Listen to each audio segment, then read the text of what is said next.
Bom dia. Good morning. Good morning, everyone. I am Janaina Storti.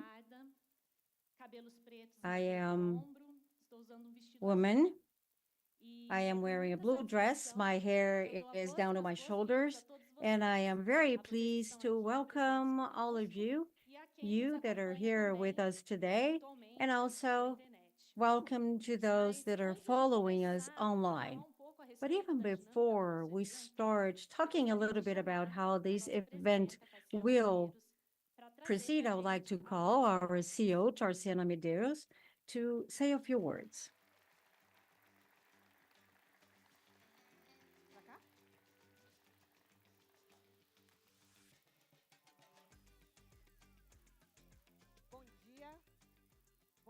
Good morning.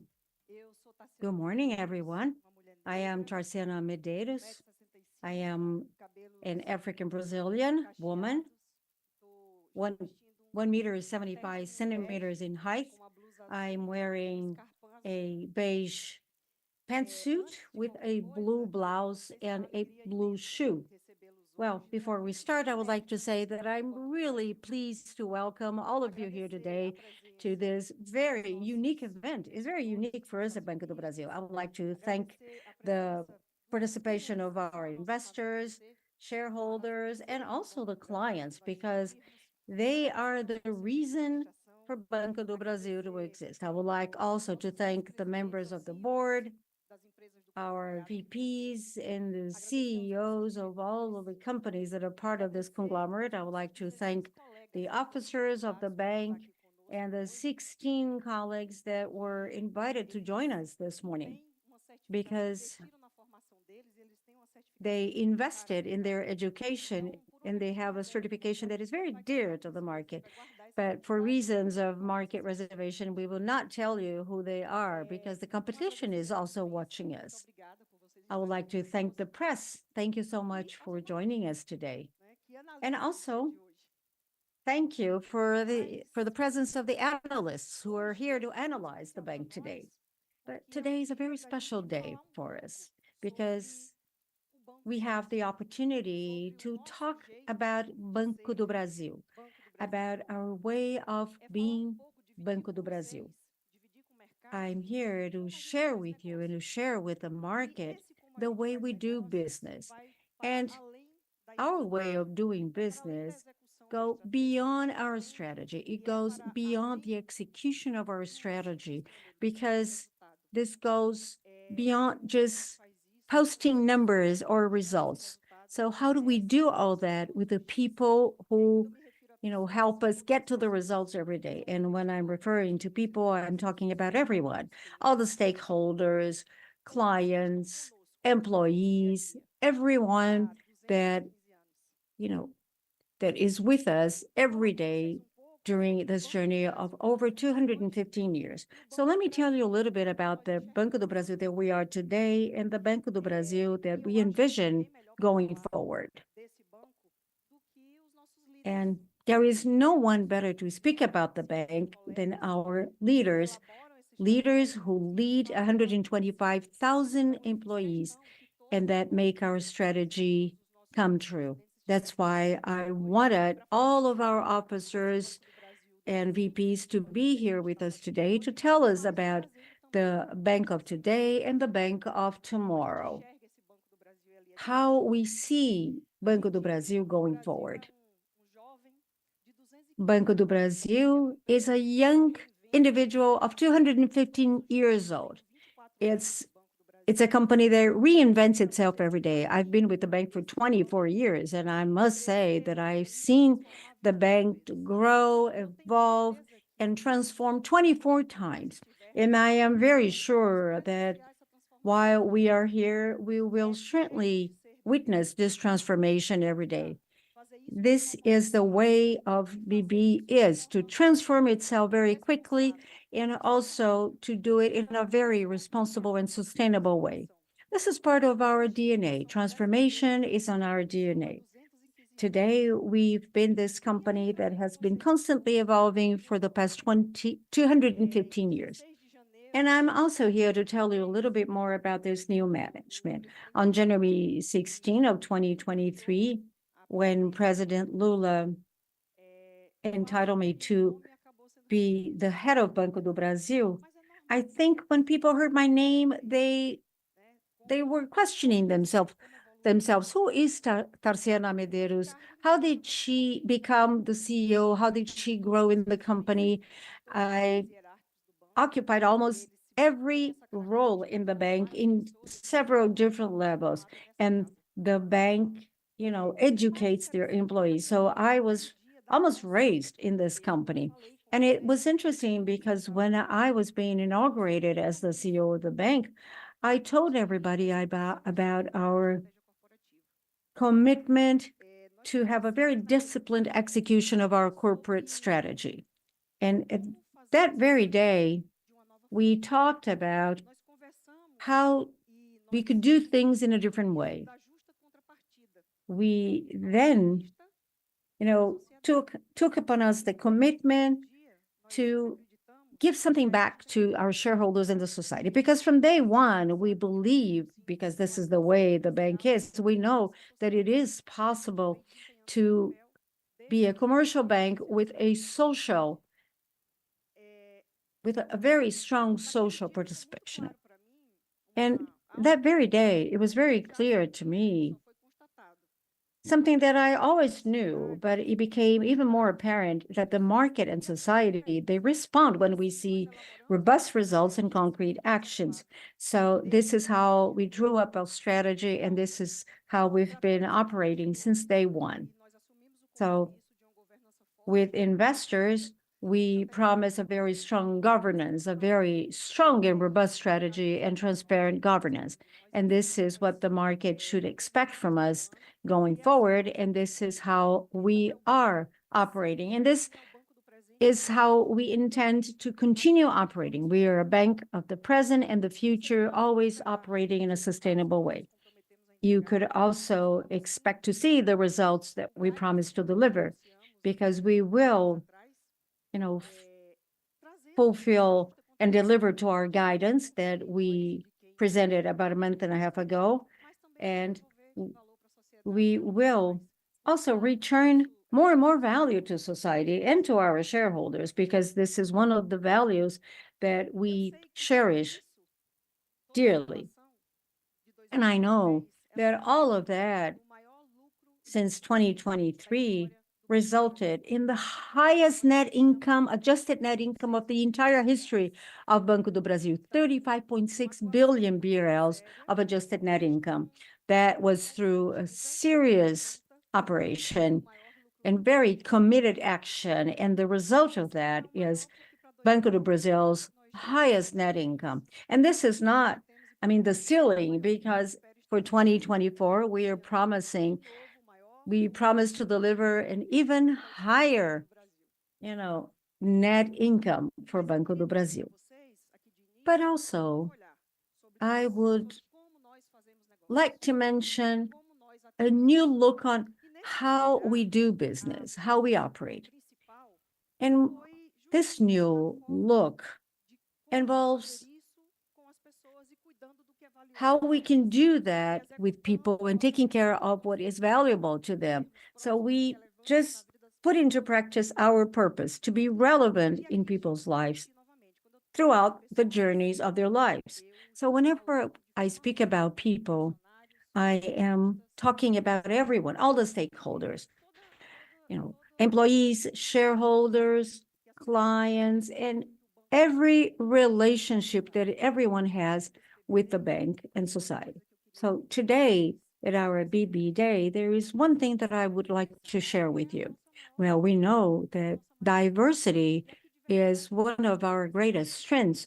And when I'm referring to diversity, I'm referring to a diversity of clients, markets, solutions.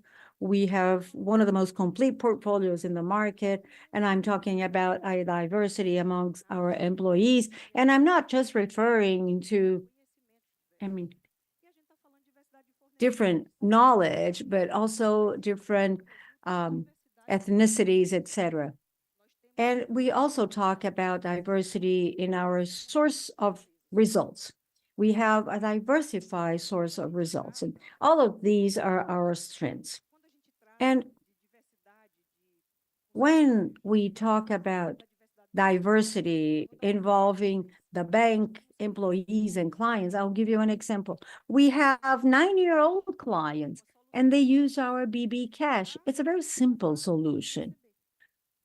Pay, collect, and receive, because we understand that it is what they need when they are so young, but we grow with our clients, and the solutions grow with them as well, because we know our clients. And then we offer solutions and adequate tools at given moments of their lives. And this is only possible because we have one of the most robust CRMs in the banking industry. I can assure you that the first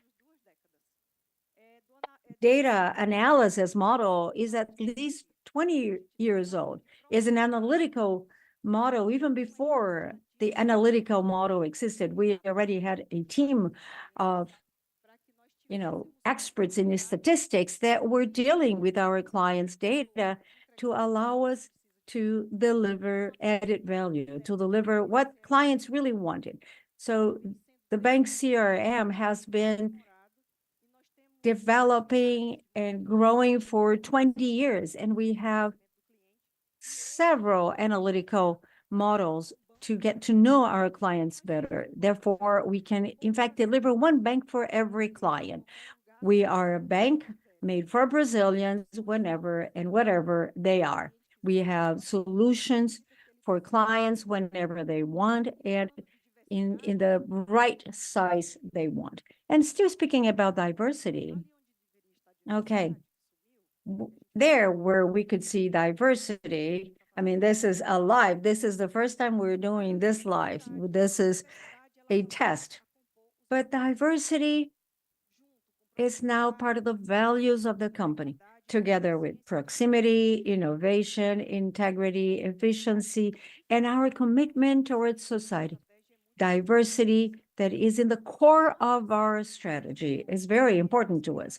Last year, just sharing something else with you, we put together a diversity, equality, and inclusion committee. And that committee talks about the LGBTQI plus, different, races, people with disability. We also introduce internal groups to talk about diversity, focusing on these different groups of society. So I'm talking about diversity, equity, and inclusion.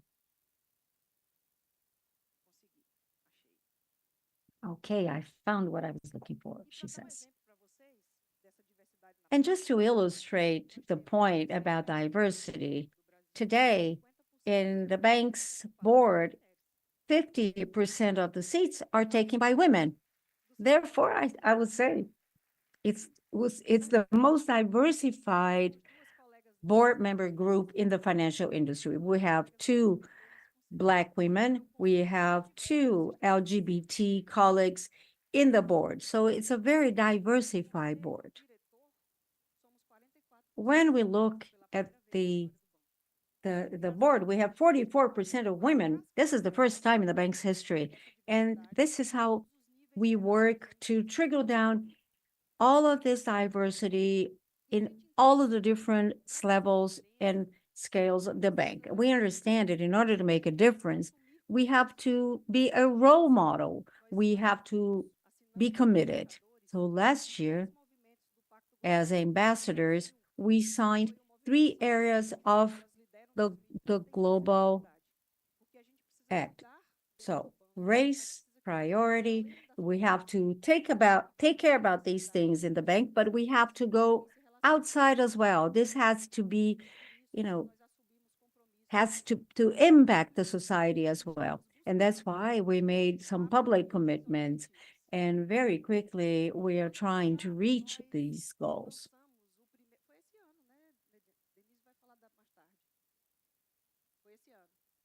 I think it was this year.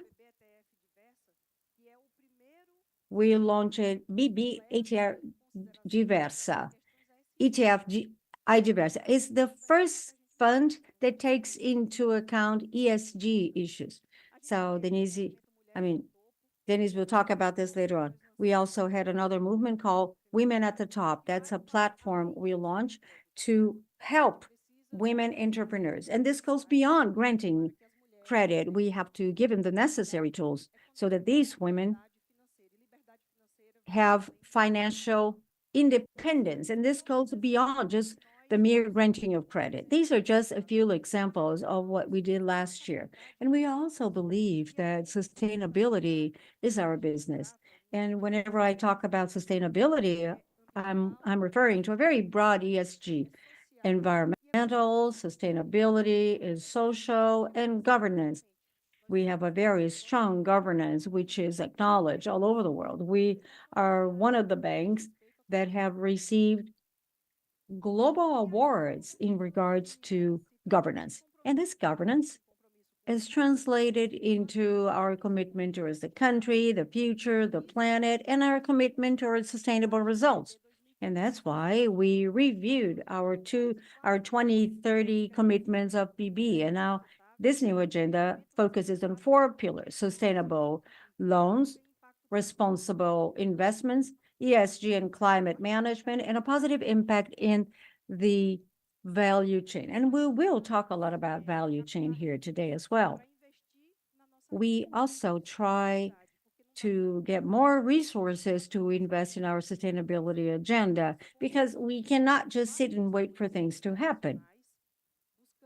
We participated in 4 international missions. We look for partners, and we were able to collect 30 billion BRL to focus on our agenda. So by 2030, we are committed to get 500 million BRL for our sustainable loan portfolio. And we are the first bank to put an ESG commitment in our guidance. This year, Banco do Brasil has committed to grow between 5 to 9% our sustainable portfolio. We will deliver all of the other guidances, but from now on, we will measure our development vis-a-vis the growth of our sustainable ESG agenda. And the future is built every single day. When we talk about the future, I believe that 20 minutes from now, we will have built some of the future that we envision going forward. So I'm very happy to see a lot of market analysts, because I can already see that the shares of the bank will probably be slightly higher than when you arrived here this morning. But we have an obsession, because whenever we talk about the future and how we build that future, we have an obsession, because we want to deliver a bank for every client. So what I'm saying is that we want a bank that delivers things to clients just the way they want it. And to do that, we have to hyper-personalize, because every individual is unique. What did you say before, Analaura? We have to deal with that segment of one. And Analaura will tell you how we do that. And likewise, we also need omni-channels. That was a difficult word for me to pronounce. Omni-channel strategy was easier to say than omni-channel system. So we are just deploying Banco do Brasil's omni-channel strategy. And that strategy takes integration into account, physical and digital integration. One of our strengths is our physical network. Well, people ask us a lot about the cost of our brick and mortar network, but this is one of our strengths. But we will try to be more efficient. We will seek for new ways to take care of that brick and mortar network, and we will also focus on digital. We want to deliver the physical and the digital just, the way the client wants. We will show you here today a new way, a new model of a branch which is called Ponto BB, BB point, Ponto BB. Ponto BB will translate the omni-channel strategy. it will be possible in one of our POSs, this physical and digital conversion. The client will arrive at the new branch and he will find everything he would see through the app. He will learn about Shop BB in that Ponto BB. We will have products that will go beyond the banking core. In fact, in the branch. But hold your horses for a bit because we will show you that, you know, and how that works. It's like a laboratory. And why do I say it's a lab? Because we will learn how we have to do things and how we should operate in every location. Our first Ponto BB will be in the city of Recife, in the state of Pernambuco. And we chose Recife for several reasons, because in Recife, we have a huge diversity of clients. We this branch is next to the digital port in Recife, but we do not have a very good relationship with the digital port the way we want it. Therefore, we will run a pilot test, which can be quite interesting, and you will be all invited to visit that Ponto BB. But we will do more. We will seek for more solutions, more efficiency, and more innovation. And we will embark technology, whatever it's possible. We will develop new analytical projects. We will work a lot with artificial intelligence, and Marisa will tell us more about it, about AI. But always, we will look for further efficiencies without letting go of our professionals and our employees, those that we educated throughout the years. And in order for all of that to happen, we have some beliefs and commitments that they're very dear to me, and I'm here to share them with you. First of all, we do not do anything alone. No one can do anything alone. And when I talked about the diversity of skills that our colleagues have, we can only deliver that if we are all together and mingled. So this together and mingled means that we don't want to have those vertical ties or vertical limitations or constraints. So today, we are free to deliver solutions as they become needed. I mean, we just have the necessary formality to divide the different departments, but this does not apply to the work we do in the company. This does not apply to delivering new solutions. We work in squads, and we've been doing that for quite some time. But now we are saying that to the market, that we work together and mingled. So we also have discipline in the execution of planning. And this is a very dear assumption because we have to, set up commitments, plan and deliver based on the commitments. You can expect to see great discipline in the delivery of our strategy. And we have to stick to our purpose. If we work together, and when I'm speaking about working together, we are 125,000 people working together every day to deliver a better and the largest Banco do Brasil in the industry. We want to be faithful to the name of the bank, which is Brazil. So we also want to be close and relevant for people. Remember that I talked about that very broad concept of people. Therefore, we understand that with this kind of approach and very objective assumptions, we will certainly deliver more sustainable results. And I will reinstate something that I say all the time: results of the size of Banco do Brasil, of this as big as the capacity of the bank to deliver profitability that fits the size of this company. So thank you so much for your time today. I hope you really enjoy the presentations of all of our colleagues today. We have a lot of interesting information for you today. We have all of members of our board, of our executive board as well, because this is a very important moment that, illustrates the integration of the bank with analysts, shareholders, employees, clients, because it's important that you all know what we are capable of doing. Thank you very much and enjoy your day.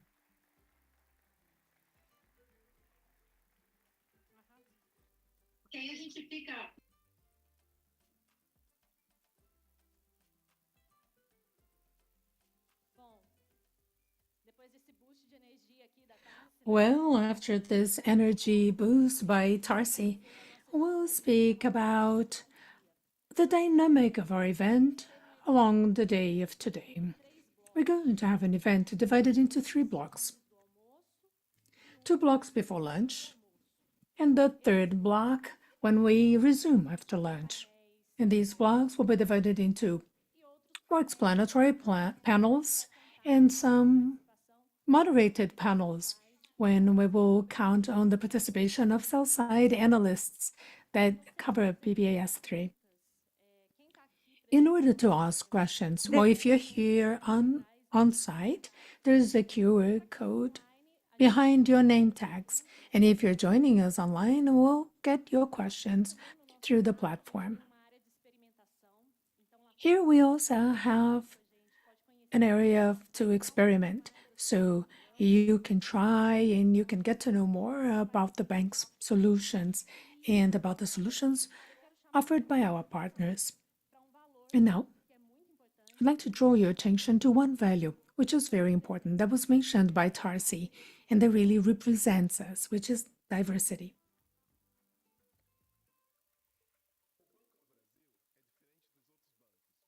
Banco do Brasil is different from other banks, and you know why? Because we have diversity as our major strength. Our CEO is a mother, a woman with more than 20 years experience in the market. We have the most diversity in the financial segment in our leaders, reflecting plural ideas, experiences, and perspectives, which make us more competitive and innovative. Diversity is also present in our people, and they represent the cultural and human richness of Brazil and the world. These are engaged and skilled employees working in teams to offer the best service and the best solutions to our clients. Our shareholding includes the federal government as the controlling shareholder, with the participation of Brazilian and foreign investors who recognize the value of the bank and trust the solidity of our bank. Our geographical diversity allows us to be in the 4 corners of the country and around the globe, supporting clients when and whenever they want. Our service channels offer technology, convenience, and security so that you can relate with us in the way that you prefer. Diversity in our loan book funds dreams, business, and the development of the country. 1/3 of the loan book goes to individuals, and 1/3 is dedicated to the agribusiness and family farming, and 1/3 helps companies grow even more. We operate in multiple segments with personalized products and services that are adequate to the profile of every client. We understand the relationship is our differential, being close and relevant in the lives of people, companies, the public sector, the agribusiness, and all of our stakeholders. That is part of our purpose and DNA. Diversity, which is also in the companies that make up our conglomerate. They are an important stakeholder for us to build consistent results, and they broaden our operation, combining products and services with innovation and expertise. It is a variety of ideas and people that make us one of the largest and most technological banks in the country. We have a leading position in several businesses. We are recognized as the most sustainable bank in the world. All of that coupled with our commitments with sports, culture, and social technology fronts. It is because of all this diversity that BB continues to reconcile our market operation with our role to change realities, delivering robust results that create value for our shareholders and society. This is Banco do Brasil, a diverse, modern, sustainable company which is part of your life, of your business, and of our country. A bank that is here for everything that you imagine.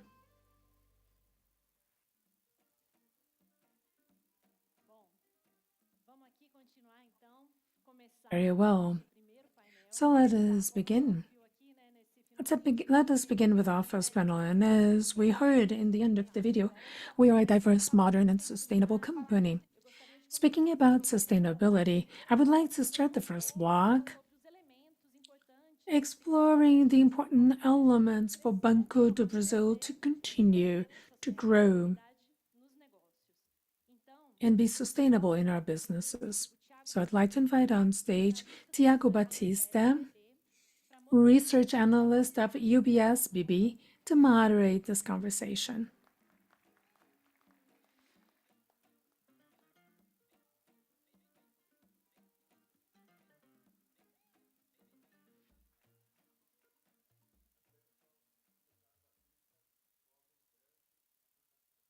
Unfortunately, this microphone is not working.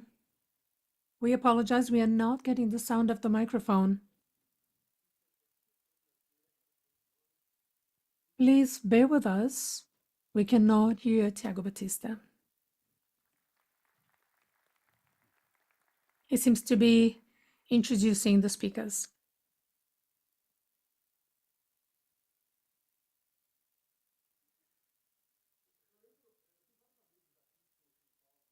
We still do not have the sound of Mr. Batista.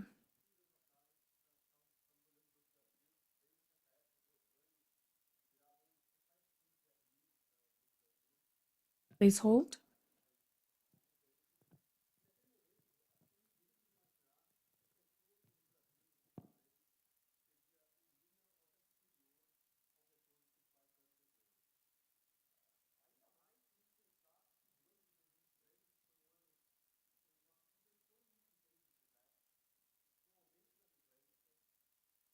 We do not have the sound of Mr. Batista, please. Please bear with us.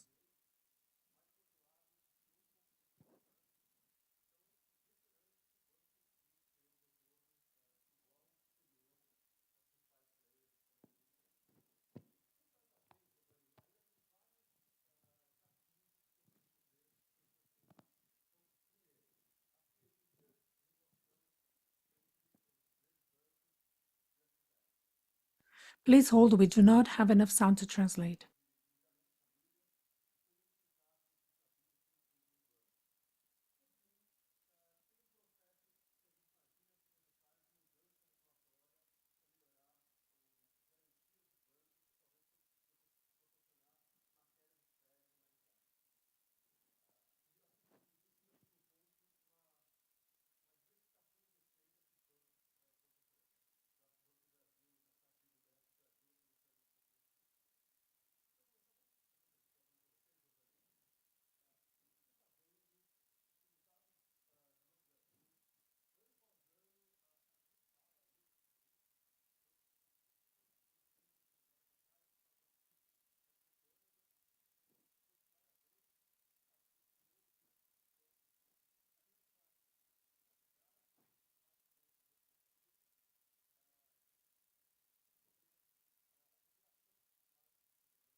Very well. Thank you for the question, Thiago. Good morning, everyone. Good morning to you on site and to our investors and analysts who are joining us online. Last number I heard is that we had about 700 people joining this event online. This makes us very proud to be here. I am Geovanne, for those of you who don't know me. I am brown hair, I wear glasses, and I'm wearing a light gray blazer, white shirt, green pants, and caramel shoes. It is impressive that you mentioned that, Thiago, because to me, it makes me very proud to be back with the bank. There, we have Basque here, for example, a long time analysts and many others who have been following Banco do Brasil for a long time. And we saw Banco do Brasil going through several cycles and a lot of stories. But the dedication of all of us BB employees is relentless. So I should say the Banco do Brasil showed or presented an amazing transformation from 2010 to now in the last 13 years. And this transformation represents a strong discipline in the execution of our strategy. A bank that delivered a net income in 2010 of 10.7 billion BRL, we have the chart showing this to you. We now delivered 35.6 billion BRL. So it is impressive. Last year we delivered 31.9 billion. When we look at this, it is a whole new level of creation of results at Banco do Brasil, and the market still questions us. Have you achieved a peak of earnings? Can you deliver more? And we took on the commitment in our guidance, which is clear, which is transparent, that was explained to the whole market that we expect to deliver in 2024 something close to what we call a high single digit, 8 to 9% net income increase, despite the increased competition and this regulatory imbalance between incumbents and the fintechs. And despite all of the threats we face and economic issues, many analysts are concerned with the reduction or declining interest rates, if this could have an impact or not. What matters is that this result reflects the dedication and the work of 125,000 employees. We delivered during this time return on a return on equity of 21.6%, which is the highest if you compare with the private peers. And when I compare with the average of the incumbent banks of 14.3%, undoubtedly people look at this and wonder, how come? How is it possible for a state-owned bank to be this efficient and this profitable? And during today, we'll speak a little about this.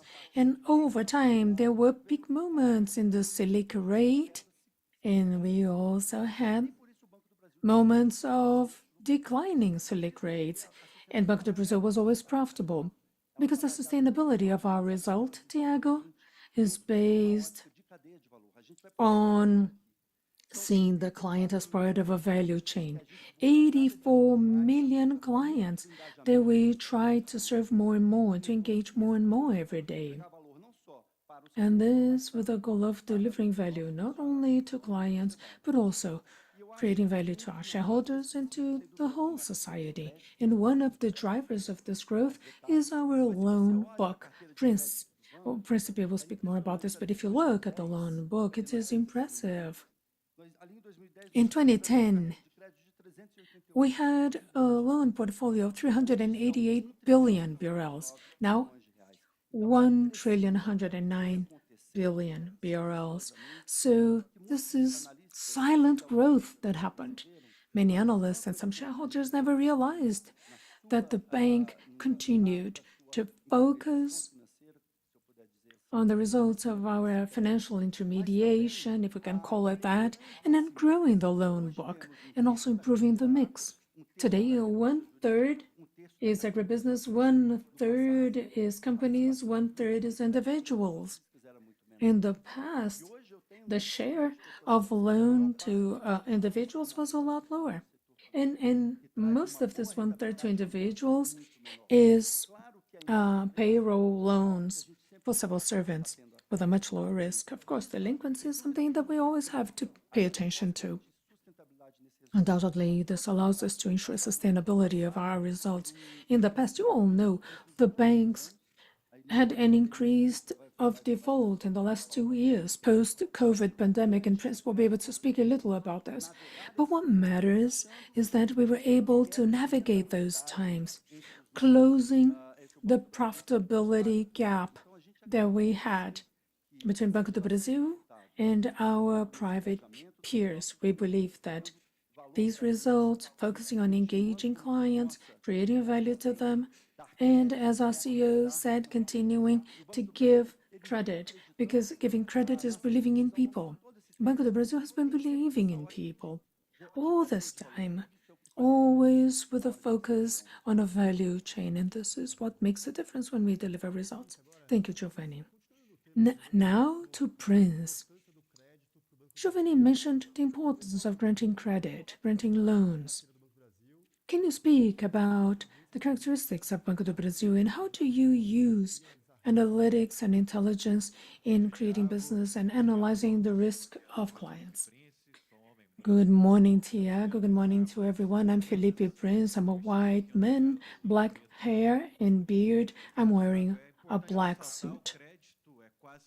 Thank you, Thiago. It's important to highlight this. Credit accounts for almost 70% of our earnings. This bank is made of believing in people. And as Giovanni said, we have been doing this in a very precise way for quite a while now, particularly based on the strategy of being profitable, making our capital profitable. Today, we have a statement of risk appetite and tolerance, which is not a piece of fiction. It is an inducer of a best risk return ratio in our credit portfolio. The reflection of that is exactly this portfolio that Giovanni mentioned. A loan book, a loan portfolio, which is designed to maximize our return in a risk-weighted return. How are we developing this growth and accuracy? Well, we adopted a strategy of inversing the lens through which we look at credit. Historically, credit is reactive. People come to the bank to get a loan. For quite a few years now, we have been inverting that, where the bank qualifies and offers the loans to those segments, to those clients that we choose to work with. This is done in a strategic way. We do an evaluation of the economic scenario. We bring some micro and macro variables to this model. We couple that with our single roster of clients, and this is a strength of Banco do Brasil. All the bank and all the related companies, then you'll get to learn more. They all drink from the same fountain of information. All information is consolidated and made available so that the information can be a business driver. Based on this modeling, we're able to effectively deliver a process of hyper-personalization to our customers. The segment that we decide to attack, well, that generates prospecting lists for our digital or physical negotiators. And we go to the clients that have an ability to pay, that are prone to get a loan, that need that loan, and all based on the data that we capture. With this, we offer the loan at a level of volume and pricing which is totally adequate, and this drives our loan book. You will be able to hear more about that from our officers. Besides, we take advantage of the whole database, and that talks with analytic intelligence, because before we did not have the ability to have this kind of modeling in an exponential way, but with analytic intelligence, with analytics, I now can do this, and I can offer the loans for millions of clients in whatever segment we decide to address. And lastly, and I think that you will be seeing this, Tarci mentioned this, I think that this is going to be a very rich day. We are going to be talking about our value chain. It's another strength of our bank that we very much believe in.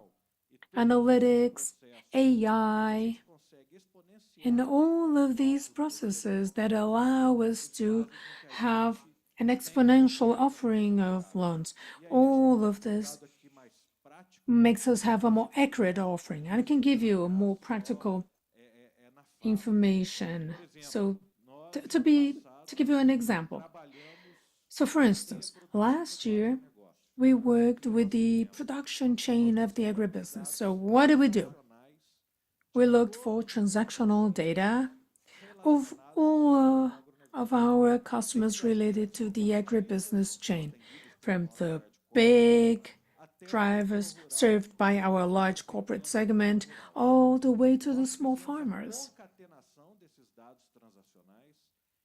We put all of these transactional data together and we identified 250 million transactions performed in this production chain. Of these 250 million transactions, we found 5 million transactions, 5 million clients that handle these recurrent transactions. In other words, based on recurrence, we can estimate ability to pay, we can predict the income of these clients without the need to resort to documentation processes, validation, and so on and so forth. All of that translates into credit limits and credit offering so that our negotiators can approach these clients and turn all this into business. You're going to see another driver this year. We have mapped 150 million transactions performed by our clients in the government sector, all from the federal government all the way down to public servants or civil servants that get paid by any state in the federation. We have identified 150 million transactions, 2.5 million clients that have recurrent transactions. Again, this will this will guide an assertive loan offering so that we can take advantage of that and continue to deliver a portfolio, always with the same mantra, i.e., to maximize our allocated capital, and always with the adequate risk-adjusted return. Perfect, Prince. So let's have a quick question with a quick answer. How do you see the dynamic of the credit cycle and delinquency currently? Now, that's a good point, Thiago, because I think that you all follow this. In 2023, we delivered exactly what we set out to do. We set out to have robust growth of our loan book among the incumbent banks. We were the bank that grew credit the most in 2023, but addressing delinquency, which at the time was delinquency of individuals that was hurting us. So we had a portfolio strategy that was focused on digital growth, and as Geovanne mentioned, we needed to compete, particularly with the new entrants. So we stabilized delinquency, and for 3 consecutive quarters, we delivered delinquency, a lower delinquency in the individual segment, lower than we had in 2022. It is only natural in a cycle where you have a lot of indebtedness, a lot of the family income already taken. And when you solve all of these issues, it is only natural that the delinquency will have a tail migration to companies, to enterprises. That's the moment we're living now. But we are also working strongly to contain delinquency of enterprises, which is nothing but a normalization of a process that began with the COVID pandemic. When you look at our default or delinquency indicators, they start to converge to those delinquency rates that we had before 2020. So it's a normalization process, which is natural. And again, what are we doing? Again, we are using our database and the leverage process of our models so that we can continue to have the best collection in the market. We recovered twice as much as our competitors.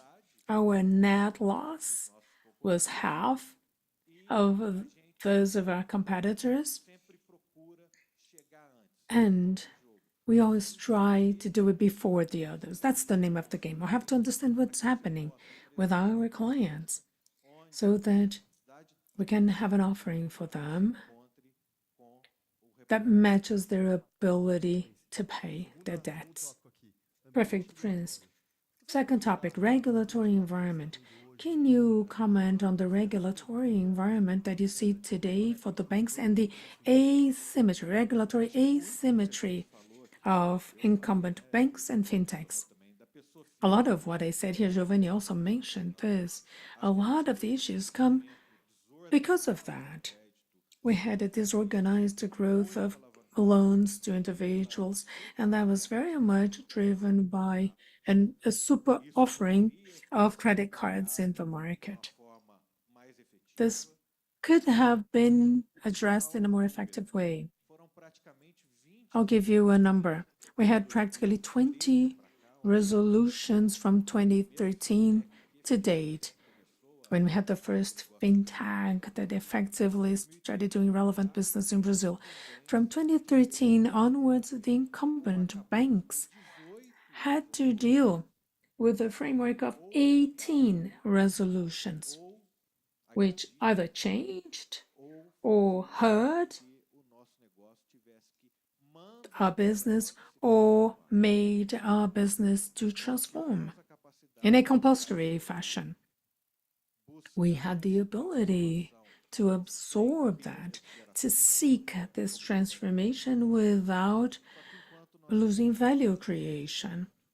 But while coping with these 18 resolutions, there are only two resolutions that can be combined in one because they were released on the same day for the fintechs, bringing some kind of regulation to the new entrants. So 18 against 2 or 1. So this brings a competition asymmetry, and at the end of the day, the client loses because this asymmetry brings lack of sustainability to the system. Perfect. My last question to you, Prince, about capital. Well, we expected that Banco do Brasil would not have enough capital, and we see that there is a big capital robustness. Can you speak about capital management at BB? Okay, I said that 70% of our result comes from loans, and loans are related to these macro strategies that I mentioned, and that you will have an opportunity to learn more in depth today. This strategy naturally and has a purpose in remunerating our capital more than adequately, and this is the result that you see on the screen. And I have to remind you, it's not just robust capital, but everything that we faced and that we have been delivering during this period. So capital funds a sustainable expansion of our business, and it will continue to do so. In addition, we are fulfilling the schedule of returning HCDI to our controlling shareholder, the capital and debt hybrid instrument, HCDI. We had a process of a buyback of our bonds, Bambra 9. We will continue to buy these securities this year. We are funding strategic moves, which I have followed in the press, in the media. We have a strategic move with Cielo. You'll be able to explore other moves with the representatives of our companies. And in addition, we're funding our businesses. Coupled to all that, we have our ability to distribute this wealth To our shareholders, as announced, we increased our payout to 45% in 2024. Perfect, Prince. Geovanne, back to you. Two quick questions. First, how important is to BB the process of diversification of revenues? And second question, on efficiency. How do you look at efficiency looking forward? Thinking that Banco do Brasil is already at its best historical level in terms of efficiency. Well, thank you, Thiago. So I'll let Prince drink some water, right? Well, undoubtedly, the strength of Banco do Brasil resides not only in the trust we have from our clients, the dedication of our employees, but also in the strength of our capital base. If you have followed the bank for a long time, you know that the bank has had difficulties in the past because being a company controlled by the federal government, but with a very pulverized investor base, Brazilian and foreign investors, I should say that Banco do Brasil is the perfect example of a public-private partnership. And we do need to protect our capital. How? By having sustainable results, sustainable earnings. So to answer your question regarding diversification of our revenues, this is super important. Analysts always asked Banco do Brasil and urged us to diversify our revenue streams. In the past, we were very much based on credit and loans, and what we see is that we are improving the mix of our credit portfolio. We are looking for more profitable facilities that also bear a lower risk, but we also seek other revenue streams that go beyond financial solutions. And I think that this chart, going back to the net income, if we look at our net income of 10.7 billion BRL, about 26% of that was earnings coming from what we call strategic shareholdings. This was a very silent move on the part of the bank, and several analysts didn't pay a lot of attention. I mean, this is our view. But what helped us to really grow our capital base was certainly the creation of consistent results in a timeline. So when you look at 2023, out of the 35.6 billion BRL, 50% came from our strategic holdings in our company. So I would say that revenue diversification is translated into these numbers when we show you the adjusted net income. We are delivering bold results, but it wasn't merely by diversifying revenues, but also the way we generate revenue. And then now moving to the second part of your question about efficiency, we were probably the most inefficient bank in the past. But when you look at our cost to income ratio, and it happened gradually. That's why I was saying it was a silent transformation. If you were there initially, you made a lot of money. When we started last year, nobody really believed in the new management of the bank, but Banco do Brasil was one of the companies that delivered the most value to our shareholders last year. Therefore, we realized that doing more with less and looking for new ways to do things allowed us our cost to income ratio to go from 44 to 27.5%, and is the best cost to income ratio when compared to other incumbent banks, and all of this digital experience that Tarciana mentioned. And we do believe in the capacity of maintaining that level of cost to income ratio. And as we improve sustainability, and thanks to our investments in technology, we will certainly be able to expand our participation, being a more agile and efficient bank, because this can certainly support the sustainability of the results. Therefore, we need to have diversity, not only in the discourse or people or value chain, but also in the results chain, and always seeking for alternative ways to seek for further efficiencies and bring them into our own company. Thank you, Geovanne.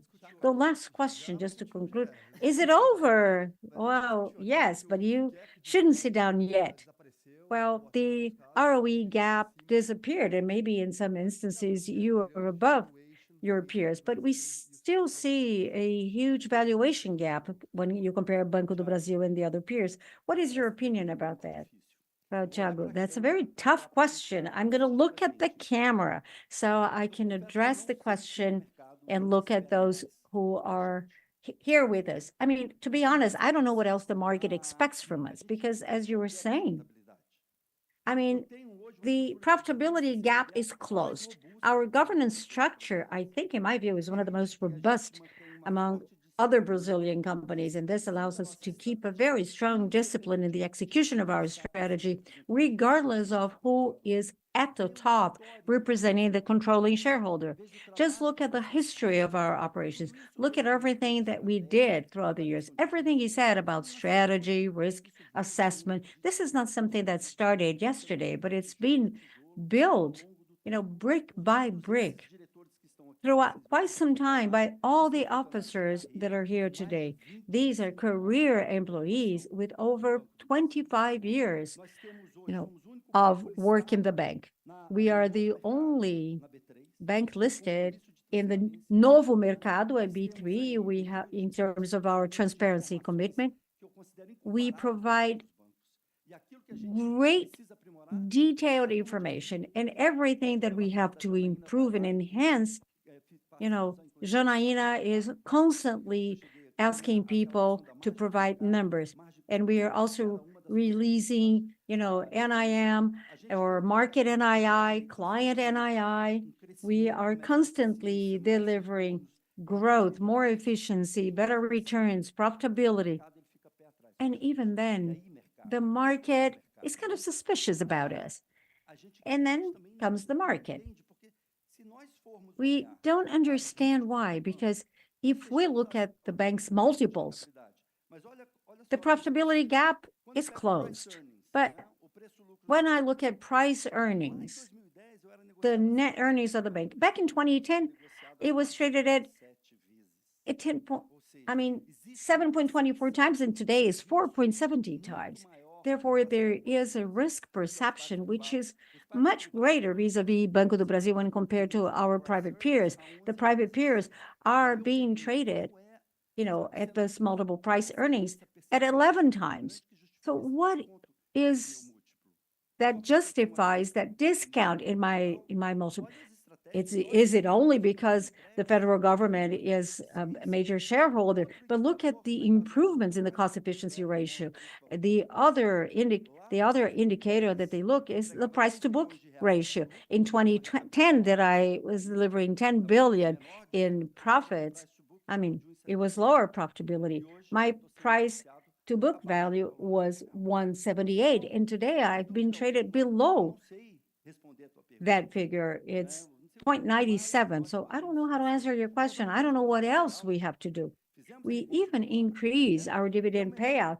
We repurchase the perpetual Banco, and we improve returns to our shareholders. But even then, our multiples are being negotiated. The price to book of the private banks are being traded at 40% higher.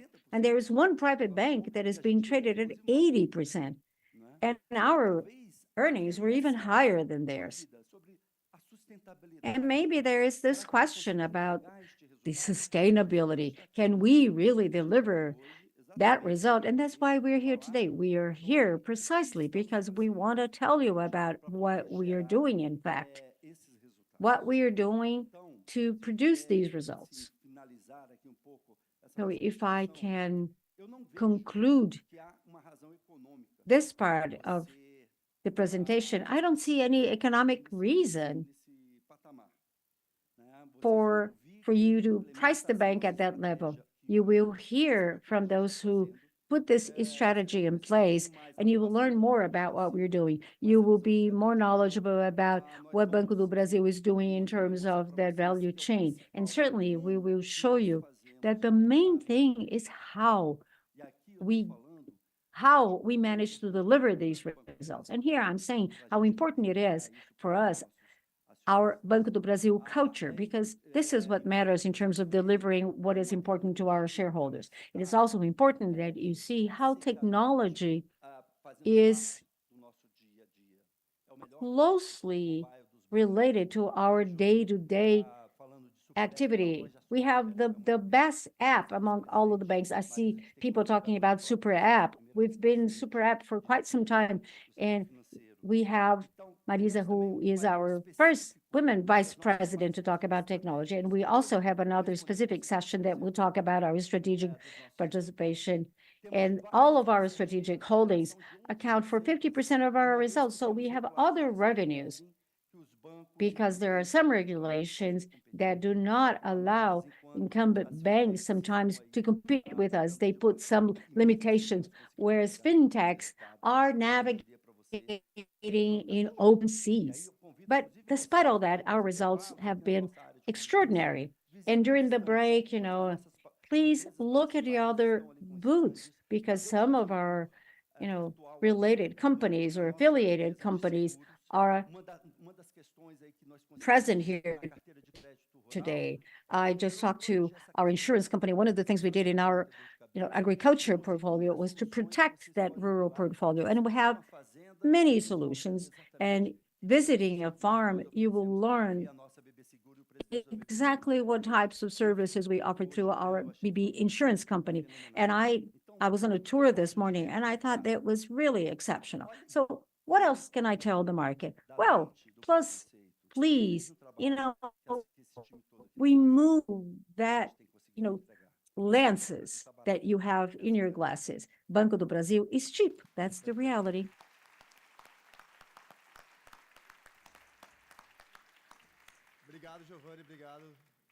Thank you, Geovanne. Thank you, Prince. Now I'll turn the floor back to Janaina.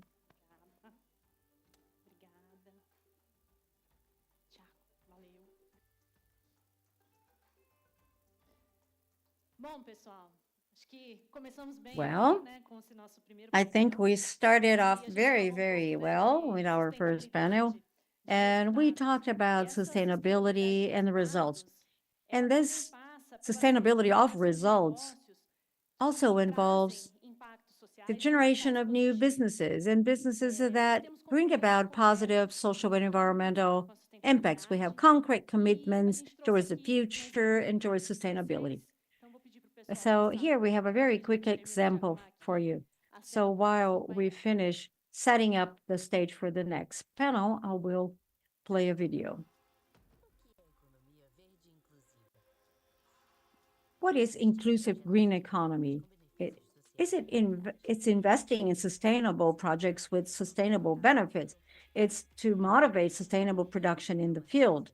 It's also to increase access to renewable energies. It's reduce the emissions of green gas effects, and it is the conservation of the forests. It involves a commitment by Banco do Brasil.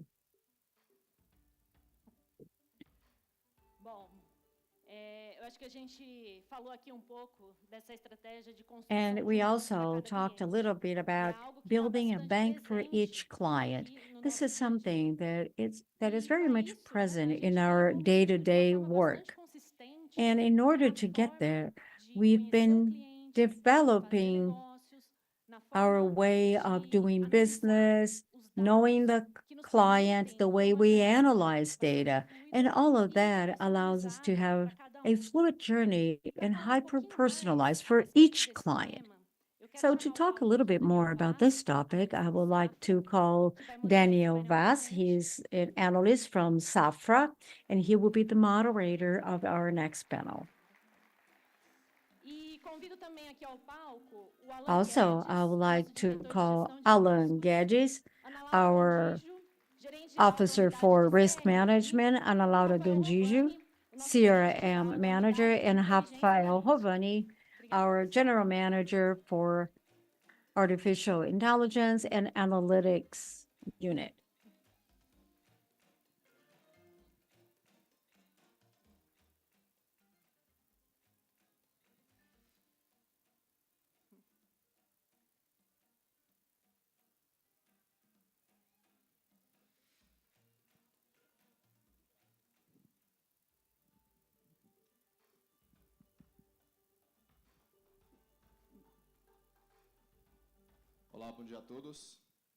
Good morning, everyone.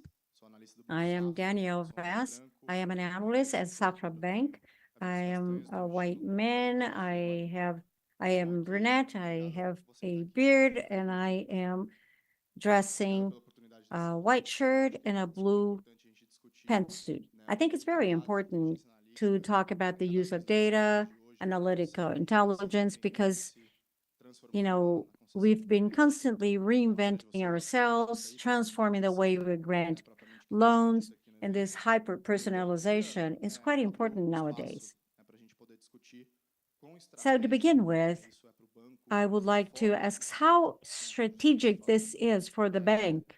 I mean, inside and outside the bank, how important this is for your business and customer satisfaction. So, what is my first question to you? How do you see in the business dynamics of the bank the relevance of the use of data and analytics? Because this is important for you to have a more assertive approach vis-a-vis the client, and then you can grant credit in a more precise way. So how do you leverage this entire infrastructure that has to be created in order to deliver hyper-personalization to your end client? Well, good morning. Good morning, everyone. I am Rafael Rovani. I am a white man. I am wearing a light blue shirt, a dark pantsuit, and black shoes. Well, this is a buzzword of the moment, the use of AI. And so I have to revisit what our CEO told us today, because the bank has a very historic advantage in this regard, because we've been doing this since 1997. I wasn't even in the bank yet. So we've been doing this since 1997, because it was after that day that we have a single database. Because we have a single database, we use that to approach our clients, to find a better, offering, to structure our network. Therefore, we've been doing this for more than 2 decades in a very intuitive way. So it's not that the bank is now fashionable because it's using AI, but we've been using analytics for the past 20 years. And as this is a new topic, 5 years ago, the bank decided to invest in a separate area that would take care of three important verticals when it comes to the use of data. I mean, the mega trends were telling us that analytics was something quite necessary, and that the companies will give quantic leaps in terms of banking services. I mean, the entire world needed it, not just banks. So the bank focus in this area. Our vice presidents and our CEO already said that we like to educate our own employees, and it's important that we could bring about this culture about the use of analytics in the company. So one part is the culture of the company, the other part involves governance. So I have to do that, complying with ethics and complying with the accuracy of the information, with the understanding that I am a continental bank, and I have different regions. I serve different regions with different cultures, and therefore I have to give different responses, in every region. So a strong governance is fundamental, and I have to take care of this governance because the models will be applied in all areas. And the last important pillar is the generation of solutions. The more solutions which are based on data and the more technological tools I have, more efficient I will be and more businesses I will generate. And so that can be translated in better services to our clients. So everything is blended. The team that works with me, they operate in all these fronts. And this purpose of the bank involves getting one bank for every client. But some clients do not involve client. They are treasury, they are other areas, but they all have to take a look at the client. That's why it became easier for us to utilize data and create models. In the last year, we deploy more than 170 analytical models. Is this a good number? I don't know.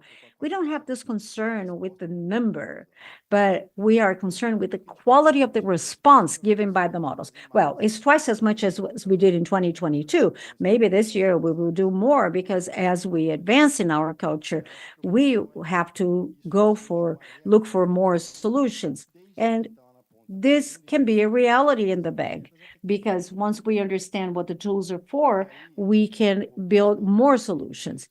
And now, you know, concluding that historical background and how we deal with that right now, and I know we will have the opportunity to give you more practical examples. I would just like to mention one example that comes from our credit and risk area, because we all talked a lot about, the value chain and data. Value chain is something very important, but our risk and credit area is totally data-driven. We have state-of-the-art in terms of analytics and data tools, and I think this was crucial through the pandemic, and also after the pandemic, with the exponential growth of credit offering, but we could do that in a very accurate way. But now I'm getting into an area that is not really mine, so I'll give the floor to Alan, because he is the expert in the field. Good morning, everyone. Okay, there's sound now. Thank you, Rovani. My name is Alan. My skin is brown. My height is 1.75 meters. I have dark hair. I am wearing a pink shirt, dark suit, and black shoes. I mean, our credit risk models are quite robust, as it was mentioned before, but I would like to put this current moment into perspective, because you talked about the introduction of this new analytic unit.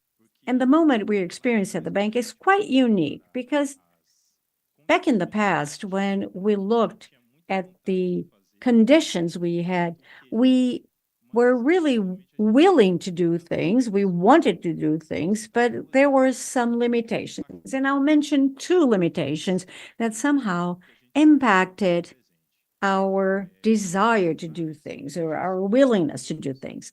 So in the past, whenever we developed models, we sometimes limited the individual who developed the model, because the model had to be translated into COBOL language. It was an excellent language because it offers great performance when it comes to mainframe processing, but we usually say that it requires less sophistication of our models, because we had to really simplify all the basic functions of mathematics, and anything different than that had some limitations.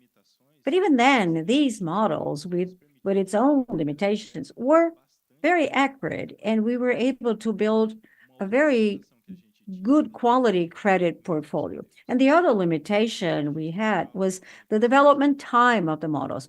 When a model was being developed, in all the cycle that is part of that development involved, half years, and in some instances, even years. But today we can do that in just a few weeks. As Rovani was saying, just to mention one example, in the past, it would take us up to 2 years to develop a model. But more recently, we were able to provide an entire basket of risk models, or 12 models in only 3 months, with everything that it entitled. So this is a very unique moment. Today, for every colleague of ours, they can do whatever they wanted to do. We have statisticians that, they had a lot of technique, but once they arrived at the bank, they were very limited. But because of many investments on the part of the bank, greater availability of data, I mean, this single registration has been a reality for us for a long time. So our colleagues have a very encompassing view, and we have a transactional base that is exceptional. Felipe just said that based on all the transactions that occur in the bank, we were able to increase our relationship with clients and generate more businesses with higher quality. In addition to transactional data, we have behavioral data from our clients, and more recently, we have open finance. Therefore, today, the toolkit and the amount of data we have is no longer a limiting factor, but rather it became a motivating factor.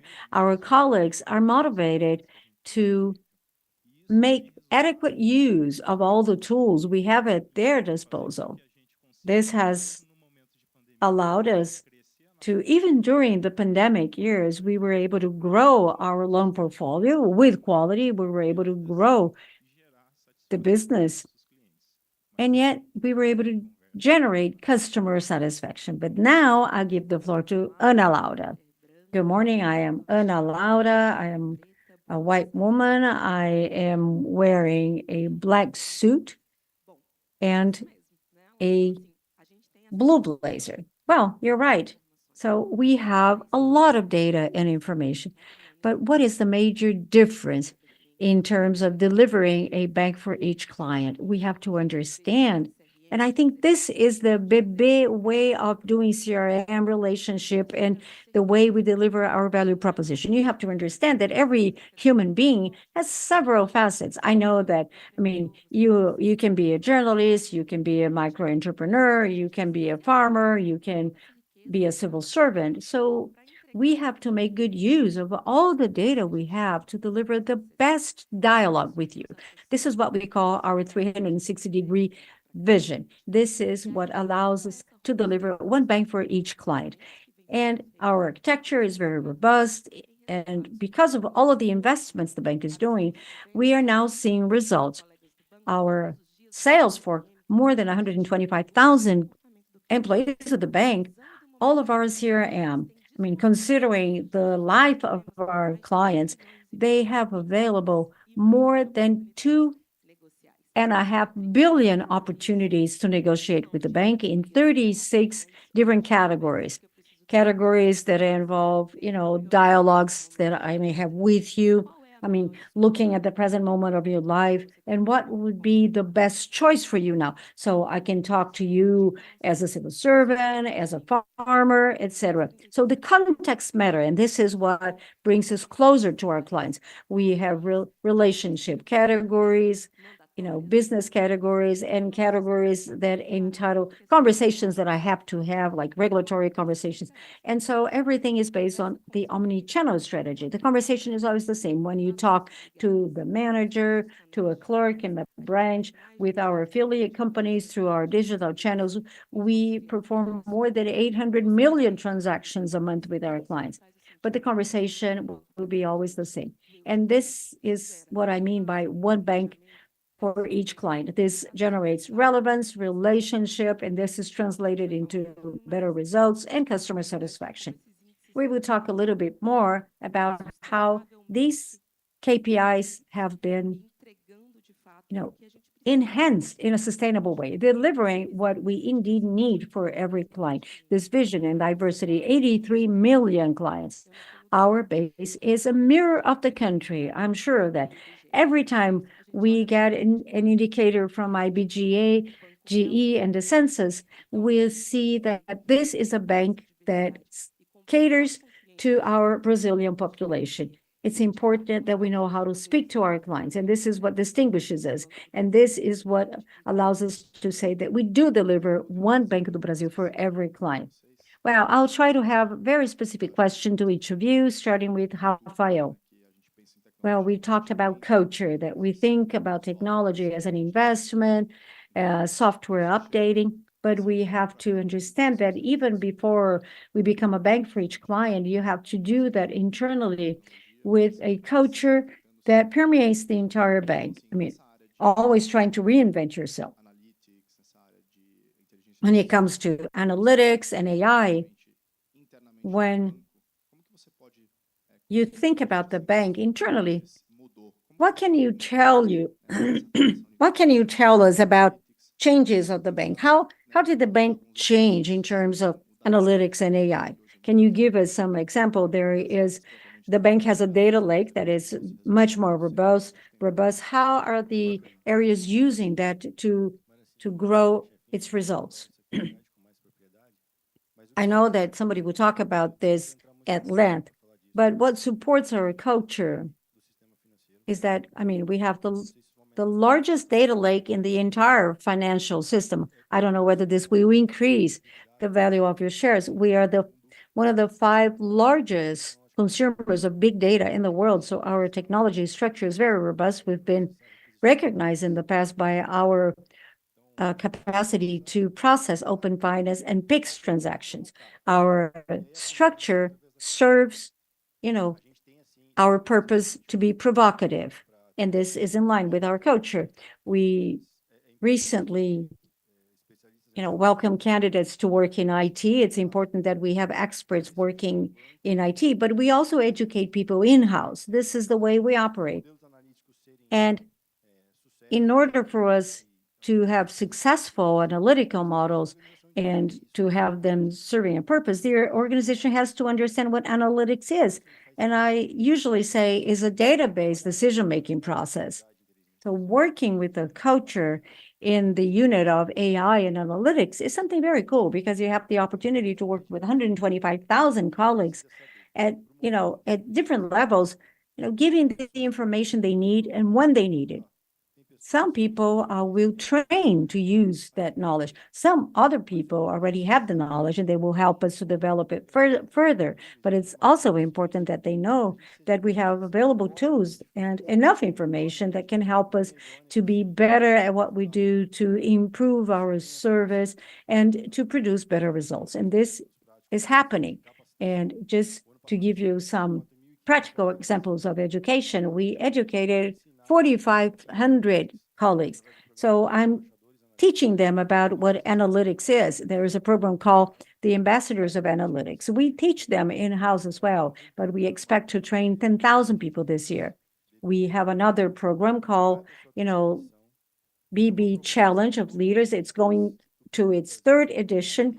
And this is a concern of our leaders because we have to help our teams to emerge, to come up with solutions and analytics. The last topic was sustainability, and this resulted in 10 interesting projects. We will continue to be the most sustainable bank in the world. And some examples of applicability. When we have an operations area thinking about what can be better for the client, how to be a bank for every client and release more people for the business, we have the application of OCR. Everybody talks about OCR. Document reading, but who uses it accurately? So we have this, we're using this process in our business, and by year end, we'll gain a lot of efficiency with this, applying the best solution and not just a fad that is in the market. This is one example because it gets scalability, speed, and responsiveness to analyze credit. Another important area is our ombudsman. We have our best historical position at the central bank, beautiful work by our ombudsman, and of all areas of the bank, together and mingled. They get input from an analytical solution taken to the ombudsman. We can capture voice, data, feelings, and we give input to the areas so that they can anticipate, improve the journey of the product, of the customer service, and that can impact customer experience and our results. And we have outside an AI experiment for companies and for internal consumption of AI, but it's also nice to speak about our treasury. Treasury? What does treasury have to do with a bank for every customer? Everything. We implemented 49 analytical models that are giving us the possibility of having operations in our desk in a matter of seconds with a robust framework of information, leaving our operators well armed to put us in the best position in the market. That allows us to provide qualified, personalized, tailored solutions for every customer with sustainable results. There's a lot more to talk about. If you let me, I'll spend the whole afternoon, the whole day talking about all of this. But there are other panels. Well, Alana, you mentioned modeling, and you said that it would take 6 months, perhaps a year, to have a new model, but you can do it now in a matter of weeks. So it's not just speed, but data availability is different. You have structured data and you have raw data. Have a huge amount of data points that you have from social media and such. There's a big challenge to be able to interpret and apply raw data coupled with open finance, which helps with the structured data part.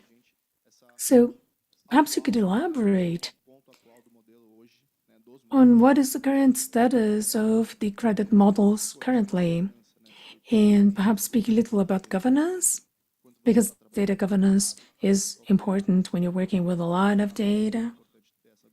You have to avoid data from leaking from the system, right? Thank you, Daniel, for the question, because these are very delicate, sensitive, and important points for us to address.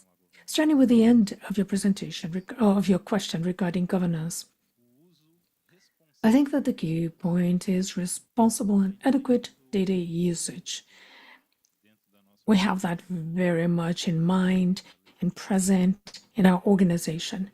When we speak about a data lake, it's organized in domains. Every domain has a sector that is responsible, a manager who is responsible for the availability and quality of the information. So every area, together and mangled, can use that information and trust that information because somebody validated it and ensured its availability. From the standpoint of governance and privacy, I would like to highlight that the bank is very much focused on this. Given the Data Privacy Law, or LGPD, General Law of Data Protection, and Banco do Brasil was the first bank to release a solution to meet the LGPD. The solution is called Minha Privacidade, My Privacy. The client can access that and see how the bank is using their information, which information, to what end, and also for non-clients. This service centrally is available also for non-BB clients. So our concern about data protection is very much present across the organization. And when we look at models, this has evolved as well. We had a worry, a concern, because all of these solutions, in our opinion, should be available, but in a framework of governance that is robust. So every model, when it is born with a classification regarding its criticality and impact on the organization, so that during the life cycle of that model, we can treat the data according to what is needed in its impact. And speaking about life cycle, we also have independent evaluation. Every model developed is validated by our internal controls and compliance department that has also been using analytic intelligence and AI solutions to make this validation process, which is so relevant and important, done in a very agile way, including the platforms that were developed by our Decoy. Decoy is the acronym for internal controls. These are benchmarks in the market. We're even thinking about selling these solutions for models validation. So the bank is always focused on that and concerned about that. In talking about the credit modeling and credit models, as you mentioned, I think that the numbers speak for themselves in terms of how robust these models have become and how we are focused on making the model give us the right credit rating or risk rating so that we can offer an adequate loan, the adequate exposure to the client so that we can recover the capital that was granted. The bank, in the process of increasing our profitability, chose, for example, to widen its share in credit facilities with a better risk-adjusted return, as Felipe mentioned. But for that, we needed a model that ensured that, yes, I'm running more risks, but I'm going to have the adequate return. And having robust models made a huge difference, undoubtedly. This materializes in the quality of our loan book, in increased profitability and sustainable growth of the credit portfolio, and it allows us to better allocate our capital, taking into account risk and return. And the last question to end this block. Analaura, you talked about the new CRM of the bank and the recent deployment in recent years, and perhaps one of the service pillars is customer satisfaction. To what extent you can speak the language of the customer, serve their demands, and how to approach them in the correct way. Perhaps you could tell us how the NPS of the bank has evolved. We heard that in the Brazilian Central Bank ranking, you are leaders in customer satisfaction, but perhaps you could give us the numbers in terms of the evolution of the bank's NPL and the model to serve. Thank you, Danielle, for the question, because it is important to talk about that. When we put the customer at the very center of everything we do, we are not just a data-oriented organization or bank. We are people-oriented organization, and we use extensively the data to know our customers, to better serve them and deliver them value.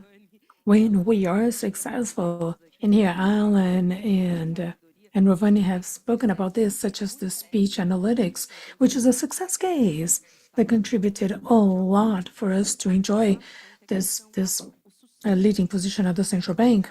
We can see how successful it was to integrate machine learning and data usage coupled with a human element. That's very important to us. It's one of our values. And this reflects in customer satisfaction because we have proximity with the customer. We become their peers. They know that they can come to us to look for the best advisory for a loan or a product to go beyond banking. Use your managers, BB blog, where we address all topics. So this is reflected in our satisfaction.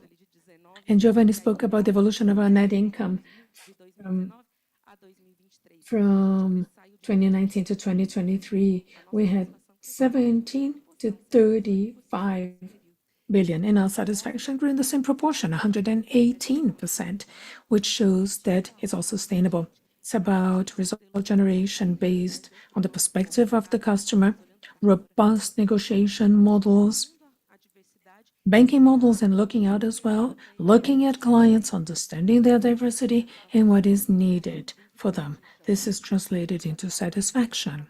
Satisfaction is translated into new business and perpetuity of our business and our relationship with our clients, which we pursue every day in building a bank for every client. We want to be relevant and close to them at all times.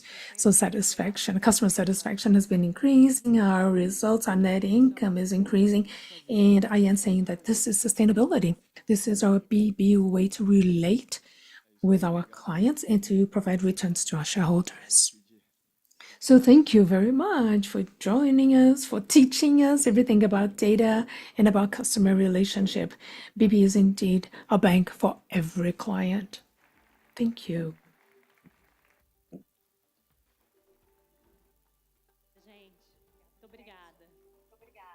Thank you very much. This was great. So let us move on with our dynamic. We spoke about hyper-personalization, which is a reality for Banco do Brasil and an important element for us to achieve our results. But now, I would like to invite some colleagues at the bank to speak about another driver, which is extremely important for the sustainability of our results in the long run, which is credit. For this, to moderate the session, I'd like to invite Eduardo Nishio from Genial Investimentos.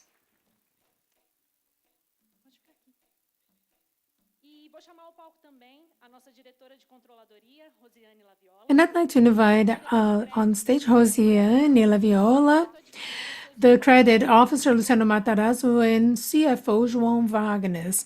Rosiane Barbosa is our controllership officer.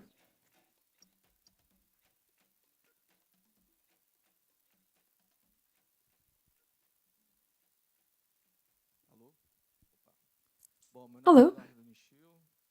My name is Eduardo Nishio with Genial Investimentos. I am an Oriental man, gray hair, white shirt, and Banco do Brasil blue suit.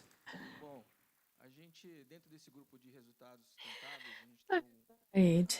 In this block of sustainable results, we have an important panel, which is a panel about credit and loans, and the theme is providing loans is believing in people. In this context, I would like to tap into the process of granting a loan. I'd like to invite Luciano Mattarazo, he's the credit officer, to speak a little about governance around the process of granting loans. How do you balance your risk appetite? How do you balance risk appetite with setting limits and personalization of limits, particularly in mass retail? And how do you use modern data tools, analytics, machine learning, and this process to improve credit management? And perhaps you could speak about what's new, the latest news in the process of governance around credit offering. Good morning, everyone. I'm Luciano Mattarazo. I'm a white man. I wear a beard and I have brown hair. I wear glasses. I'm also wearing BB blue jacket, navy blue trousers, and white shirt, and black shoes. Well, thank you for the question. I'd like to tie together all of the things mentioned by our colleagues before me, and I'll speak a little about the credit process at Banco do Brasil. So let's start with the governance of the process. The credit process is born in the strategy of the bank. It involves a document that was mentioned by Prince a little earlier and by our risk officer, Alan, which is our risk appetite and tolerance. Because that's what sets the course. So we can enjoy the opportunities considering the risks. And it also involves the credit policy, a document that guides the application and the delivery of this amount, how we are going to operate with our clients and in which segments. Based on that, when we define the strategy, when we set a course, we start a process, which was very much talked about here in terms of know your customer, which at the bank is a very strong and structured process. It brings us a single customer database. So of the whole conglomerate, we can access that. Everything we know about the customer, it's all in a single database that has easy access but controlled access, so we can do business. The next step in the credit process is actually doing analysis of the risk of the customer and the risk appetite of the bank, so we can work with the clients. We use a very qualified, skilled, and seasoned team. A team who masters the process and the fundamentals of the credit granting process. And we already use, as Rovani mentioned, and as was mentioned before, using data science, machine learning, analytics for quite a while now. So we work in a data-driven culture so that we can best use transaction-related data. I guess that this was talked about before. Relational data. We explore mainly what we have access to by knowing the value chain of our customers. And we couple that with traditional credit data, income, how much they earn, and so on and so forth. We put this ocean of data together about the customer, all we know about the customer. And this is only possible by using the main data science techniques, machine learning and data analytics, and also using AI, artificial intelligence, for that. Well, having that knowledge available, we combine this with our customers' need, with their moment in life, and with their dreams and plans, so that we can indeed deliver a more adequate experience of credit relationship, because this is going to offer a suitable experience for the customer and will be able to create value.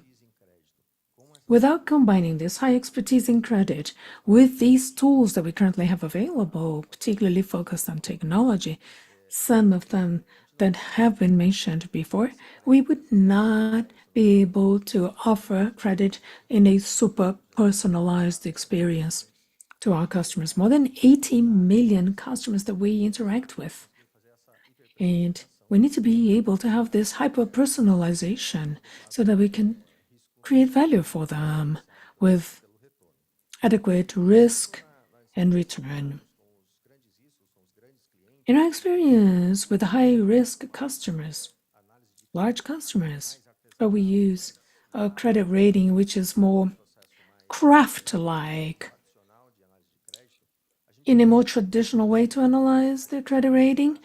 Even for those, we use generative AI to support our decision making and to help our analysts and the committees that will make a decision analyze the customer request.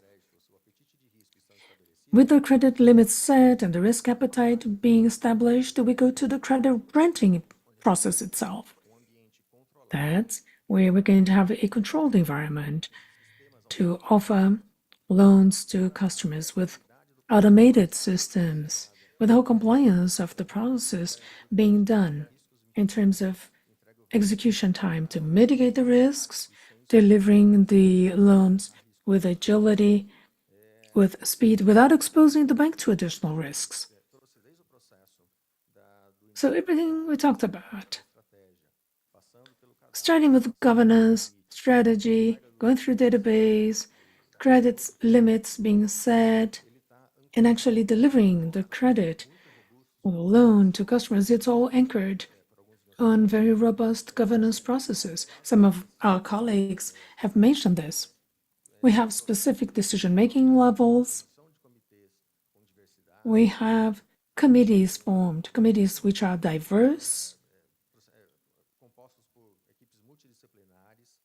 which are composed by multidisciplinary teams that will be able to deliver, to grant the loans with coherence and risk adjusted. That will bring us the profitable results, and the earnings of the bank are a testimonial of that. But always preserving the segregation of functions between risk areas and credit areas. I think that explains how our process works and how technology is part of all that. Both João and Rosie will help me explain how we deliver this to our end customers. Great, very good. I'd like to move to another topic. Growing the loan book is a difficult task. It's not just about price. You have to have an engaged sales force. So I'd like to speak a little about the sales force. You have a sales induction system, the famous AKA or connection. And I'd like Rosie you to speak a bit about sales, induction, and the use of your network of branches. How do you cascade down the strategy of the bank into targets and the most encompassing targets cascading down to the individual targets for the sales force? How do you encourage your sales force? You call it optimization of the targets, involving managers and the salespeople to improve the performance of the bank. Thank you for the question, Nishio. My name is Rosiane. I am known at the bank as Margaret Thatcher. I'm a white woman, light brown eyes and hair, and I'm wearing blue overalls. Well, Nishio, the team I lead today is responsible for, among other things, for putting together the budget, measuring managerial results, forecasting short, mid, and long-term results, and also performance assessment and induction of the sales force.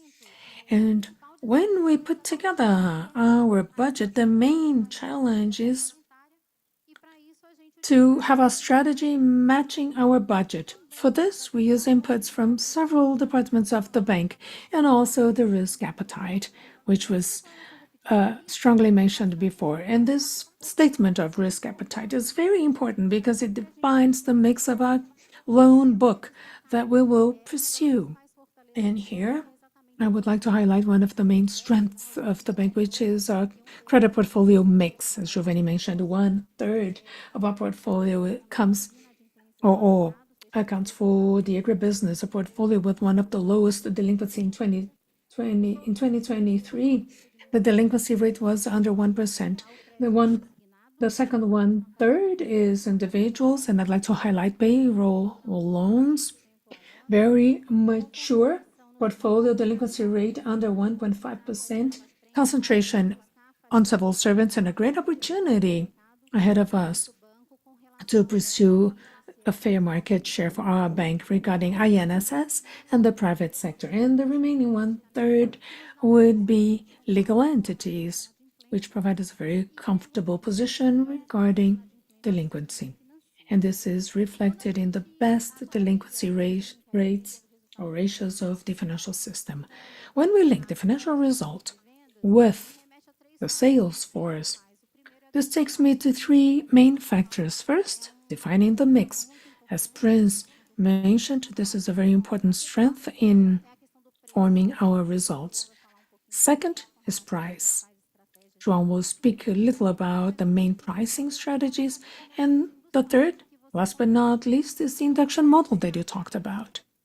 And here, I would like to highlight the power of our network and the efficiency of our induction model, which is characterized by our ability to distribute our budget to granulate at the level of the customer. So when we can calculate the budget for every customer, I can put it all together at the level of the whole negotiated portfolio, and I can use that to assess the performance of our managers who are relating with our customers on a day-to-day basis and in the induction process so that they can do the best business.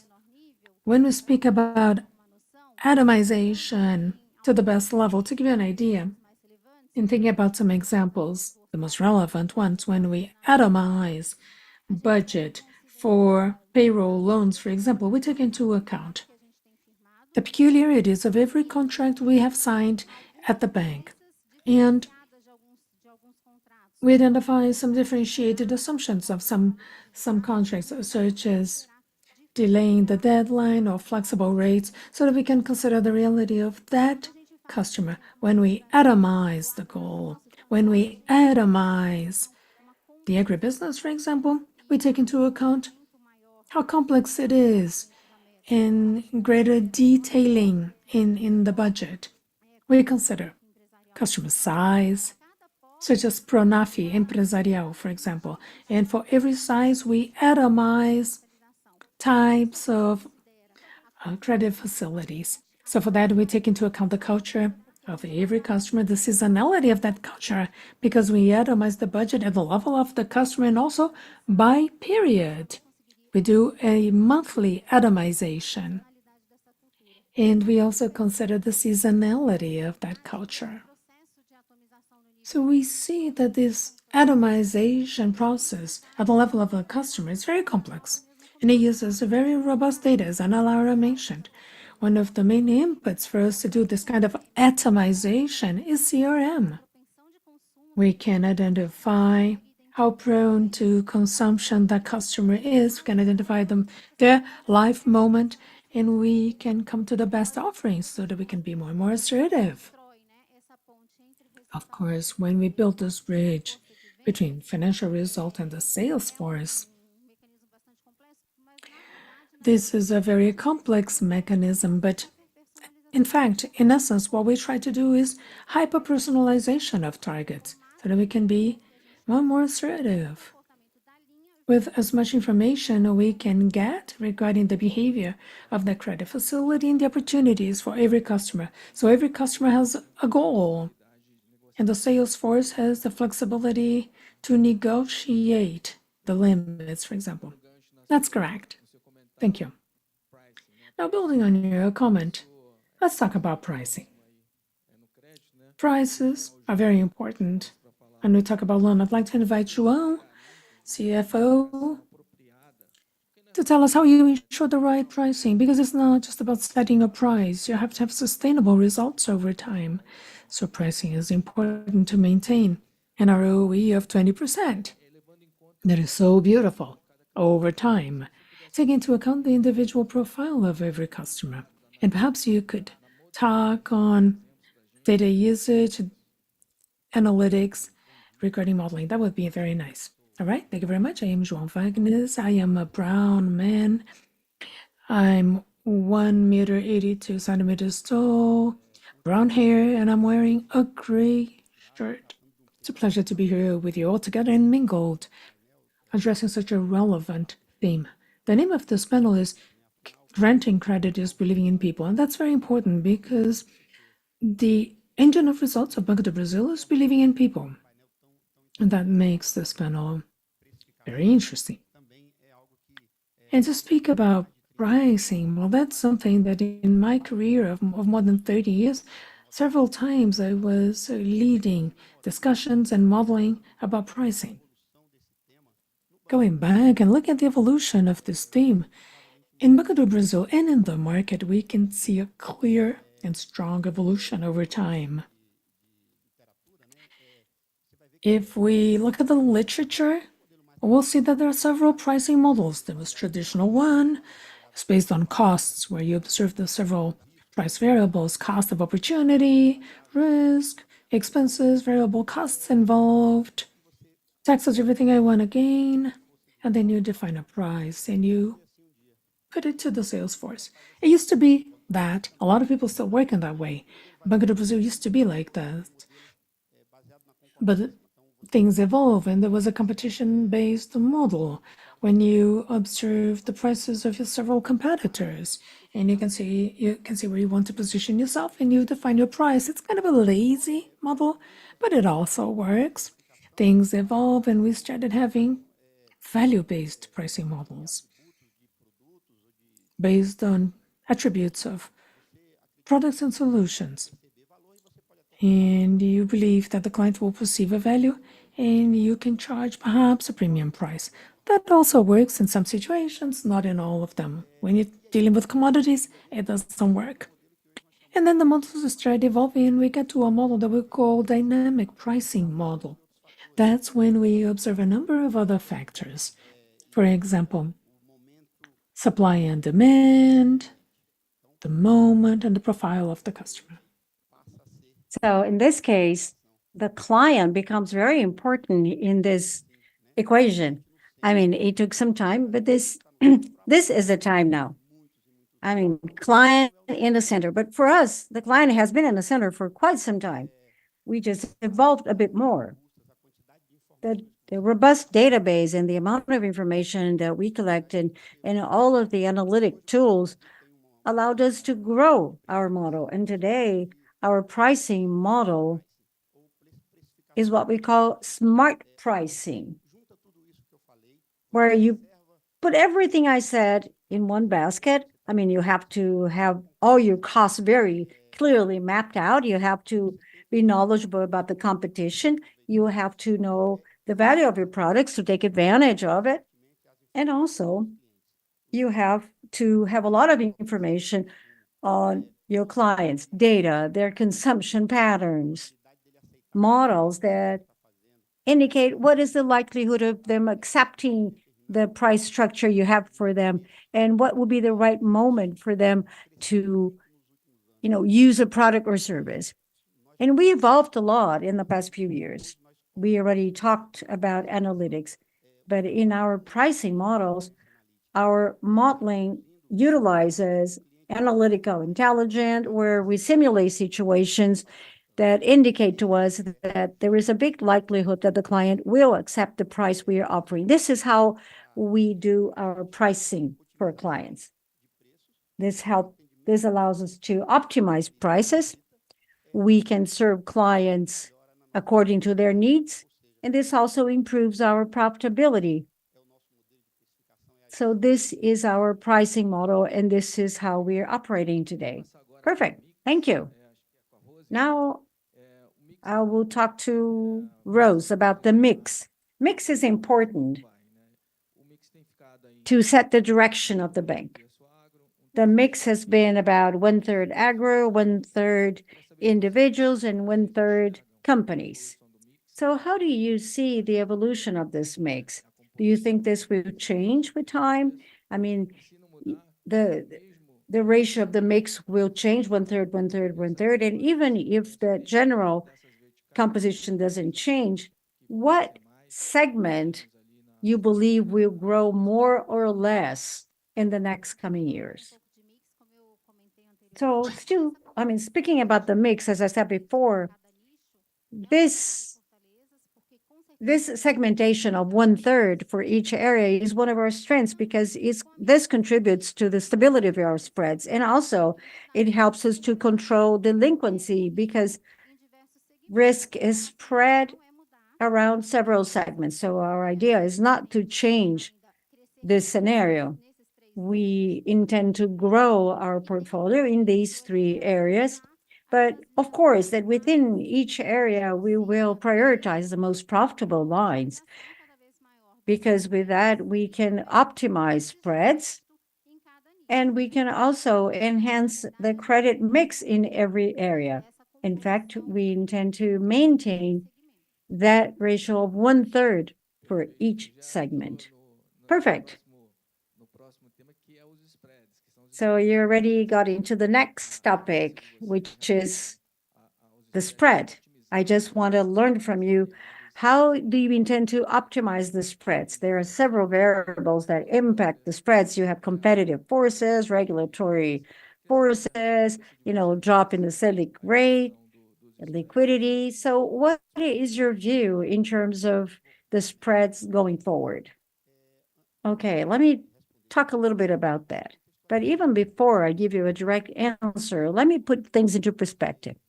You may have situations where you reduce a rate without reducing the spreads. If you're only transferring the opportunity cost, your spread is maintained. Or there might be other situations where you may see an improvement in the economic scenario, macroeconomics may be better. So as a result, you have lower delinquency and you need lower provisions. And with that, you may even have a reduction in prices that is below the opportunity cost, but at the same time, you are not reducing your risk-adjusted return. I mean, if you look at the gross spread, may give you the false impression that there might be a reduction, but in fact, your risk-adjusted return is not. This is important, and we want to optimize the risk-adjusted return. There might be situations of changes in the spread, but that could be supported by this view of a best risk-adjusted return.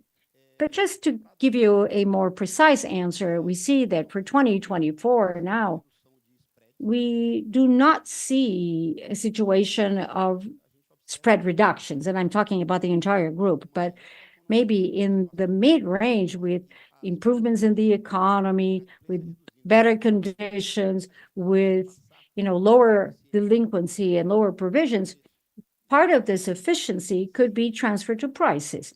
But again, without reducing the risk-adjusted return, but on the contrary, optimizing the risk-adjusted return. So this is our more general view in terms of the spreads. But the other thing is, how do we see the competition? I mean, competition is around us, of course, and whenever you talk about loans, Banco do Brasil is very, very strong when it comes to loans. Well, when we talk about risk management, this is a strength that we have because our risk management model is our strength. It's important that we know, what kind of clients will get what kinds of loans, and this help us to get to our risk-adjusted returns. Banco do Brasil has been very successful in a strategy that we call campaign. In fact, we just put together several areas, and then we together talk about product placement. So Mattarazo selects the audience, strategic audiences, to earmark a certain campaign. So let's say we have to identify whether these clients would be inclined to consume these products. So we have to know if they would be likely to consume the product. And then we have to work with the network, communication, and price. Price alone doesn't work. Price wars never work for anyone. You have to do that as part of a collective strategy to serve your client well, while at the same time you optimize our risk-adjusted returns. This has worked quite well, and we do believe that this is the reality today, and it will be the reality in the future. And not only that, we are also betting on the value chain strategies, as we mentioned here before. We should have results not only thinking about that particular transaction, but we have to look at everything that goes around it, because this can contribute in the result as a whole. So the value chain strategies are important, and personalized pricing is also good because they all contribute to that risk-adjusted return. So we're not only looking at one particular transaction. Well, given that we have no more time, I would like to thank you, all of you. Well, thank you for this important, lesson.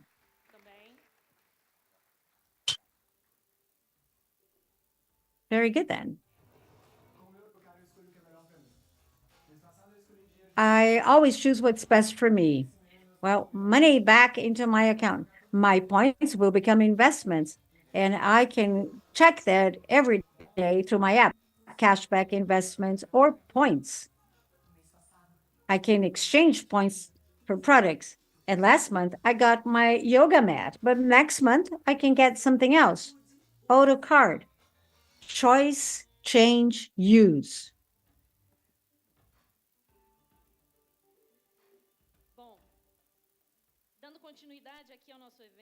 Well, continuing with our event, I would like to call our officer for means of payment, Pedro Bramont, and he will talk to us how the bank sees the future of means of payments, considering our strategies for new products and what we see going forward.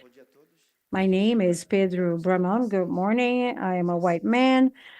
My height is 1.76 meters. I am wearing, white shirt, a blue suit, and a tennis shoes that seems to be black.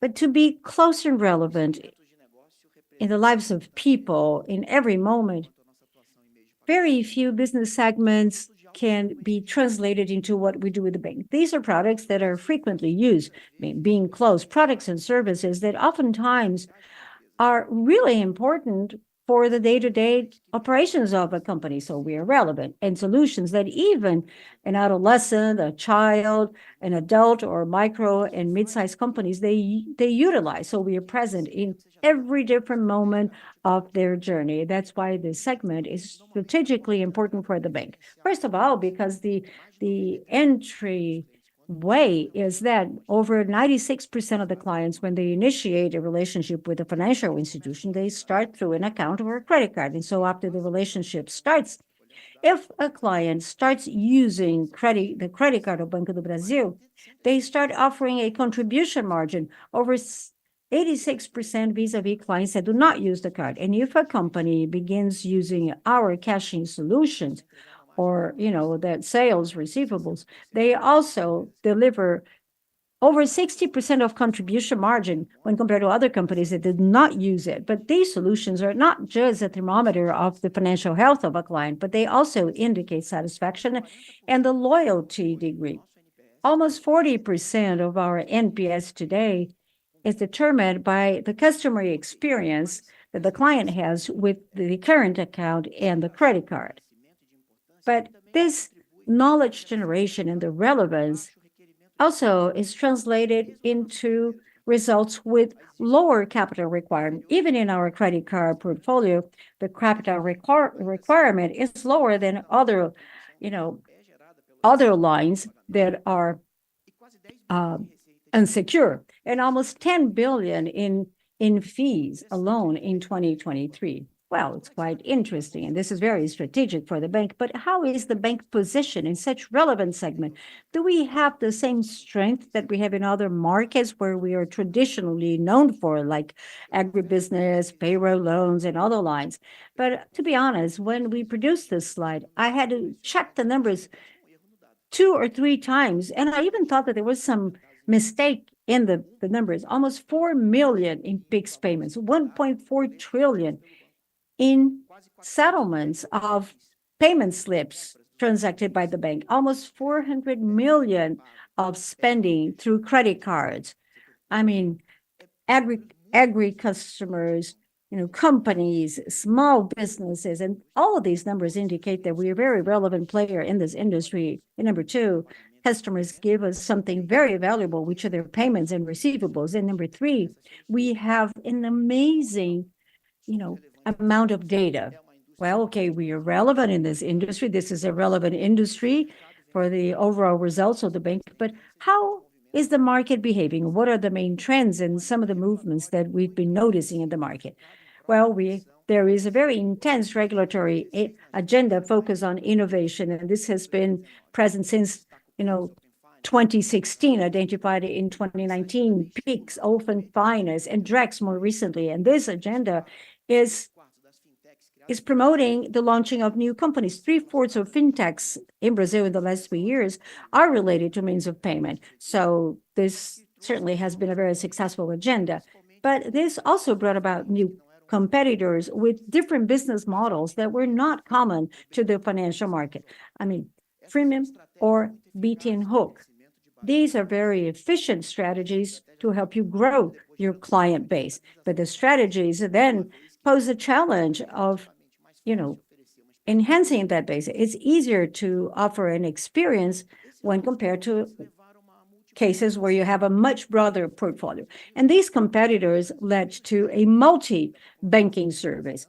Less than 10 million of the population over the age of 15 do not have any banking relationship. So Brazil is, Brazilians have a bank account. And because of this non-control offering of credit cards, delinquency increase. But now the market will be further consolidated. We don't think that in the next 2 years we will have so many neo banks, because it's just a natural movement of the bank. But this multi-banking approach led agents in the market, in an attempt to be more distinguished, they would focus in further personalization, and in some cases, hyper-personalization of prices and benefits. And the same thing applied to means of payment and security tools. And so AI is also part of that security move. But the bank has a competitive advantage. We have a very complete portfolio. We've been, performing for a long time. And the more interactions we have with clients, the more data we collect, and the more chances we have to offer personalized services. When we look at the corporate market companies, we notice that this multi-banking led to a changing behavior. And this is quite understandable, because clients began demanding that our solutions were embedded, like embedded payments, invisible payment, embedded in management softwares or ERP. So as the company becomes more professional and they have multiple relationships, it's much more convenient to the financial department to use a single software to lead all of the operations of payments and receivables, rather than having to click on different apps or different solutions from the bank. Okay, this is the way the market is behaving. So what are our main responses or priorities? How do we look ahead, 2024 onwards? The first important driver is the expansion of our cash management integrated strategy. How do we do that? We increase our partnerships. Today, we have more than 25,000 companies using our APIs, and they generate over 1 billion transactions. It could be like looking at their balance, etc. So to maintain this growth, we have to engage in new partnerships with new ERPs. And number two is exclusive and differentiated operations for those that centralize their operations with us. So the integrated strategy is to be a dominant player. So as we have a complete portfolio of credit and other services, it will be much easier for us when compared to another organization to provide an integrated strategy. And the third aspect of this expansion is that we have a network. We have cash managers, and these are professionals that are all over the country that have deep knowledge dedicated to cash solutions, but they also have a technological background, and they help us with pre-sales, setup, deployment, and after sales to clients. And this reduces the fear of clients of changing to another solution, and this help us to provide a safer solution. And we saw an opportunity, and then we introduced a product called BBB. It's an intelligence platform for receivables that is guaranteed by Banco do Brasil. And in a very simple way, with just one agreement, clients have access to our entire cash management portfolio linked to sales. So with this network, we have a very good product. We have engaged in more than 90,000 agreements. We already surpassed 90 million BRL in a month. And very soon, we hope to reach 1 billion of transactions. Number two, the growth of our base. When we look at payment means, there are three major levers. First, BB Cash. We know that looking for newer vintages, this increases our loyalty chances in a timeline. If you think that the purchase value is low, I don't know whether you know, but in 2023, the main Christmas gift that children ask was digital coins so that they could play games. So the BB Cash strategy, using our means of payments and our other solutions, is very efficient. We have 300,000 clients, and we want to reach 1 million very soon. Our unified onboarding in the second half of the year represented our solution that is state-of-the-art in what concerns identifying clients. In a very few clicks, we will continue to grow. In the third quarter, the numbers will then change. And finally, we have a very large events platform. We sponsor events, for different audiences, music events, electronic gaming events, etc. We have a strategy for prepaid credit cards. So in these events that receive an audience of over 50 million people, this is a very important source to get new clients. And also principality and penetration in our base. When we look at principality, the concept will vary, depending on the product and organization. But we want to be the preferred bank of our clients. We see opportunities, especially in terms of principality, in two major lines. Credit cards in the high income bracket, we have 70% principality of the balance of these customers, but we also saw opportunities regarding purchases abroad and the inclusion of the card in the digital wallets. This increases in average spending in more than 11%, Apple Pay, et cetera. Even though our commercial force is very strong, sometimes there is a low penetration of credit cards, which gives us a great opportunity to grow, especially if you look at the bulk of our customer base. What about on banking? We have a very qualified audience, more than 26 million users in our digital channels. We know that we have to develop alternatives, or at least we have to add more things in terms of generating fees for individuals in the mid-range. And finally, today, we already have some solutions that are becoming more consolidated, like BB Shopping, and this is another line of services in addition to banking service. So our major strategy here is looking at where our clients would buy services of higher recurrency, and we started running some tests. First, rental cell phones, and now digital security, taking advantage of what clients are already buying and getting into subscription revenues, and also the integration with new technologies and products from our own portfolio, mainly focus on first Pix-based solutions. We already have that integrated with CDC, more than 50 million solutions with Pix integrated solutions, payment slips with Pix. Well, we have PIX payment in payment slips, and then we have other products associated to investment products and credit lines. So we offer installments to cash payments. So any purchase paid cash with a credit card can be paid in installments. So I just presented to you some of our initiatives. Our focus is to do the run-of-the-mill operation well done, which I call the good sauce of our work. We want to increase our participation, our relationship with our clients, and to generate a healthier relationship and healthier results. Thank you very much.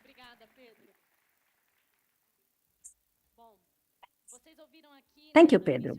Well, at the beginning of the day, you heard that we do not build the future of the bank alone.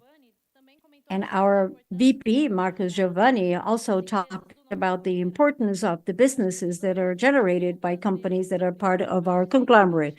I think you've heard us speak about having more than 120,000 colleagues that are working in the several companies where the bank has a stake. And today, when we take a closer look at our conglomerate, we can also refer to celestial bodies that have some synergies and that they bring important results to us here at Banco do Brasil.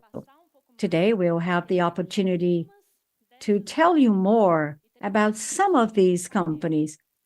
And in our next panel, we have 4 representatives. I'll call them to the stage to allow them to tell us a bit about how these partnerships contribute to our final result. I would like to call Eduardo Rosman, an analyst of BTG Pactual.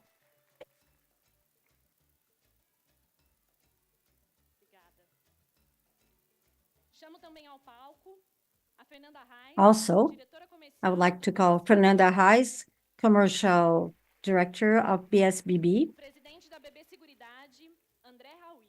the CEO of BB Seguridade, André Raui, and then Denise Liberato, Head of BB Asset,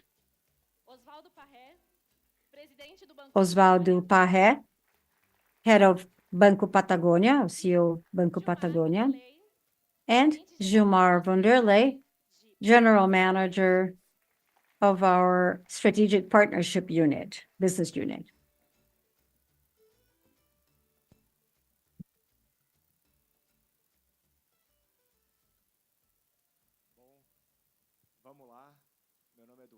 Okay, my name is Eduardo. I'm a white man.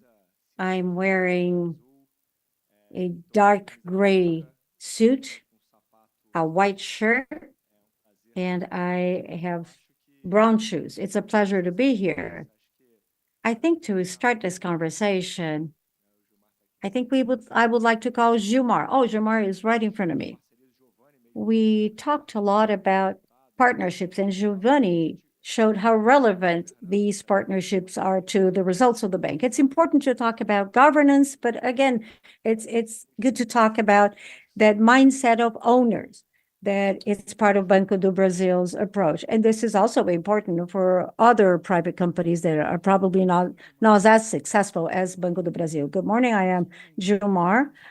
I am 6.1. I'm wearing a blue suit, like a Banco do Brasil suit, white shirt, and black shoes.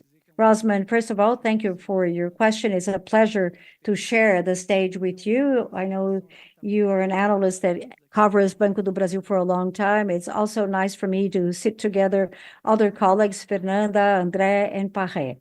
Now, speaking about the bank's portfolio, today we have 89 stakes and a very diversified portfolio. We have stakes in consortium, technology, resource management partnerships. But we are not only diversified in this regard, we also have geographic diversification. There are companies operating in Brazil, other companies operating abroad, and we will talk about Patagonia in Argentina in a moment. And as you know, you ask me, what is our main function? We have to have that mindset of an owner in relation to our affiliated companies. The results from these partnerships accounted for 50% of the bank's results in 2023. And we continue and we want that these affiliated companies continue to generate value, to create value, bringing sustainable results, not only to us, but all of our stakeholders, shareholders, clients, society, among others. And we work based on 4 pillars. The main pillar, which is how we manage all of these holdings. I mean, we are based on planning, budget, targets, and compensation. But for all of that to work well, it's very important that we select and get good people. We have a notion of 125,000 people hyper-qualified and educated internally. And we believe that this is one of our main differential in terms of delivering the strategy and being very well disciplined in the way we deliver the strategy. Another aspect that adds value to our operation are all of the equity holdings. We have other examples of situations that were very successful. We have SBB, which is the integration of 2 entities that were very strong, but together they have delivered substantial results, and they have been leaders in the markets, not only in Brazil, but elsewhere in the world. We also have examples of other strategic partnerships like BB Asset. They have been delivering good value, and now they are also delivering substantial results. I can also mention Trigo Alcan and others that Denise will refer to in a moment. The other pillar that, in our view, delivers a lot of value are, good ESG practices, having a very robust governance in all the companies, having well-structured processes and collective decisions. All of that, in our view, adds value to all of these companies. And finally, our last pillar will be the culture of the bank. It's important that we promote our purposes, that we promote our values, and more importantly, our Banco do Brasil way of doing things. It is a very unique way, and this has been delivering great results. Now, I turn back to you. Thank you. I'd like to invite André. André has been with Banco do Brasil for many years, but he is now part of BB Seguridade. It's a company that has celebrated 10 years since their IPO, and they have been very successful. I've been following BB Seguridade since the IPO. So, André, how do you see the growth opportunities for BB Seguridade? Oh, BB Insurance. This is a relevant channel for Banco do Brasil and will probably continue to be a relevant engine in the coming 10 years. What other channels do you think you can explore? Good morning to everyone, ladies and gentlemen. It's a pleasure to be here. I'm a white man, about 5 foot tall. I'm wearing a light blue shirt, blue jacket, black trousers, and sneakers. Oh, your question is interesting. I just joined this BB Seguros, or Seguridade. I took over last week, so I'd like to look at the big numbers. When we look at penetration of the insurance market relative to the Brazilian GDP, it does not account even to 4%.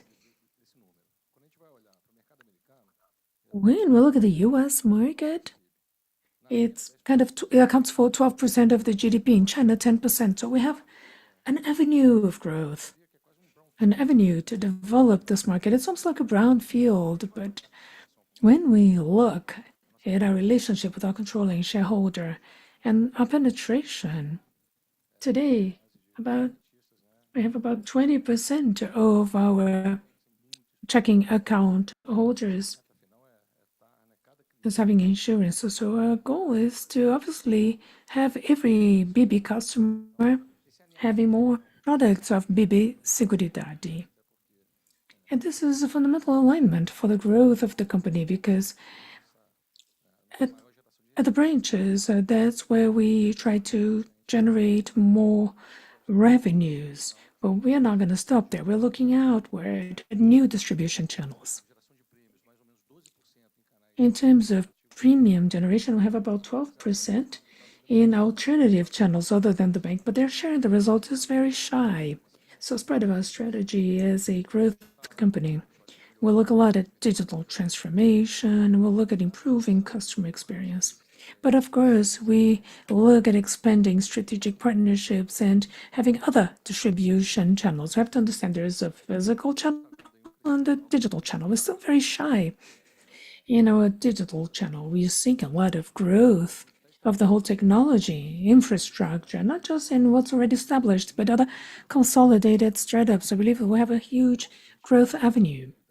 Another point that we're going to be looking at with a lot of care is to bring our brand more close to the general public. I think that the brand BB Insurance has to be in every corner of this country in a strong fashion for checking account holders, non-checking account holders. The Brazilian public has to know BB Insurance and also the international audience. I think that this is an avenue to be explored to enjoy the synergy that we have with the bank. I also believe that in terms of growth, we are still very shy in the business insurance segment. And I believe that this is another avenue to be explored. Although we are leaders in the agribusiness insurance segment, we still have products to create to protect small, mid-size, and large farmers. This is very much aligned with the strategy of Banco do Brasil. So I guess then we have a number of possible paths to follow. And of course, this will set the tone. With my arrival, working with a wonderful group of people, this is a successful company. I know you analyze us, I know you're a fan, and you know that the value of the company goes way beyond the share price. It's the value we create for society. Our company has a purpose, has a value, and has an impact. A culture of protecting, of providing peace of mind. Having said that, we'll try to invest in educating our public and society at large so that everyone can consume more of our products and enjoy the necessary peace of mind when they make an investment in buying insurance or savings bonds. And we'll speak more about all this. Thank you very much for the opportunity. Give the floor back to you. Perfect, Andrea. I think that we're going to be working close together. Now, I'd like to invite Fernanda Arraes with UBSBB. When this JV was announced, I think it was totally out of the box JV, now very common. And the results are here. It's a successful partnership. So perhaps you could tell us about the strategic rationale of this joint venture. Perhaps you could tell us about the results so far. They've been satisfactory, above expectations, and the opportunity for cross-selling between BB and UBSBB. Thank you, Rosman. I am Fernanda Arraes. I'm a white woman with brown hair. I'm wearing black pants, white shirt, and a black sweater. Well, thank you for the question. Yes, indeed. This is a partnership that has existed for 10 years and 4 months. Over the years, it was a big challenge for both players to get to this strategic rationale. For many, many years, Banco do Brasil wanted to be very competitive in the capital markets. And they did have some highlights in the capital markets, but they needed to have a global reach. With this partnership, we were able to achieve this goal. because we complemented through two renowned institutions in Brazil and abroad.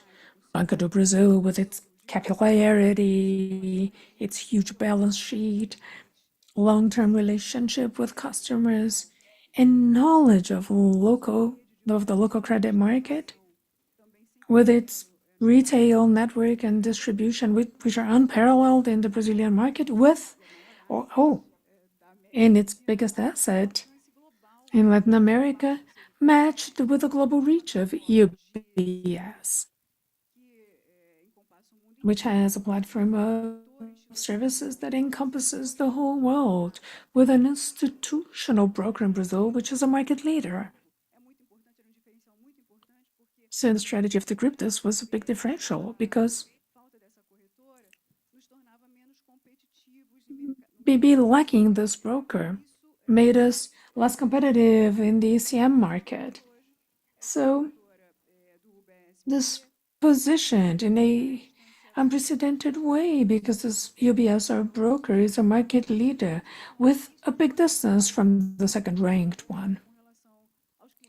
This positions us differently regarding wholesale customers because we can offer them a complete solution.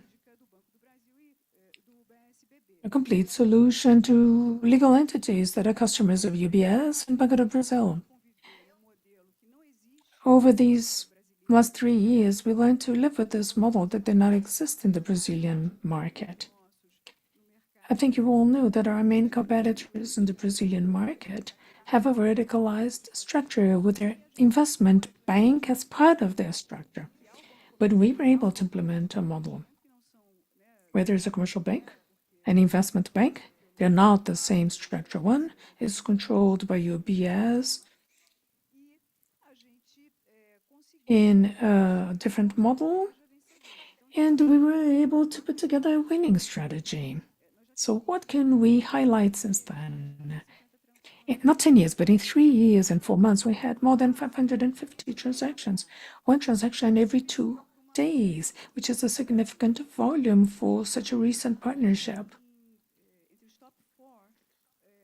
We're among the top 4 players in the local debt market with 12% market share, among the top 4 in the equities market in Brazil with 78% of the market in terms of volume placed. We're among the top 3 in M&A, and we have been growing and developing this strategy so that we can bring our customers to differentiated strategies. What do I mean by that? We heard earlier from Tarciana that Banco do Brazil is focused on developing ESG principles, and that Banco do Brazil wants to foster this among its customers. UBS globally also carries the banner of the ESG agenda for at least 20 years. And here locally, we established an area where we have a head dedicated to this theme to help companies make this transition. So the strategy we have adopted together with BB to achieve long-term goals encompasses advising clients and take capital market operations with an ESG stamp to the market. We have been working with a different concept, which is what we call green equity. You know green bonds since 2009. This is a well-known concept, but we've been working with B3 to bring a concept that already exists in the London, New York, and Stockholm stock exchanges to characterize green issuers in the equity market. So we are pursuing this innovative strategy to work with BB and its customers around innovative models in this ESG segment. So I think that in a nutshell, to tell you a little bit of what we have achieved over the years, I think that this was the strategy. Thank you, Fernanda. Now I'd like to invite Nishio, who spoke about BB Asset. He's the managing director of BB Asset. And the investment market is going through quick changes. And BB continues to be a market leader. So I'd like you to speak a little about the challenges ahead and what you are doing to remain in a leading position. And to speak about partnerships. We mentioned some. Okan, you recently had one with J, JGP. Well, thank you for the question. I am Denise Liberato. I'm a black man. I'm wearing a blue suit, white shirt, brown shoes. It's a pleasure to be participating in this event. Well, Rosman, BB Asset, well, it was recently rebranded BB Asset. Started in 1986, and then since the stabilization with the Real plan, it's been a market leader. More recently, an undisputable leader. We crossed the barrier of 1,600,000,000,000 BRL, more than 20% market share, and indisputable leadership, despite the number of asset managers that pop up every day in Brazil, trying to get some of our market share, trying to specialize in a different segment of the industry. We talk about 1,000 asset managers. So it's very pulverized, and a consolidation of the market is expected. BB Asset is a leader or vice leader in 7 of the 8 Ambima customer segments. All asset classes are addressed. Our flagship is to be a liquidity hub. We use the BB conglomerate, BB Seguridade, a big client. UBSBB is a good originator of good business. Fernanda spoke about ESG, the ESG agenda. I'll speak about what we are doing regarding that, but the asset is too big. The conglomerate is very big, the bank is very strong, and we enjoy all of these business channels and lines. 340 employees that are super qualified, very talented, with the highest certifications in the industry. We have a quality and excellence stamp by all rating agencies that operate in this segment. And in the services line, we contribute with 25% to that fee income. João mentioned the partnership we did for structured credit. We want to address micro, small, mid-size enterprises. We want to take them to the capital market with good structures to be explored with our manager, BB Asset. Trigonal small caps, that's a market segment with Werner. He's specialized in addressing this kind of point. We thought it was interesting, but the JGP partnership is a revolutionary one. What do I mean? Getting the strategy of the bank mentioned by Tarciana, our CEO, of being a leading bank, leading the ESG agenda as the most sustainable bank in the world, a partner of the agribusiness, more than 70% market share, a leader in the bioeconomics chain, taking this to the investment funds. So what is the design? JGP is specialized in this kind of structure, joining efforts with Banco do Brasil and BB Asset, BB being the largest originator of green assets in the Global South. The bank has an excellent relationship with multilateral organisms. President Cicero is here. He won't let me lie. I had several meetings with agencies that are interested in stimulating this agenda in Brazil. In addition to institutional investors who need to decarbonize their portfolio for regulatory reasons, they can do this through BB Asset. So this partnership was born to tackle this business line that did not exist. And second, what Geovanne said, our shares are expensive because the asset generates 25% of the conglomerate is getting into a new business line that did not exist before. Thank you. Oh, I thank you. No, speak about Patagonia. We have Osvaldo Barre here. He's the CEO of Banco Patagonia. I think it would be nice for you to tell us about the operation there. More recently, everyone is more focused on the exchange, on the peso devaluation, but the bank is doing great there. When you started, the bank was only focused on a part of the business and you're expanding to other business areas. So it would be nice to hear from you. All right, good morning. Thank you for the question. Good morning, ladies and gentlemen. It is a pleasure to be here. I am Osvaldo Barre, CEO of Banco Patagonia. I'm a white man, brown hair, gray beard. I'm wearing a blue suit, white shirt. Banco do Brazil has been in Argentina for 64 years, and Banco Patagonia a lot less than that. And Banco Patagonia has existed for some decades before Banco do Brazil arrived. In our purpose, we want to participate in the development of people in a broad sense, as CEO Tarciana mentioned. And we have been doing this constantly, and we have delivered the results to Banco do Brazil. We are 3,000 employees. We have 200 business branches spread around Argentina. We are one of the few Argentine banks that have a presence in all units of the Federation of Argentina. We are a universal bank. We have a retail unit, a wholesale unit, and a very important department or area is the public service. And Banco Patagonia has been delivering results, as you mentioned, consistent results over the last few years. We ended with a ROE of 37.6%, already discounting inflation. And we work every day to deliver these consistent results.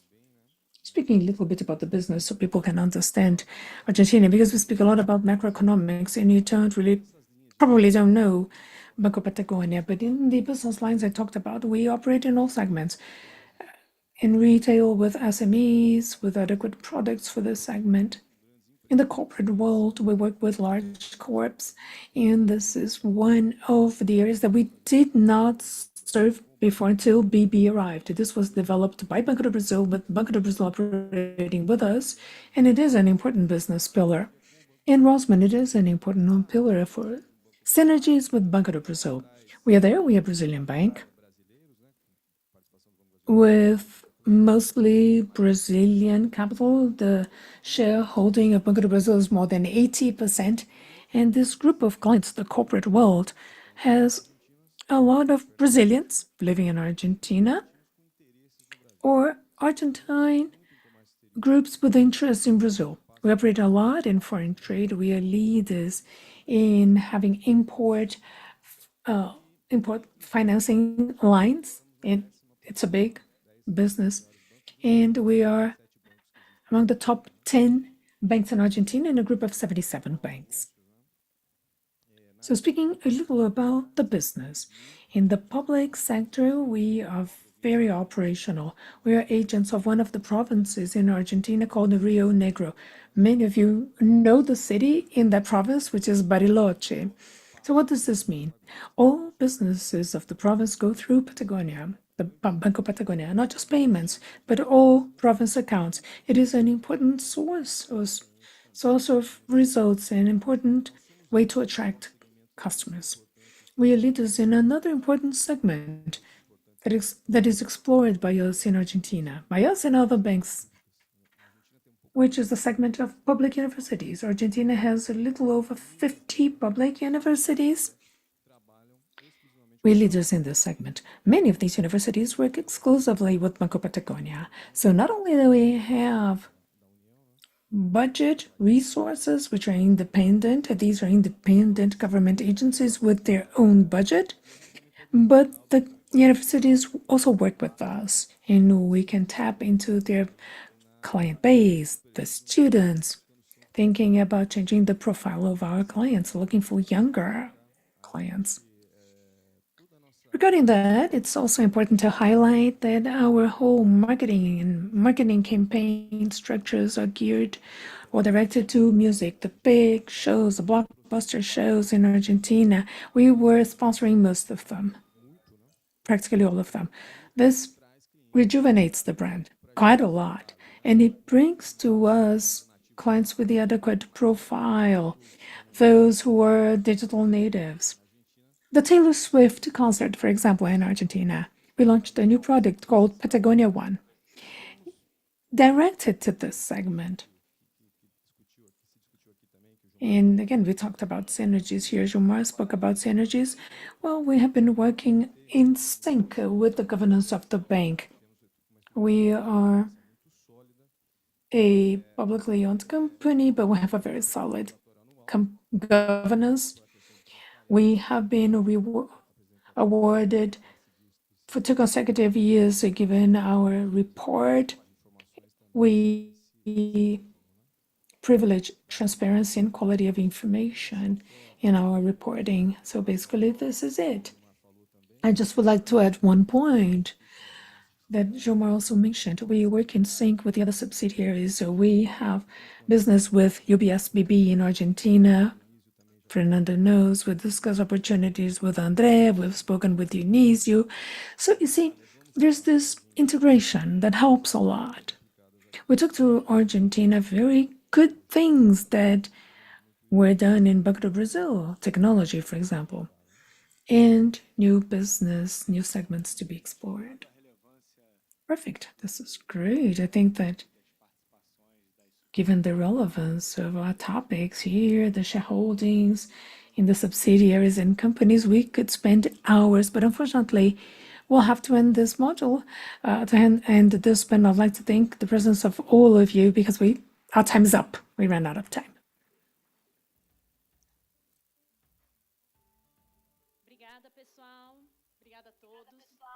Thank you. Thank you all. Now,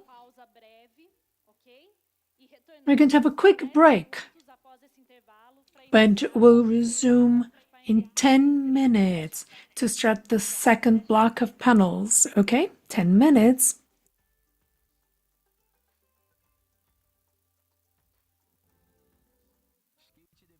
Sinônimo de superação.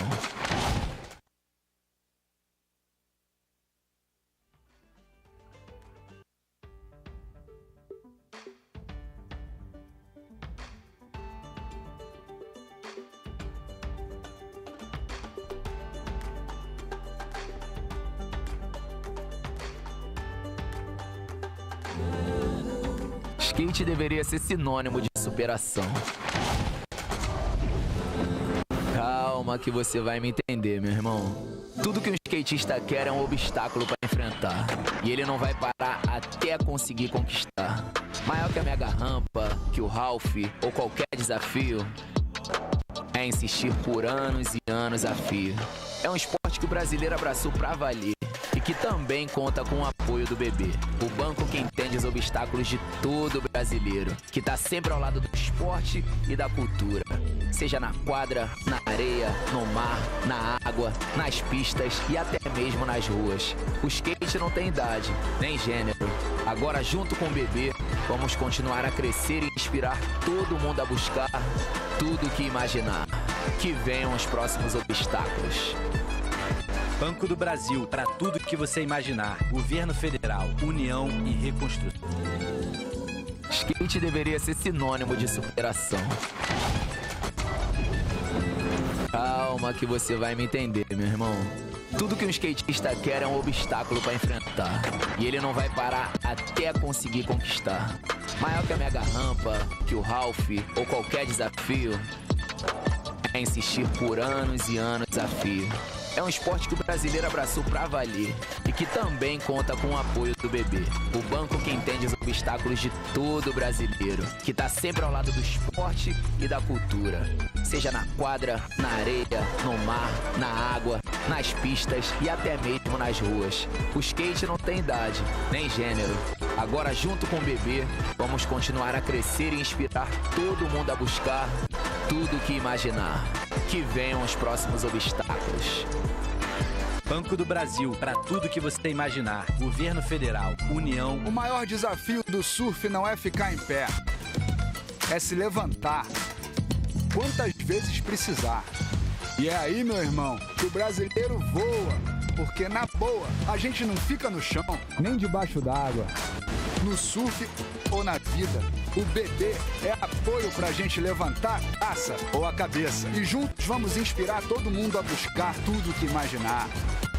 Banco do Brasil, para tudo que você imaginar. Governo Federal, União. O maior... Quando o Brasil entra pra jogar, nunca tá sozinho. São 6 na quadra, 2 na praia e todo mundo torcendo. Essa é a vibração que não deixa a bola cair e faz a torcida explodir. O BB é fã do vôlei, é por isso que joga junto há tanto tempo. E juntos vamos continuar a inspirar todo mundo a buscar tudo o que imaginar. Banco do Brasil, para tudo que você imaginar. Governo Federal, União. Skate deveria ser sinônimo de superação. Calma que você vai me entender, meu irmão.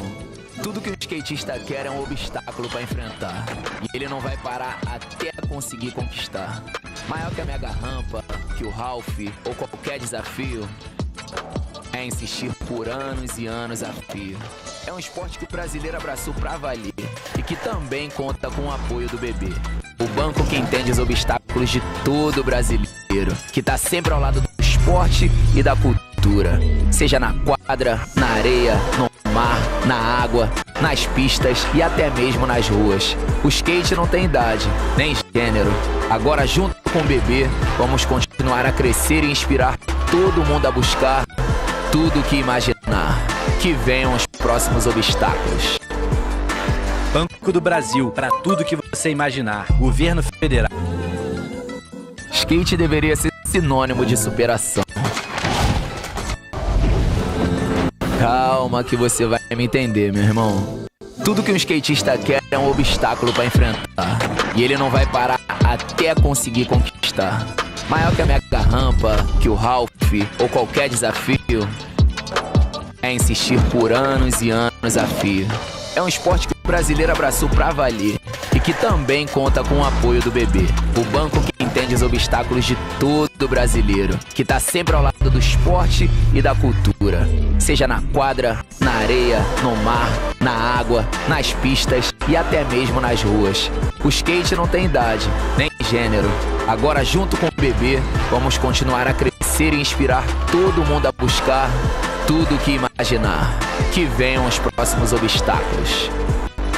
Banco do Brasil. O maior desafio do surf não é ficar em pé, é se levantar quantas vezes precisar. E é aí, meu irmão, que o brasileiro voa, porque na boa, a gente não fica no chão, nem debaixo d'água. No surf ou na vida, o BB é apoio pra gente levantar a taça ou a cabeça. E juntos vamos inspirar todo mundo a buscar tudo o que imaginar. Banco do Brasil, para tudo que você imaginar. Governo Federal, União. Quando o Brasil entra pra jogar, nunca tá sozinho. São 6 na quadra, 2 na praia e todo mundo torcendo. Essa é a vibração que não deixa a bola cair e faz a torcida explodir. O BB é fã do vôlei, é por isso que joga junto há tanto tempo. E juntos vamos continuar a inspirar todo mundo a buscar tudo o que imaginar. Banco do Brasil, para tudo que você imaginar. Governo Federal, União e Reconstrução. Skate deveria ser sinônimo de superação. Calma que você vai me entender, meu irmão. Tudo que um skatista quer é um obstáculo para enfrentar. E ele não vai parar até conseguir conquistar. Maior que a mega rampa, que o Ralph ou qualquer desafio, é insistir por anos e anos a fio. É um esporte que o brasileiro abraçou pra valer e que também conta com o apoio do BB. O banco que entende os obstáculos de todo brasileiro, que tá sempre ao lado do esporte e da cultura. Seja na quadra, na areia, no mar, na água, nas pistas e até mesmo nas ruas. O skate não tem idade, nem gênero. Agora junto com o BB, vamos continuar a crescer e inspirar todo mundo a buscar tudo o que imaginar. Que venham os próximos obstáculos. Banco do Brasil, para tudo que você imaginar. Governo Federal, União e Reconstrução. O maior desafio do surf não é ficar em pé, é se levantar quantas vezes precisar. E é aí, meu irmão, que o brasileiro voa, porque na boa, a gente não fica no chão, nem debaixo d'água. No surf ou na vida, o BB é apoio pra gente levantar a taça ou a cabeça. E juntos vamos inspirar todo mundo a buscar tudo que mais...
Aí, meu irmão, que o brasileiro voa, porque na boa, a gente não fica no chão, nem debaixo d'água. No surf ou na vida, o BB é apoio pra gente levantar a taça ou a cabeça. E juntos vamos inspirar todo mundo a buscar tudo que imaginar. Banco do Brasil, para tudo que você imaginar. Governo Federal, União. Quando o Brasil entra pra jogar, nunca tá sozinho. São 6 na quadra, 2 na praia e todo mundo torcendo. Essa é a vibração que não deixa a bola cair e faz a torcida explodir. O bebê é fã do vôlei, é por isso que joga junto há tanto tempo. E juntos vamos continuar a inspirar todo mundo a buscar tudo o que imaginar. Banco do Brasil, para tudo que você imaginar. Governo Federal, União e Reconstrução. Skate deveria ser sinônimo de superação. Calma que você vai me entender, meu irmão. Tudo que um skatista quer é um obstáculo pra enfrentar. E ele não vai parar até conseguir conquistar. Maior que a mega rampa, que o Ralph ou qualquer desafio, é insistir por anos e anos a fio. É um esporte que o brasileiro abraçou pra valer e que também conta com o apoio do bebê. O banco que entende os obstáculos de todo brasileiro, que tá sempre ao lado do esporte e da cultura. Seja na quadra, na areia, no mar, na água, nas pistas e até mesmo nas ruas. O skate não tem idade, nem gênero. Agora junto com o bebê, vamos continuar a crescer e inspirar todo mundo a buscar tudo o que imaginar. Que venham os próximos obstáculos. Banco do Brasil, para tudo que você imaginar. Governo Federal, União e... O maior desafio do surf não é ficar em pé, é se levantar quantas vezes precisar. E é aí, meu irmão, que o brasileiro voa, porque na boa, a gente não fica no chão, nem debaixo d'água. No surf ou na vida, o bebê é apoio pra gente levantar a taça ou a cabeça. E juntos vamos inspirar todo mundo a buscar tudo que imaginar. Banco do Brasil, para tudo que você imaginar. Governo Federal, União. Quando o Brasil entra pra jogar, nunca tá sozinho. São 6 na quadra, 2 na praia e todo mundo torcendo. Essa é a vibração que não deixa a bola cair e faz a torcida explodir. O bebê é fã do vôlei, é por isso que joga junto há tanto tempo. E juntos vamos continuar a inspirar todo mundo a buscar tudo o que imaginar. Banco do Brasil, para tudo que você imaginar. Governo Federal, União e Reconstrução. Skate deveria ser sinônimo de superação. Calma que você vai me entender, meu irmão. Tudo que um skatista quer é um obstáculo pra enfrentar. E ele não vai parar até conseguir conquistar. Maior que a mega rampa, que o Ralph ou qualquer desafio, é insistir por anos e anos a fio. É um esporte que o brasileiro abraçou pra valer e que também conta com o apoio do bebê. O banco que entende os obstáculos de todo brasileiro, que tá sempre ao lado do esporte e da cultura. Seja na quadra, na areia, no mar, na água, nas pistas e até mesmo nas ruas. O skate não tem idade, nem gênero. Agora junto com o bebê, vamos continuar a crescer e inspirar todo mundo a buscar tudo o que imaginar. Que venham os próximos obstáculos. Banco do Brasil, para tudo que você imaginar. Governo Federal, União e... O maior desafio do surf não é ficar em pé, é se levantar quantas vezes precisar. E é aí, meu irmão, que o brasileiro voa, porque na boa, a gente não fica no chão, nem debaixo d'água. No surf ou na vida, o bebê é apoio pra gente levantar a taça ou a cabeça. E juntos vamos inspirar todo mundo a buscar tudo que imaginar. Banco do Brasil, para tudo que você imaginar. Governo Federal, União. Quando o Brasil entra pra jogar, nunca tá sozinho. São 6 na quadra, 2 na praia e todo mundo torcendo. Essa é a vibração que não deixa a bola cair e faz a torcida explodir. O bebê é fã do vôlei, é por isso que joga junto há tanto tempo. E juntos vamos continuar a inspirar todo mundo a buscar tudo o que imaginar. Banco do Brasil, para tudo que você imaginar. Governo Federal, União e Reconstrução. Skate deveria ser sinônimo de superação. Calma que você vai me entender, meu irmão. Tudo que um skatista quer é um obstáculo pra enfrentar. E ele não vai parar até conseguir conquistar. Maior que a mega rampa, que o Ralph ou qualquer desafio, é insistir por anos e anos a fio. É um esporte que o brasileiro abraçou pra valer e que também conta com o apoio do BB, o banco que entende os obstáculos de todo brasileiro, que tá sempre ao lado do esporte e da cultura, seja na quadra, na areia, no mar, na água, nas pistas e até mesmo nas ruas. O skate não tem idade, nem gênero. Agora, junto com o BB, vamos continuar a crescer e inspirar todo mundo a buscar tudo o que imaginar. Que venham os próximos obstáculos. Banco do Brasil, para tudo que você imaginar. Governo Federal, União e Reconstrução. O maior desafio do surf não é ficar em pé, é se levantar quantas vezes precisar. E é aí, meu irmão, que o brasileiro voa, porque na boa, a gente não fica no chão, nem debaixo d'água, no surf ou na vida. O BB é apoio pra gente levantar a taça ou a cabeça.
Estamos de volta. Bem-vindos novamente. We are back. Welcome back.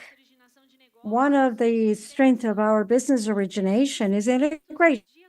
Integration among the several different segments of the bank and segments of clients.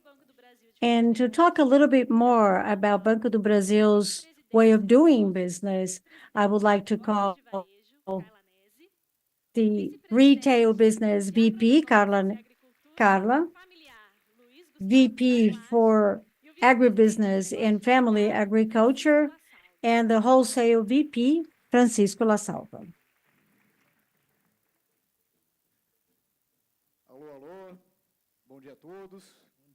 Hello, everyone. Good morning. I think it's good afternoon because now we're getting close to lunch. My name is Francisco La Salvia. I am speaking from the center of the stage. I am 1.73 meters in height. I'm wearing a dark suit, white shirt, and black shoes. I would like to start by thanking journalists, market analysts, members of the board that are here today, our employees, but above all, our clients and investors that came here to listen about what we're doing, to learn more about what we will do going forward. So the idea here is to talk a little bit about value change, and within value change, I will talk about wholesale, retail, I'll talk about the government, agribusiness, but the clients are in the core of our strategy. And as part of that customer centricity strategy, we are focused on having one bank for each client. This is the way we think, and this is the way we will continue to think. We are major partners of our retail clients, large corporate clients. We were voted the best private banking in the country, and all of that was based on a complete portfolio of products and services that are part, of the bank and all of the affiliated companies, over 80 companies. And I'm referring to the very simple products all the way to more structured transactions through capital markets and our SZBB in terms of our equity proposals, foreign issuance. We are ready for everything that comes to our plate. And all of the results that we are showing you are based on that. But before we kick off, I would like to start with some information. Nothing works at random. We have a very, very well-synced platform. Of course, we have the areas that take care of clients, corporate, retail, but we have a differential. The bank has areas that permeate other areas that involve clients that play a very crucial role in the business proposition. We tripled our derivative operations in the past few months, I would say. And why? Because our treasury today focuses on the client. I don't need the client area alone just to make a decision or hyper-personalize a derivatives proposal or a foreign exchange proposal. We have an investment vertical that supports the client area, starting with small investors all the way to ultra-high and investors. We have an international positioning, which is quite unique. We are positioning 12 countries with a very efficient operation, profitable operation that serves clients no matter where they are. And this is based on helping Brazilian clients to operate abroad. We want to be the funding base for these clients and the bank itself, and we want to serve the client no matter where they are. We are the only bank with a Shanghai operation, China being the largest commercial partner of Brazil. We talked also about Patagonia, and whenever we talk about other products, we have a very strong base. The idea is not just to bring you numbers, because the numbers depict the results of the bank, but I would just like to mention to some crucial aspects whenever we talk about the value chain. It's good to say that we doubled our disbursements of loans in the past 3 years. It's also very good to tell you that our private banking operation grew more than 2 times of the rest of the industry. We never, ever let our clients down, even in the most delicate moments. And I'm talking about the pandemic, and I'm saying that we are a relationship bank. This is quite important because this entire setting that you see here today, with all of the areas talking to one another at all times, this helps us to exceed in customer satisfaction. We're talking about NPS and the feeling that the bank is delivering everything it has in terms of its relationship with the clients. Whenever we measure the quality of our service, we have, our ranking is 85, and this is the acknowledgement we get from our clients. And that means that we are on the right track and we are building the future we want for the bank. But before we delve into the value chain, there is something that we are the only ones that have it. And Tarci said it very well. This is something we built along the years. We have our own BB way of being that has been built throughout decades and maybe centuries. And sometimes people ask us, how does that work? I think this event today really illustrates that. It's important to understand how we work internally and probably tell the market that probably what we're doing in-house, nobody else can do it better than we do. Our executive board works in a very harmonious way, having the client in the core. And I think this is what matters, because we are a unique bank with our own BB way of being. Not only we were able to produce these results, 55 billion, but we are building the foundations that will make Banco do Brasil even stronger. And the result comes as a consequence. I have some basic information, but I know that we don't have a lot of time. Until 2022, we had 5,500 agreements signed. And so I'm talking about the value chain, because when we have an agreement with a company from large corporate, or a small or mid-sized company, the idea for us is to enhance the relationship pyramid. Throughout the year 2023, we grew almost 50%. So those 5,500 agreements we had turned out to be 7,700 agreements, something like that. And I'm talking about different sorts of agreements, like prepayment to suppliers. I'm talking about marketplace. I'm talking about our payroll, public or private, payroll payments, and Larissa will talk about that, and also agriculture agreements. We will have a panel later on with Everton and Guilherme about that. But why am I saying all that? Because once we structure our result, we are not thinking about the results that we built so far, but the results that we want to build, adding value to society and doing what the bank has to do. I started by talking about the private agreements. We've been working on public payroll loans for a very long time.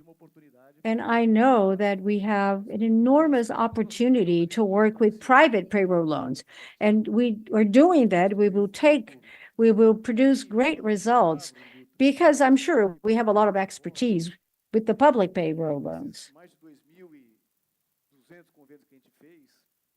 Among those new almost 2,300 agreements we did last year, agribusiness was the strongest link. And I have a very valuable piece of information.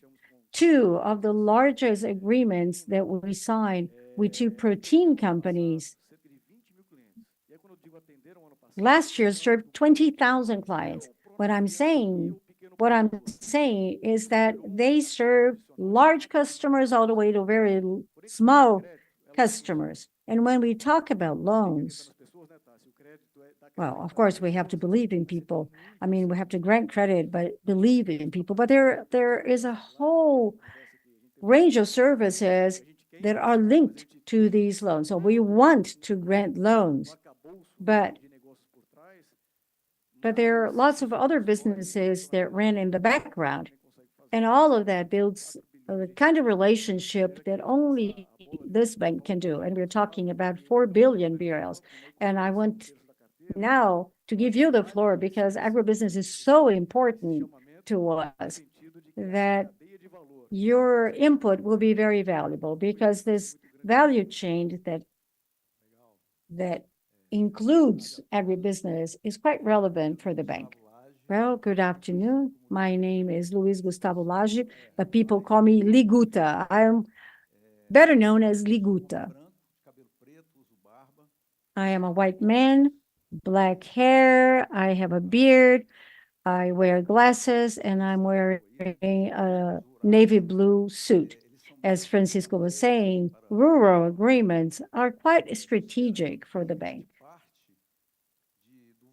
taking into account that great part of transactions involving Brazilian agribusiness, they are oftentimes originated by Banco do Brasil. And these agreements promote leverages or business bridges that help the bank operate in a more integrated fashion,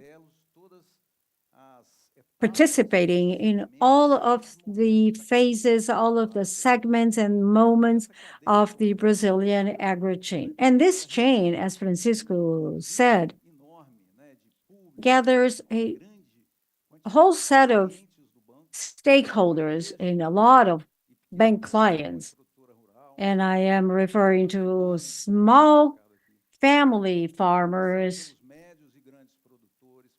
mid-sized farmers, large farmers, agro industries, co-ops, suppliers, distributors, resellers. It involves a large range of people, co-ops, employees of these companies, and also consumers in general.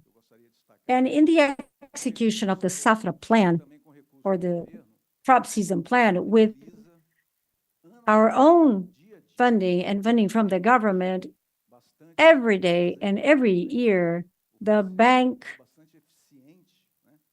through a very efficient system, grants sustainable loans to serve this entire change of the agribusiness and family farming. I'm talking about, inputs, purchases, and funding for investment projects like the acquisition of machinery, equipment, agricultural machinery, irrigation projects, storage, silage, civil construction, soil recovery, pastures, and also financing of the commercialization line, working capital, industrialization, and also loans earmarked for Brazilian exports. And all of this robust operation of the bank contributes in a very decisive way to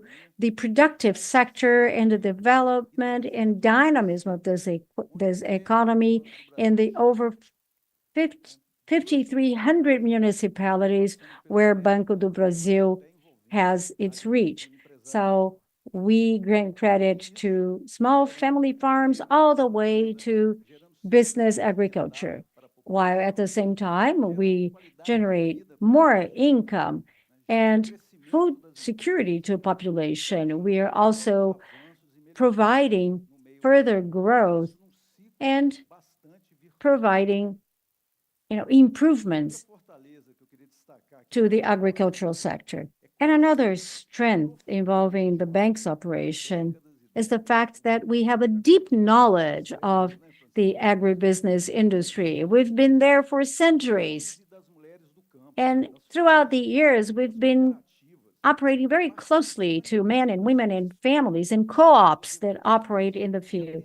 And we are also part of their own stories, constantly catering to their needs. And with this very strong relationship background, the bank has an important differential, and I'm referring to our special service, because we are very close to farmers and we have branches in many corners of the country. We have over 1,000 specialized portfolios that serve the agribusiness industry, right? Wholesale and retail, right? Yes. These are the guys who work in the agribusiness portfolio every day. And we have a large network of branches. And this network of branches has the support of over 200 expert professionals from the bank. And they are very specialized in different agricultural areas, working with farmers side by side, supporting growers, bringing technical service, providing support to cattle farmers and farmers in general. And to add to that, we have over 4,000 agribusiness partners, and they are located in different areas of Brazil, working to originate credit. And I'm not done. Another highlight is the so-called BB Agro Business Circuit of business and training. This allows the bank to participate in more than, in hundreds of agricultural events, providing good business, sustainable practices, technology, and training to growers, especially in regards to family farming. In addition to that, we have our famous agribusiness trucks who cover the country from north to east, north to south, east to west, trying to integrate the different communities.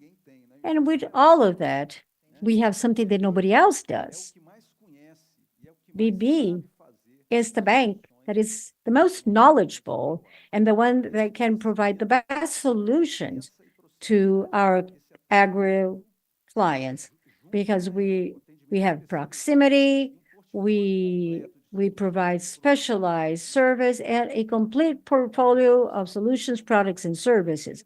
All of that strengthens the leadership position of the bank and the most important partner of Brazilian agribusiness, being relevant in all the lives, in the lives of people, companies, and society as a whole. And that's not all. We also try to enhance our footprint in the digital world. This allows people to get loans and rural insurance through the app in a very timely fashion, adding convenience and satisfaction to our clients. We have digital CPR transactions, input purchase transactions, and also you can hire Pronaf electronically. We are enhancing our partnerships and the use of technology like means of payment and sustainability in the field, constantly seeking for innovative solutions to expand sustainable business with clients and non-clients. An example of that is that we have the president of our Broto platform, because that is what makes the digital agro to operate well, integrating buyers and sellers in this integration hub, generating new businesses and getting new customers. So agro is ours, right? Broto is a good example of this. Well, I really like that my partners didn't allow me any more time to say anything. But okay. Well, good morning or good afternoon, everyone. It's a pleasure for me to be here. I'm Paranesi. I'm white. I have dark blonde hair. I wear glasses. I have a white blouse and blue suit, a blue pantsuit, the colors of the bank. It's very nice to be here and to share some guidelines and initiatives with all of you. And I think when La Salvio and Liguta talked before me, they really explain how our business is structured. It's important that we look at every client segment in a very unique way. We were able to show you that before, that this is a historical competence. It's not something that we acquired last year, but we look at every segment, we try to understand the specific value proposition, but at the same time, we have a holistic view of the potential of all the businesses. As my colleague said, this is also a different way of working. We study everything in a very encompassing way, trying to understand what are the returns that this can bring to us. I mean, how do ecosystems work? How do players operate? And we have to understand how people behave when they take credit. And then we try to extract value in a more integrated fashion. We could also run an individual analysis of every client segment and the returns they will give us. But once we combine all of the relationships, the ecosystems with their particularities, we can multiply our business gain.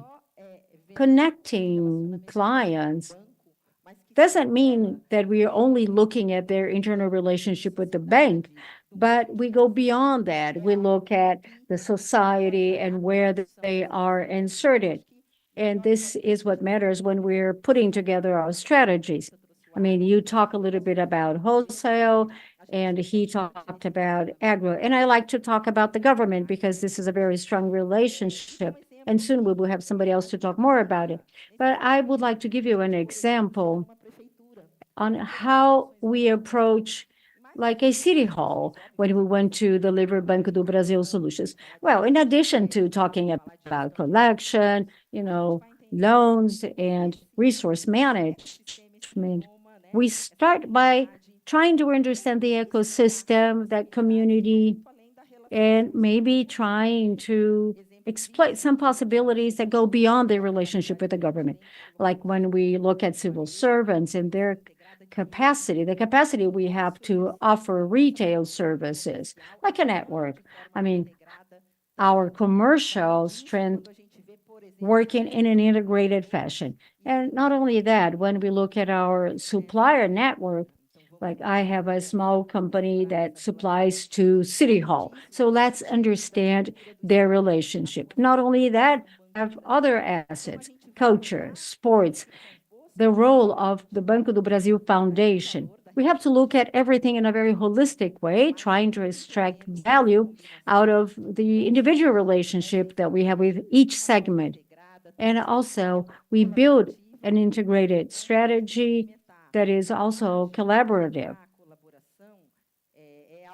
I mean, it's nice to have collaboration, and this is nothing new to us. The strategies were not introduced yesterday, but they've been evolving throughout many years of using new technologies, applied technologies. We talked a lot about data and knowledge.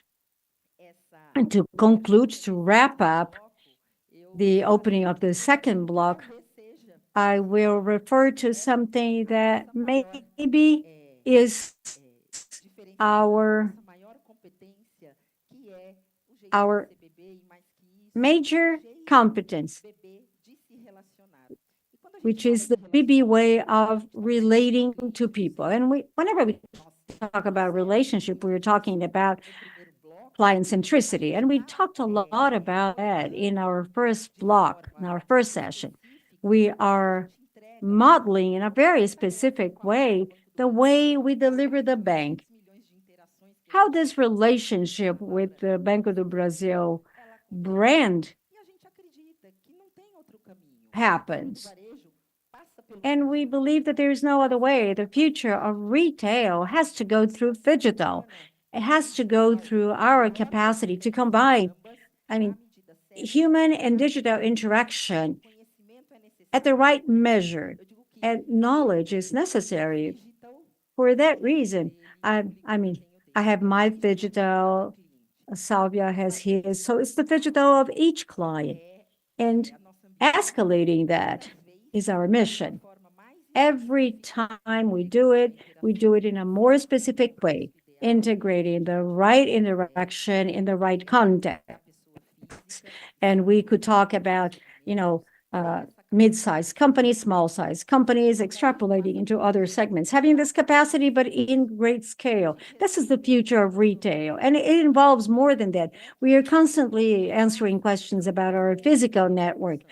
How can we be a part of this new evolution wave? Well, this has to do with the resignification of our physical network. We started a specialization movement in 2018 that has gone through implementation waves. At every wave, we make a progress in assistant service. A client with assisted service generates 50% more results in the mid-range. So we have to invest in more people relating to clients in a more assertive way. This is a path that we will never let go of. It will just evolve. Another important aspect is the principality of our relationships with rural growers, with wholesale clients, retail clients, and individuals. An engaged client brings more results, and metrics are here to show us that. So an engaged client generates 10 times more results when you're talking about individuals, and small-sized companies the same. So when we make advances in a platform that allows us to combine interactions with the omni-channel as an assumption in any channel, the journey of the client will be the same, and the vision of the client will be the same. So we understand that our capacity to engage increases, and the future that we have in mind comes as a result of this equation, and this is something that we know for a fact. Now, to continue on, where is Jana? Now I conclude my participation, and then we will see more of that in details. Well, thank you. I think we already talked about the Banco do Brasil's way of doing business in the integrated network, and now we would like to show you a bit of what is our own way of investing.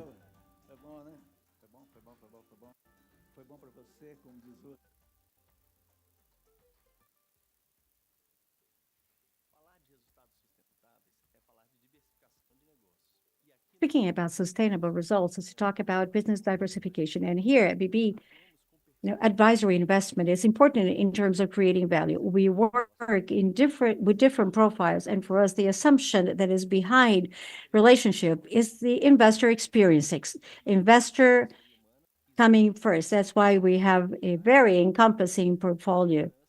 And together with digital solutions, we can provide specialized service. We are focused in the constant improvement of customer experience and the participation of investors. And our team has 1,400 professionals that are rendering advisory services to more than 1 million clients. Our offices and the capillarity of our service model are important differentials. In addition, we are using agile methodology, using algorithms to analyze the profile of investors, which helps us to suggest products. And with the use of digital tools, we take our advisory services to the entire retail universe.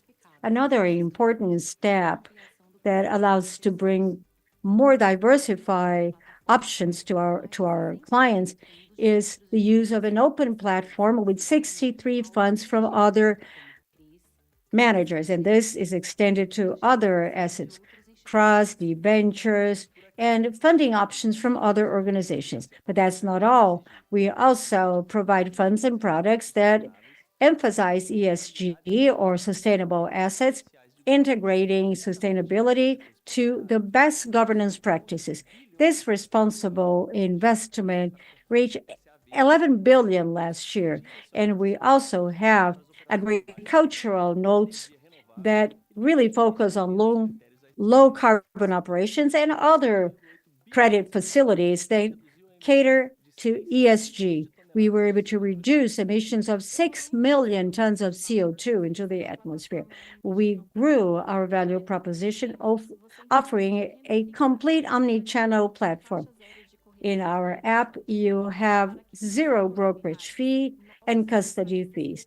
For those who are looking for other opportunities, our advisors, they also provide uncomplicated solutions, and you find all of that in our InvestTop, our content platform. And through our platform, you can also follow and manage all of your investments and also those that you have with other institutions.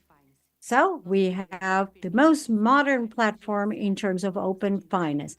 Our advisors can help you also look at other investments that you have in other organizations at no cost. And speaking about convenience, we are the first organizations in the planet to use WhatsApp to do your investments. And very soon, other features will be available.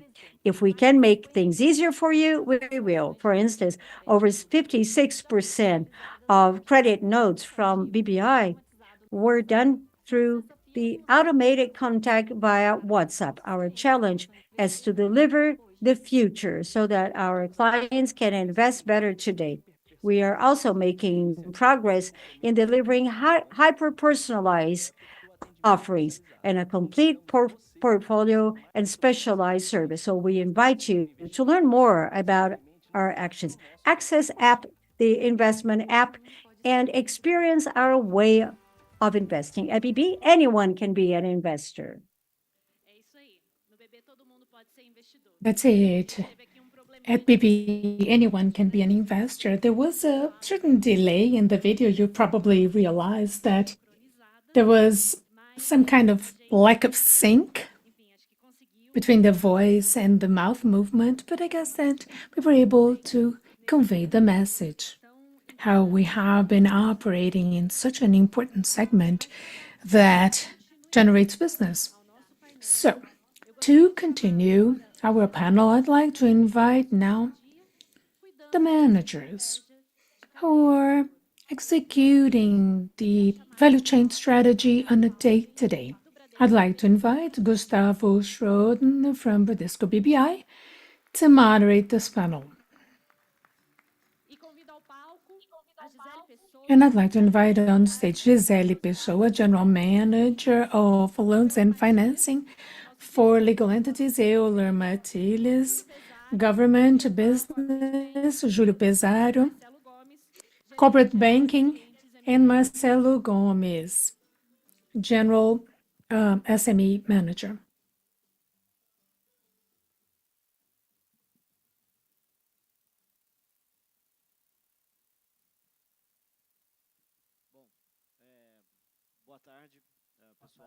Very well, good afternoon. I am Gustavo Schroden. I'm a white man, dark brown hair. I have a beard,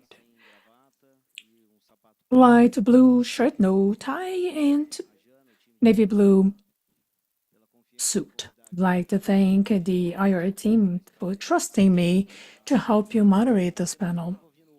We will be speaking about a topic. I was listening actually to the prior panel, and this is kind of a sequence to it. We'll speak about value chain in the ecosystem of companies. And I'll start with Euler. Euler is government business officer. And you see, Banco do Brazil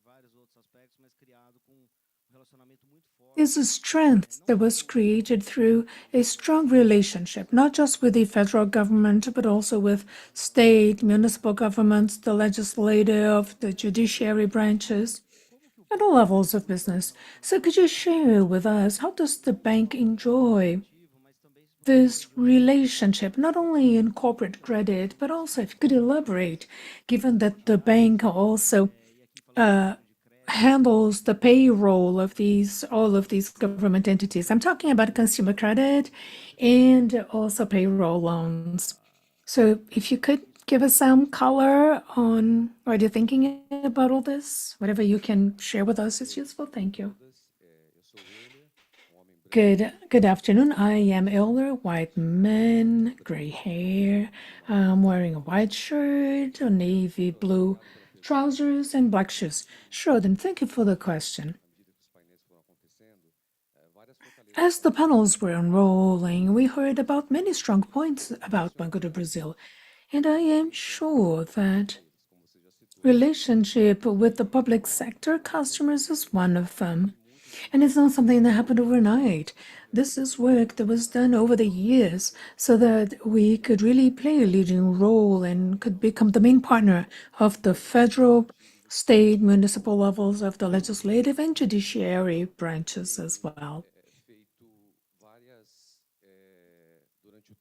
We have been doing over time. Actually, we have been managing to expand our portfolio of solutions. I can mention here solutions directly for these public entities.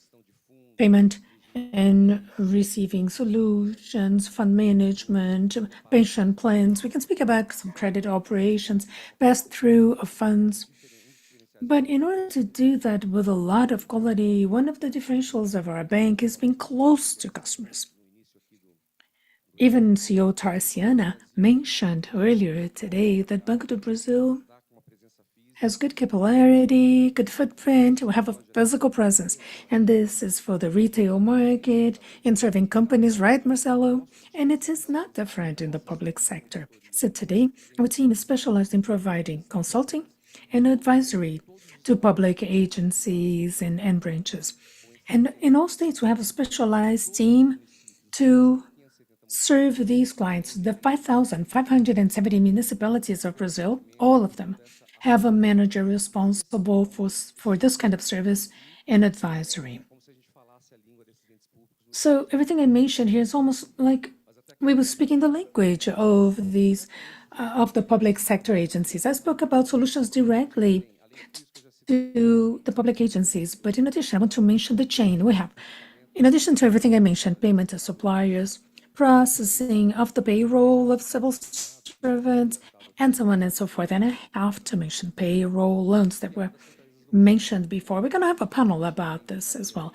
Another strong point of the bank. We have a portfolio that in December with 126 billion and controlled delinquency.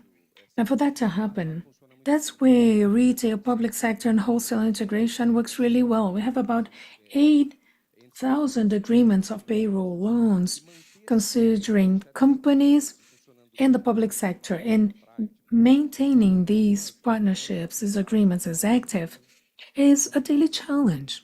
And our team of the public sector activities has been doing this really well. Now, let me take this moment to speak a little about innovation. How can we have the principality? Because we're always innovating. We identify a need and we quickly try to meet it. For example, we saw that public entities had some pain in managing resources or passing through. Let's say the federal government has to pass through resources to states and municipalities. So we have BB Agile. With one tool, if you're passing through the state government or the federal government, they can manage it. And if the one receiving the resources, the funds, can do all the approval in one site. So that eliminates a lot of pain. And that makes a huge difference. Now, to end my part, I want to go back to credit in the public sector. Funding public policies is good for everyone in the value chain. It is good for the bank because we can do good business. By good business, I mean that in 2023, we had 20.3 billion. We had 20.3 billion in loans. So it's a portfolio that has 60 billion with zero delinquency. So it's good business for the bank. And we can anticipate a number of works, improvements at a state or municipal level. And again, speaking about the value chain, we have the companies that will be executing these civil works. We can energize the whole local economy with that. So it's valuable for the whole chain. To end, I would like to say that something that was mentioned, and Analaura said that the NPS of the bank has been growing, right? So I'll end talking about satisfaction of public sector clients. We have achieved the excellence level for quite a while. Now we continue to grow our NPS. Municipalities, states, and the federal government are happy with our service. It's the BB way to serve public market clients. Thank you, Euler. Now, Julio, Corporate Bank Officer of Banco do Brasil. To continue, still talking about how you operate in the value chain and in the whole ecosystem. The corporate segment, a middle or large corp, is a segment that always has a strong relationship between the banks and the companies. We are talking about the need to be close by, to work closely with these large groups and acting in their value chains, middle or large corps. Perhaps you could elaborate on the strategy, differentials, how BB is positioned in this corporate and middle segment. And perhaps you can mention the agribusiness as well. Banco do Brasil is a leader in the rural segment. And here I think that you have a significant cross-selling opportunity, not just for small farmers, but for the agribusiness. Perhaps you could tell us about the strategy, differentials, and the course of a corporate bank. I am Julio, I wear glasses, I have a blue blazer and trousers and white shirt, and I'm a white man. You spoke a little about competitive edge via relationship. We have spoken about the BB way to have a relationship, and I'd like to speak a little about wholesale in companies. We are present in 102 companies as a legal entity wholesale banking. We go way beyond the capital cities and the main economic hubs. We are in those places where the economy is growing, where things are happening, new hubs. We are always tuned to what is happening in the country, because to us a big competitive differential is understanding regionalization and where the country is growing and where things are happening. We are present in 102 cities.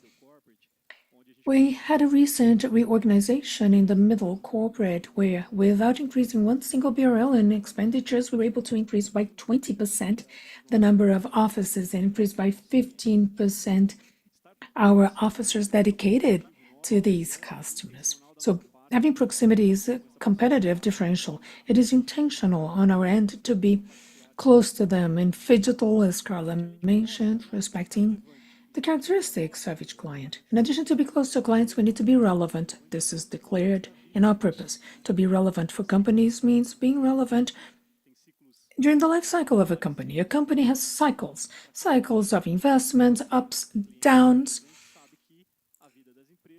And we have a lot of clients present here, and you know that the life of companies is not just made of just positive cycles. There are also negative cycles, and in those negative cycles, we are present. We're close to them. That's what sets us apart. You, market analysts, you use an expression. You say that the bank never removes an umbrella when it starts raining. We offer the umbrella at the right moment when it's raining. And that's how we become relevant in all corporate segment, large corporates and SMEs, as Marcelo will speak about. Speaking about the value chain and how we operate, we have to do the basics well. There are a lot of opportunities when we organize our clients in a value chain with analytics, in a day-to-day understanding how our anchor clients are organized and how their suppliers and vendors are organized along the chain. Our routine is, as observers of that anchor, we have to try to act in a positive way with products and services that will create value for clients and that obviously will help us maximize capturing opportunities by the bank. When we talk with the anchor clients in the chain, a lot of benefits are reported to us.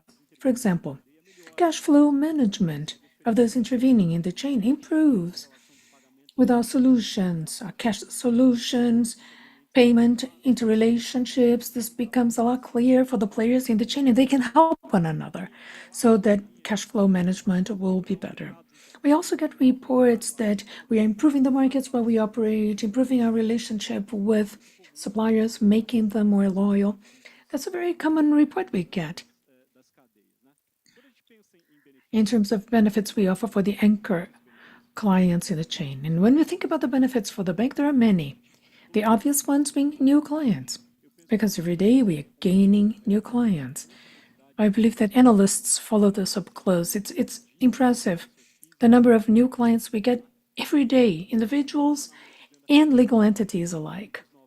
And these relationships in the chain do bring us new clients. The economy is moving, it's working.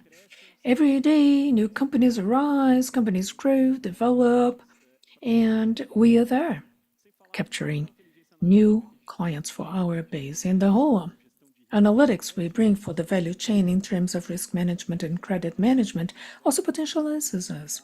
Luciano Mattarazo spoke a little bit about analytics to understand risk and better price the operations. And this is also used when we analyze a value chain. Gisele will speak about specific products in the chain, but I would like to give you some examples to explain why we are optimistic about the strategy. Because we have seen so many cool things happening in the short term, things we have been building over the last few months. Why this makes us a growth engine when we are focused on the value chain. To give you an idea, our solutions that connect the cash of the companies, we call this prepayment to suppliers, one of the most common operations we have. For this year alone, for middle market, in the first 3 months, ending in March, we have a pipeline to grow by 30% or our supplier prepayment solution compared to what we had in terms of stocks built last year. It's a robust growth, 30% in just 3 months. When we think about a franchise solution, we have a formidable relationship with the franchisees and the franchisors. We have a pipeline in middle market to grow 20% compared to the stock of franchises we already have with the bank. To give you an idea, in terms of accounts of franchisees, this will allow us to open in the short term about 2,000 new checking accounts of franchisees. It's significant revenue for the bank. When we think about our payment solutions that we offer to individuals, and they become our clients because they interact with the value chain, in the last 12 months for middle corporate and large corporate, we opened more than 400,000 accounts of individuals in all segments of the bank, from smaller clients all the way to private banking clients. We're very optimistic about this because, as we said before, the bank has been developing a lot in private. We have the private payroll loans, and this is a growth driver for us that will make a huge difference.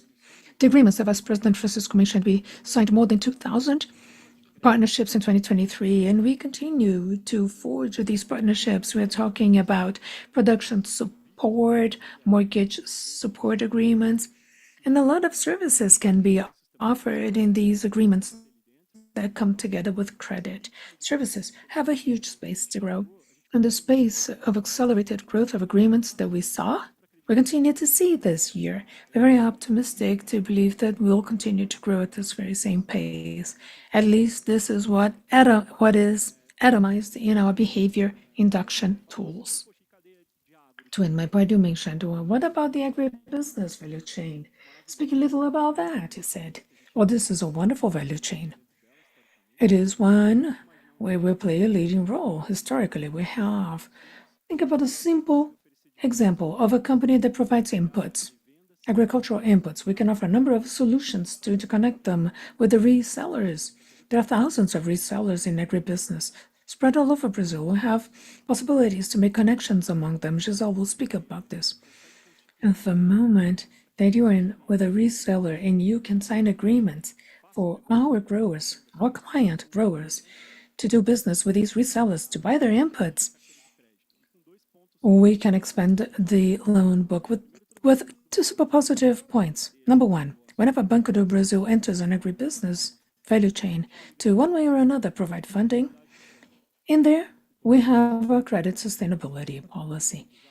The bank is considered for quite a while now the most sustainable bank in the world, and if we fund the size of the agribusinesses, can you imagine the positive externality we create? We have an agribusiness which is very sustainable, which is what the Brazilian agribusiness has become. We, in one end of the chain, we can bring more sustainability. Another point. In our research, we believe that 70% of all resources involved in agribusiness, 70% are out of the financial system. So there's a whole ocean of opportunities. Whenever we can bring to us an operation that would be apart from the financial system, when we sign an agreement, we can bring that to the bank for our benefit. We have a number of pilot projects, also including barter. There's a huge amount of resources in this modality of intermediation between growers, resellers, and large input manufacturers. Here we also have a huge ambition to participate. Perfect, Julio, thank you. I will invite now Marcelo. We spoke about the government sector, middle to large corporates. Now let's speak about SMEs. They're as important as, and we've been following this segment for quite a while, and recently we have observed that all banks, large, mid-size, or small banks, have mentioned that SMEs will be the focus for the coming years and focus on this investment. Everyone has concluded that this is a segment that can be very profitable. Even banks that have means of payment and acquiring operations are using these activities as means to get more clients. So, considering everything that was mentioned before, what is the strategy to operate in this value chain of SMEs? And perhaps you could touch on acquiring and means of payment as an important link in this chain. Thank you, Gustavo. Good morning, everyone. We don't have a lot of time, so I have to go straight to the point. My name is Marcelo. I'm a brown man. I wear glasses. I'm wearing white shirt, blue trousers, and blue tennis shoes. Speaking about SMEs is always very important, Gustavo, and not just for the strategy of the bank. It is also important for the general economy of the country. It is not by chance that all banks are looking at that segment and that market. When we analyze small and mid-sized enterprises, they account for approximately 30% of the Brazilian GDP. In some economies, up to 50% of the GDP. And this is the role of Banco do Brasil. It's not just granting loans. This was very well put before. It is supporting, building skills, because these companies have an issue of being perennial. They tend to live just 5, maximum 10 years.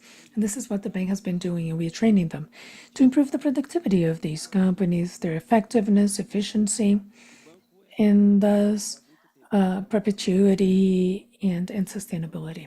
The bank has been their partner for quite a while now. This didn't happen overnight. We do believe in this segment. Today, BB has the largest network of branches to serve exclusive SMEs. We have 125 branches, in addition to 4,000 points of sale prepared to serve them. We have 373 platforms. We have service centers providing support and knowledge to them, and more than 7,000 employees totally dedicated to them. Bramont spoke a lot about cash, principality. You talked about the POS terminal and collection, and we are operating in this segment. Our analytical models have allowed us to more and more get to know the client. Think about a restaurant, Gustavo. Think about the amount of restaurants that have activities in terms of public that they serve. In order to act in this market, you need to be close in this network. It's very important to be in proximity with the clients and knowing their life cycle, their needs, the portfolio we need to offer. Last year, we lent more than 100 billion to SMEs. As Julio mentioned, right, Julio? We are present in all moments of their lives, ensuring proximity and being relevant for the company's success. We are not just operating at a physical level, Gustavo, that's an important point, and we have been tapping into our digital channels a lot. We believe in the platform strategy, the network effect, and the potentialities of relationship.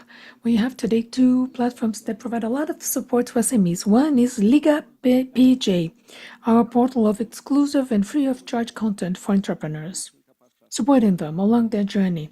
So we provide courses, we build their skills, their newsletter, and we have a portal, a platform for financial management. We know that one of the biggest pains of SMEs is financial management, and you spoke about flow of payment. This second platform, which is also free of charge, and it brings information also about other banks. There's the whole follow-up of our clients' financial management, giving them insights through analytical intelligence and allowing them to have an efficient management of their daily activity. Because small entrepreneurs do not have time to handle banks, and Banco do Brasil wants to support them. We have these important resources. Our margin per client has increased substantially. NPS of legal entities is one of the ones that have grown the most. But this didn't start yesterday. It's been our focus for many, many years. So the other competitors in the market will have 3-4 years to catch up. We are attentive. And when we talk about value chain, we have to remember that a chain has many links. The links need to be strong. Supporting SMEs is making the whole value chain and the production chain strong. Having a strong value chain is not just the financials. It's skill building, knowledge, proximity, and relationship. And we've done that quite well with SMEs. Perfect, Marcelo. You gave us a lesson of delivering a good message in little time. Good. Gisele. Very quickly, let me try to ask you. Remember that When we spoke before, I said Giselle is the brain of all these guys. She organizes, she brings intelligence, develops solutions and products for people to sell. So perhaps you could tell us how you help everyone make the whole machine work. My name is Giselle. I'm a white woman, brown hair, wear glasses, white shirt, and blue trousers. Well, we heard about the benefits of supporting the value chain. My colleagues, all of them spoke about this. So I'll speak about the solutions that we have to support the companies in this whole value chain journey. Thinking about a big anchor company, Julio's client. That would be the anchor of a value chain. This company has suppliers and customers. Perhaps the suppliers would be Marcelo's retail clients. So at this moment, this company needs to sell to their clients. Oftentimes, they need time to pay. And oftentimes, that time to pay is longer than the time the company has to pay to their suppliers. So Banco do Brasil will provide solutions when there's a mismatch of cash flow. If the clients have a business opportunity, for example, if they have an opportunity that they have to capture and that requires that they increase their inventory or require working capital, the bank has this kind of prepayment offering. We have working capital credit that clients can use to capture the business opportunity and sell more. I'd like to remind you that these lines can be commercialized in our physical branches in the digital world and with our digital experiences, our CEO Tarciana mentioned. We also have a product which is very much used by the value chain, as mentioned by Julio, which is our repayment to suppliers. So a client of ours that is an anchor in the chain, they can offer their suppliers a prepayment of what they have to receive. And this anchor company will pay directly to the bank at the right time. This creates a benefit for everyone because the company has more time to pay, but their suppliers can receive cash. Oftentimes, they need this cash to manufacture the input that they're going to deliver. So this strengthens the value chain and the link, the relationship between sellers and buyers in this chain. And this line is 100% digital. In addition, it can be commercialized with our partners. In other words, the supplier that goes into a partner channel to see what they have to receive. In that channel, they can get the prepayment. They can receive payment immediately. We have many other business models that we can use in the value chain. But the take-home message is Banco do Brasil has a number of solutions. And they allow us to support the public sector, wholesale, retail, all the way to individuals, as mentioned. We have a very experienced team, a team that is very innovative in culture and is customer-centric. To give you an idea, this prepayment of suppliers is totally digital, has existed since 2010, and it has been totally digital since then. We've been evolving it, we'll continue to evolve it, also with the use of data and analytical intelligence, so that we can identify the links of the chain, so we can unite the clients. VP Prince also mentioned the agribusiness chain, so we can identify the links of the chain, so we can hyper-personalize the offerings to our customers, providing a good journey, creating value to our customers, and creating results for the bank and society. Well then, thank you, Gisele. We ran out of time. I'd like to thank you for your time and everything you explained to us. It became very clear, and I think that we are now going to move to the next panel.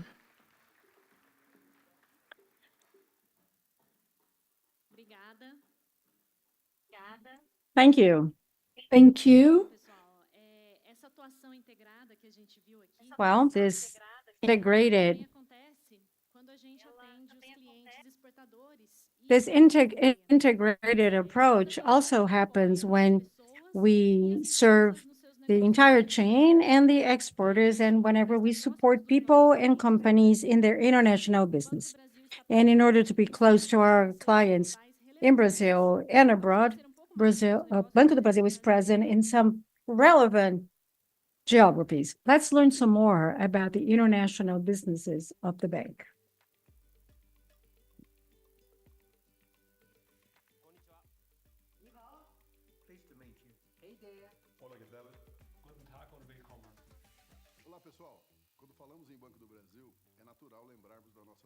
Whenever we talk about Banco do Brasil, it's just natural that we remind us of our multi-channel operation in many parts of the world. But it's important that we talk about what we do abroad. We've been operating abroad for over 83 years. Our first international branch was opened in Asunción, and since then we have units in Europe and Asia. In 2014, BB was the first Brazilian bank to operate in China. And since then, we've been the only Brazilian bank in that country. Part of our strategy is to support and take care of Brazilians and foreign companies operating abroad, in addition to being a support hub for international clients who want to operate in Brazil.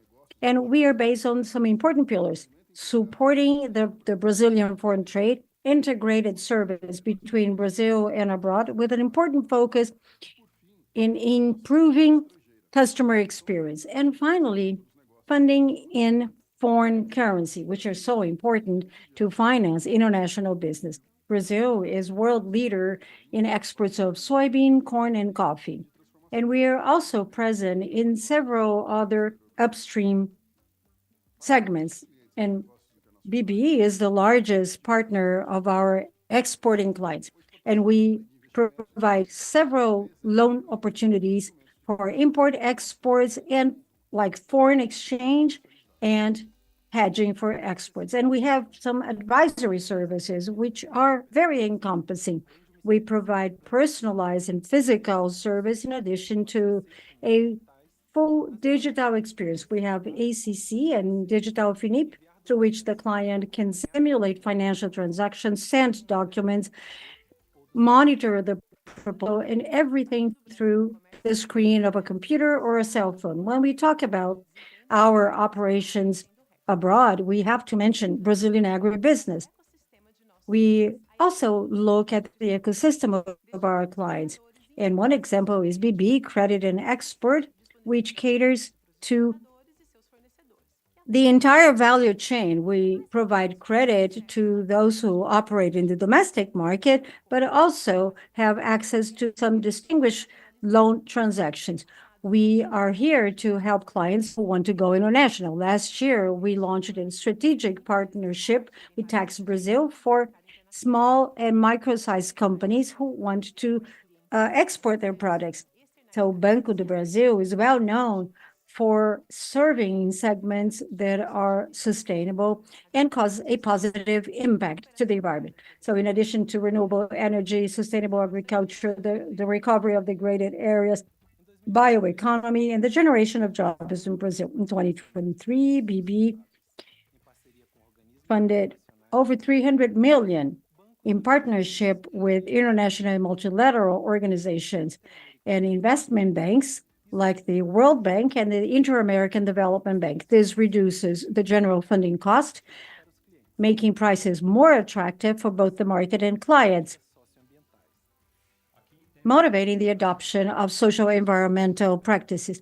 Here we have a little bit of Brazil in all of our companies. We have integrated service to support Brazilians in their international journey. We are a very diversified team, multicultural team that includes several different nationalities. We support the development of the clients who want to go international. So count on the strength of Banco do Brasil to support your business. Come and build your story with us.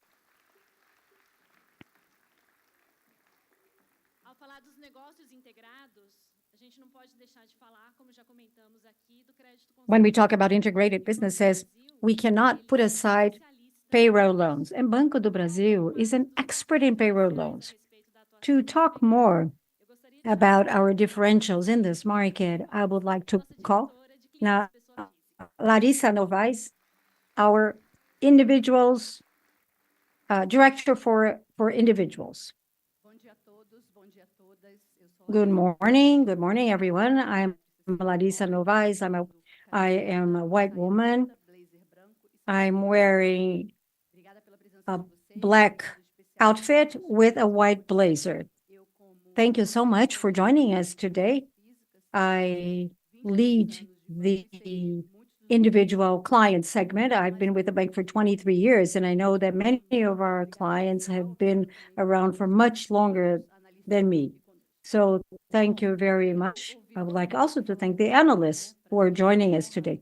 It was very nice to hear so many people talk about clients, and I'm very honored to know that we are a customer-centric company, not only because of all the reasons that we mentioned here, but also because of all of our day-to-day projects. So before I talk about payroll loans, I would just like to briefly say that this is a product earmarked for clients that receive their payroll through the bank.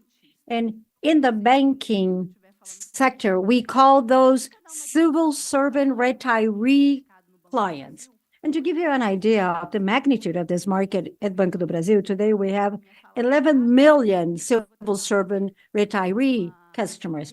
I only have 10 minutes, so I'll try to summarize my speech in 3 areas. What led us to be in this position? How do we stand in terms of solutions, technologies, and our strategy? And finally, I'll tell you a little bit about what we think in terms of strategic guidelines that will lead us to an even more promising future. Why payroll loans are so important for Banco do Brasil and also for the market as a whole. Analysts love to talk about this topic, and we've been demanded about that. Payroll loan is something that went through several changes throughout its existence. It was launched in December of 2003, and it is now 20 years old. You might recall that portability, expansion of audience, payroll loan, and limitations on rates, everything that we experienced throughout the 20 years made the product very dynamic, and we are constantly monitoring changes in consumption and consumers. There were many regulatory changes as well. Today, we believe that Banco do Brasil is the organization that is best prepared to work with this product.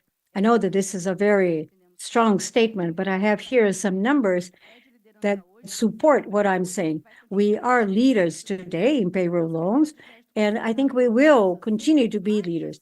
Our payroll loan portfolio exceeds 126 billion BRL, and this is 10% of our loan portfolio. In 2023, we added almost 10%, 9.8%, and that puts us ahead of the national financial system that grew about 5.8 to 6%. So in 23 alone, we reached 78 billion of disbursements that year. And this is an important landmark in terms of our payroll loans. And why is it that this is so important for our strategy? Well, first of all, because we operate in a very spread way in several municipalities in the federal government. We are not only working with 2 or 3 agreements, we have more than 8,000 agreements. And that's why we are present in so many places and geographies. Also, we have a very good relationship with public agencies and municipalities in a very structured way, and this generates a lot of business for the bank, both in terms of the government and individuals. Speaking about individuals, the bank has a clear understanding that once we bring payroll loans to the bank, we can establish a long-term relationship with individual clients. And this, in turn, brings other clients that have a payroll loan with us. They also have credit card, consortium, insurance products. So this enforces that principality aspect that we mentioned before. It's an accessible product and quite convenient for clients, and it's safe and profitable for the bank. Therefore, very briefly, I told you why we believe that this is very important. We were pleasantly surprised when we look at the growth of NPS. Since we started monitoring payroll loan NPS, we've noticed a sustainable growth.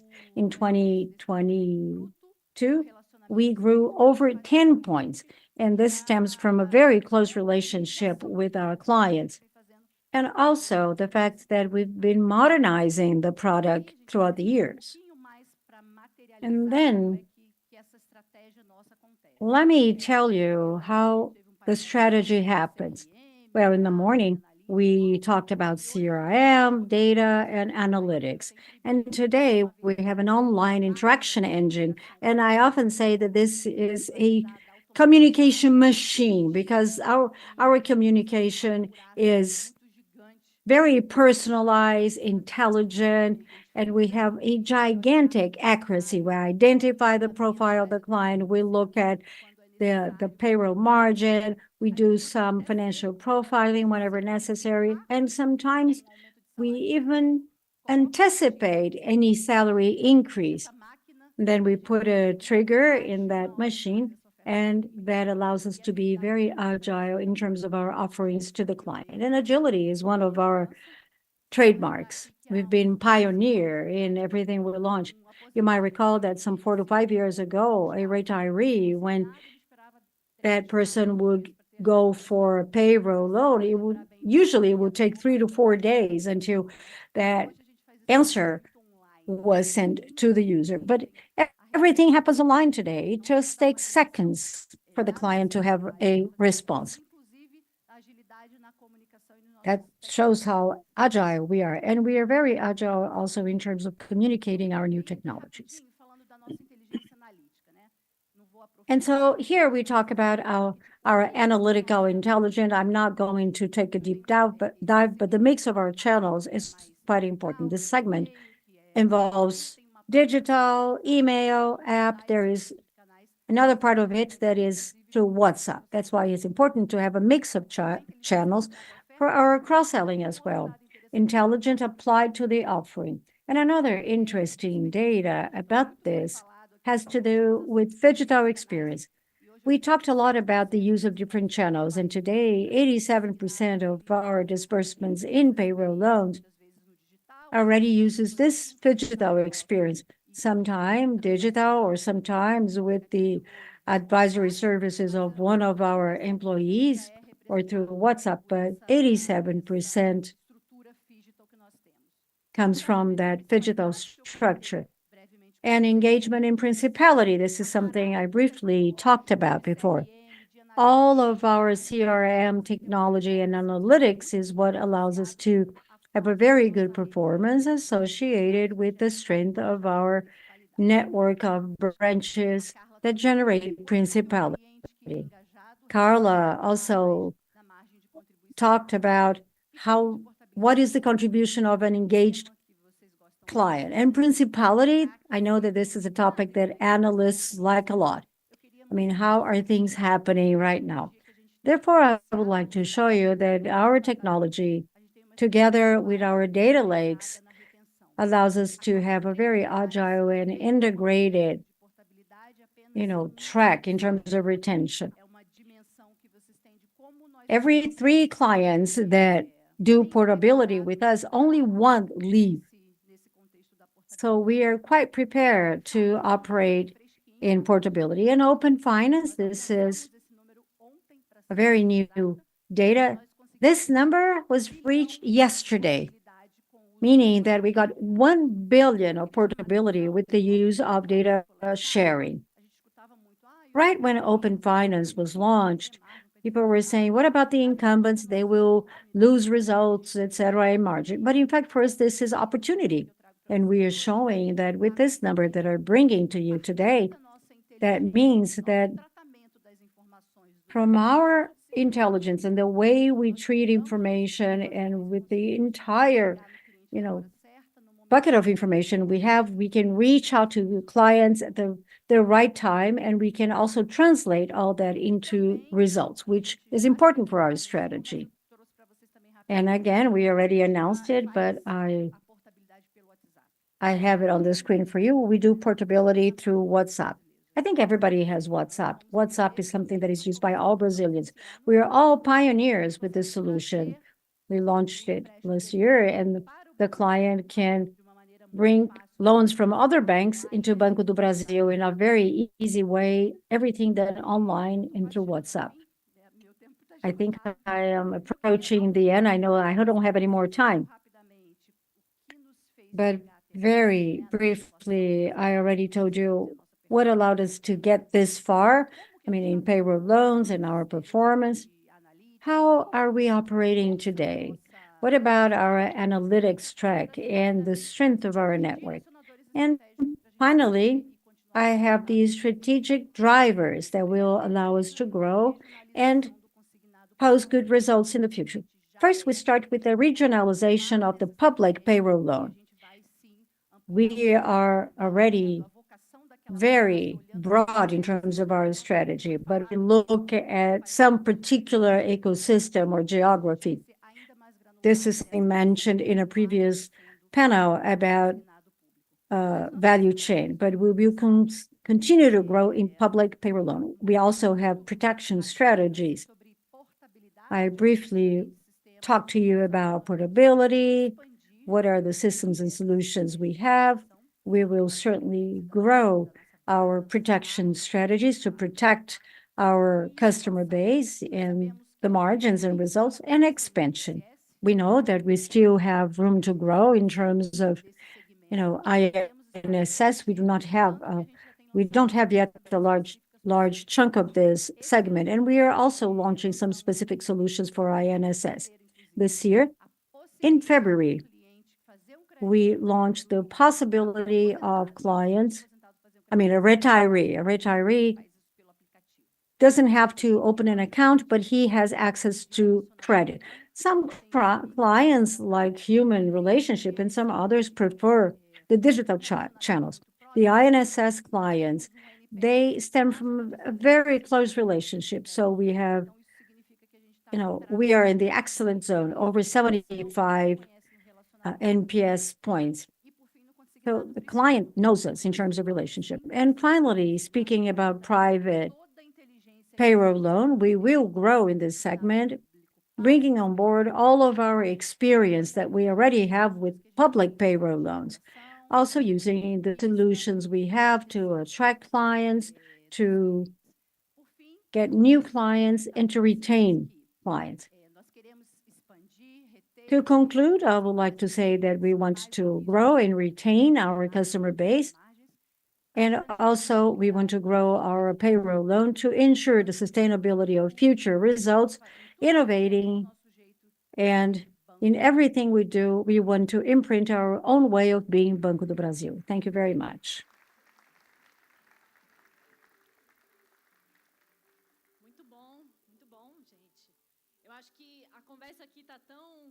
Very good, very good.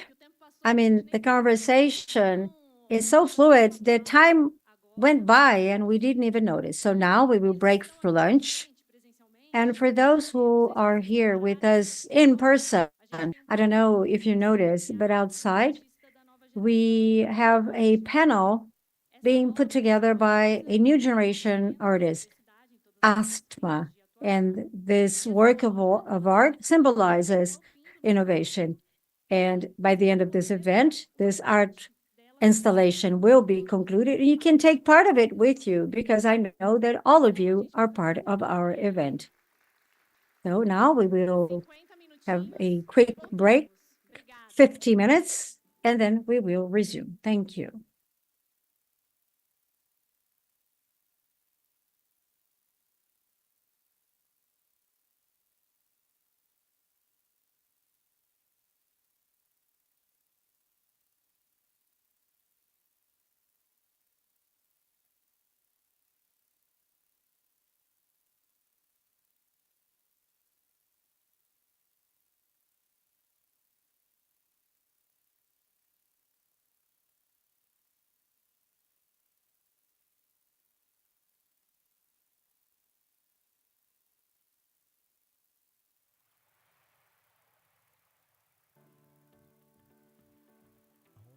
você quer chegar. Para ir mais longe, experiência e confiança são indispensáveis. Mas a inovação para te levar pelos melhores caminhos a qualquer parte do mundo também. O UBSBB é um banco de investimento que surge da associação entre dois gigantes do setor financeiro, UBS e Banco do Brasil. Um novo banco de investimento que já nasce grande e reúne o que há de melhor no mercado. É a vanguarda em tecnologias bancárias, presente em 95% dos municípios de um país continental como o Brasil, junto com o alcance global de uma instituição com mais de 270 escritórios espalhados pelos 5 continentes. Tudo isso em uma única plataforma com ampla atuação global e forte presença local. Somos Glocal.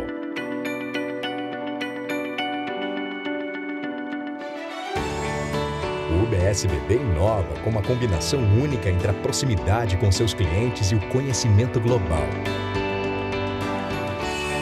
Nossa gestão criativa e eficiente é pioneira em contar com a diversidade de pensamentos para encontrar as soluções mais inovadoras para nossos clientes e, ao mesmo tempo, estar a cada dia mais responsáveis com a sociedade e com o meio ambiente. Desde o início das nossas operações em 2020, já anunciamos importantes transações nos diversos setores da economia e estamos prontos para levar o seu projeto ainda mais longe. Estamos próximos a você no Brasil e no Cone Sul e conectados para te levar até oportunidades em qualquer parte do planeta. Sempre pelo melhor caminho.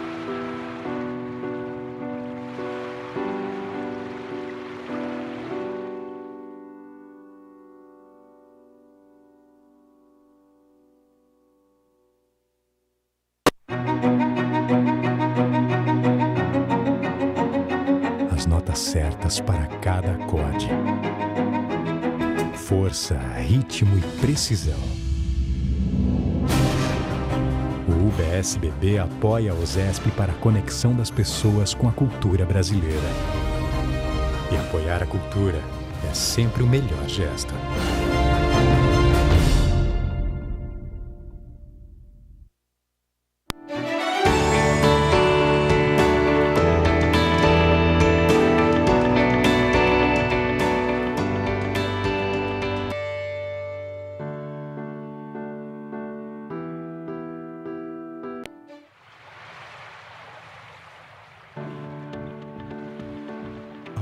Você quer chegar. Para ir mais longe, experiência e confiança são indispensáveis. Mas a inovação para te levar pelos melhores caminhos a qualquer parte do mundo também. O UBSBB é um banco de investimento que surge da associação entre dois gigantes do setor financeiro, UBS e Banco do Brasil. Um novo banco de investimento que já nasce grande e reúne o que há de melhor no mercado. É a vanguarda em tecnologias bancárias, presente em 95% dos municípios de um país continental como o Brasil, junto com o alcance global de uma instituição com mais de 270 escritórios espalhados pelos 5 continentes. Tudo isso em uma única plataforma com ampla atuação global e forte presença local. Somos Glocal.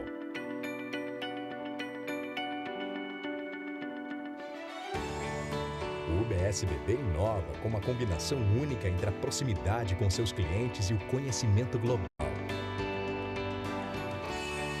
Nossa gestão criativa e eficiente é pioneira em contar com a diversidade de pensamentos para encontrar as soluções mais inovadoras para nossos clientes e, ao mesmo tempo, estar a cada dia mais responsáveis com a sociedade e com o meio ambiente. Desde o início das nossas operações em 2020, já anunciamos importantes transações nos diversos setores da economia e estamos prontos para levar o seu projeto ainda mais longe. Estamos próximos a você no Brasil e no Cone Sul e conectados para te levar até oportunidades em qualquer parte do planeta. Sempre pelo melhor caminho.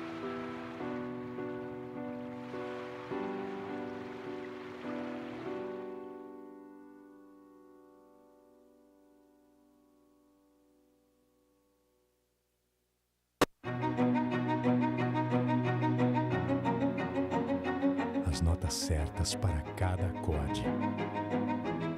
Força, ritmo e precisão. O UBSBB apoia a OSESP para a conexão das pessoas com a cultura brasileira. E apoiar a cultura é sempre o melhor gesto.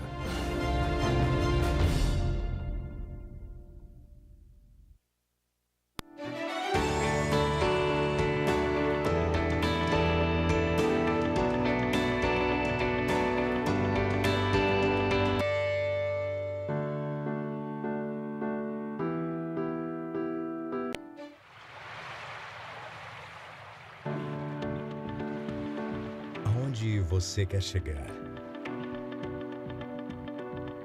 Para ir mais longe, experiência e confiança são indispensáveis.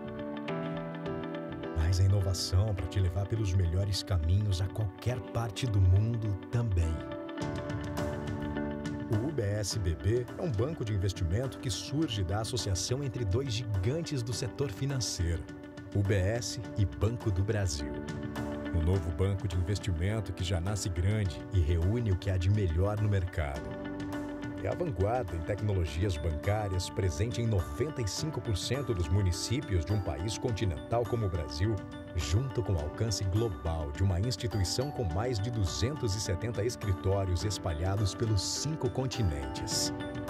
Tudo isso em uma única plataforma com ampla atuação global e forte presença local. Somos Glocal.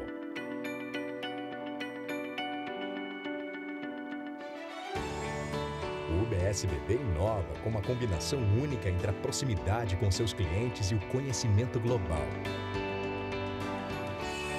Nossa gestão criativa e eficiente é pioneira em contar com a diversidade de pensamentos para encontrar as soluções mais inovadoras para nossos clientes e, ao mesmo tempo, estar a cada dia mais responsáveis com a sociedade e com o meio ambiente. Desde o início das nossas operações em 2020, já anunciamos importantes transações nos diversos setores da economia e estamos prontos para levar o seu projeto ainda mais longe. Estamos próximos a você no Brasil e no Cone Sul e conectados para te levar até oportunidades em qualquer parte do planeta. Sempre pelo melhor caminho.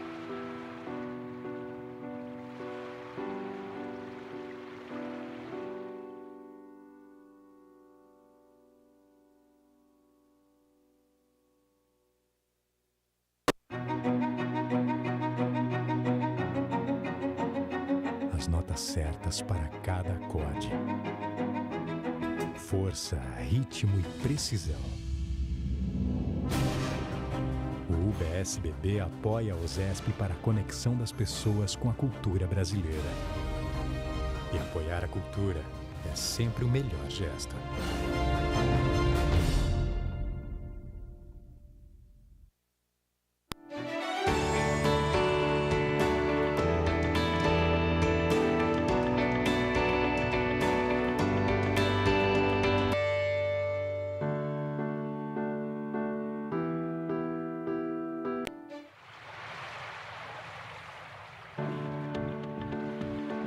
Aonde você quer chegar? Para ir mais longe, experiência e confiança são indispensáveis. Mas a inovação para te levar pelos melhores caminhos a qualquer parte do mundo também. O UBSBB é um banco de investimento que surge da associação entre dois gigantes do setor financeiro, UBS e Banco do Brasil. Um novo banco de investimento que já nasce grande e reúne o que há de melhor no mercado. É a vanguarda em tecnologias bancárias, presente em 95% dos municípios de um país continental como o Brasil, junto com o alcance global de uma instituição com mais de 270 escritórios espalhados pelos 5 continentes. Tudo isso em uma única plataforma com ampla atuação global e forte presença local. Somos Glocal.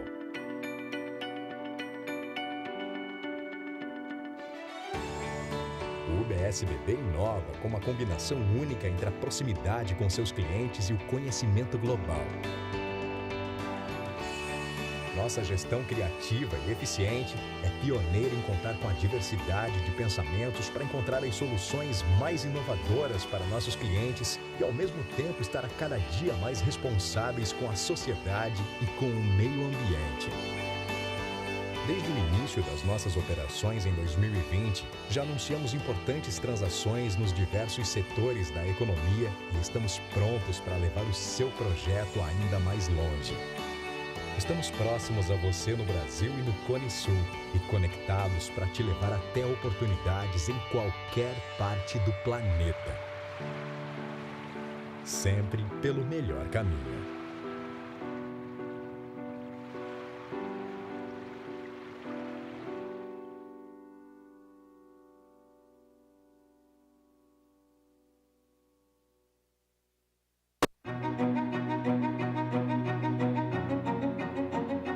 As notas certas para cada acorde. Força, ritmo e precisão. O UBSBB apoia a USESP para a conexão das pessoas com a cultura brasileira. E apoiar a cultura é sempre o melhor gesto.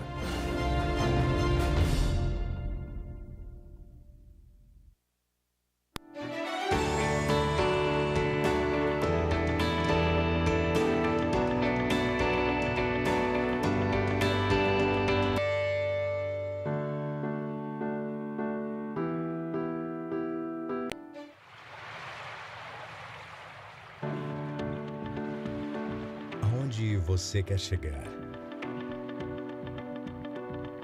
Para ir mais longe, experiência e confiança são indispensáveis. Mas a inovação para te levar pelos melhores caminhos a qualquer parte do mundo também. O UBSBB é um banco de investimento que surge da associação entre dois gigantes do setor financeiro, UBS e Banco do Brasil. Um novo banco de investimento que já nasce grande e reúne o que há de melhor no mercado.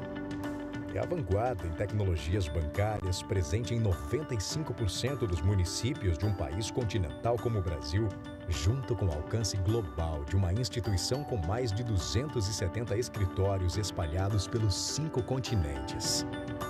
Tudo isso em uma única plataforma com ampla atuação global e forte presença local. Somos Glocal.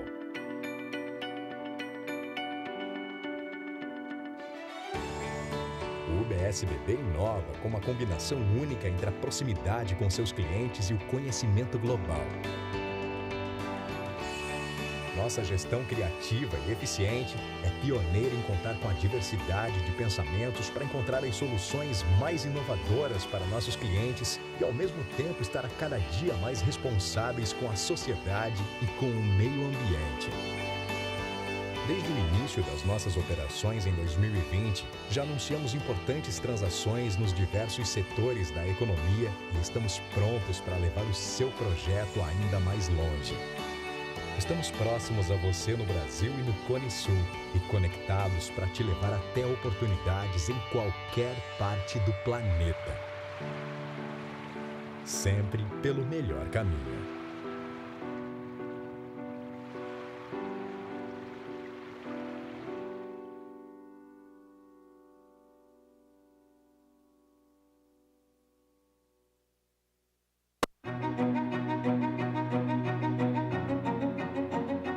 As notas certas para cada acorde.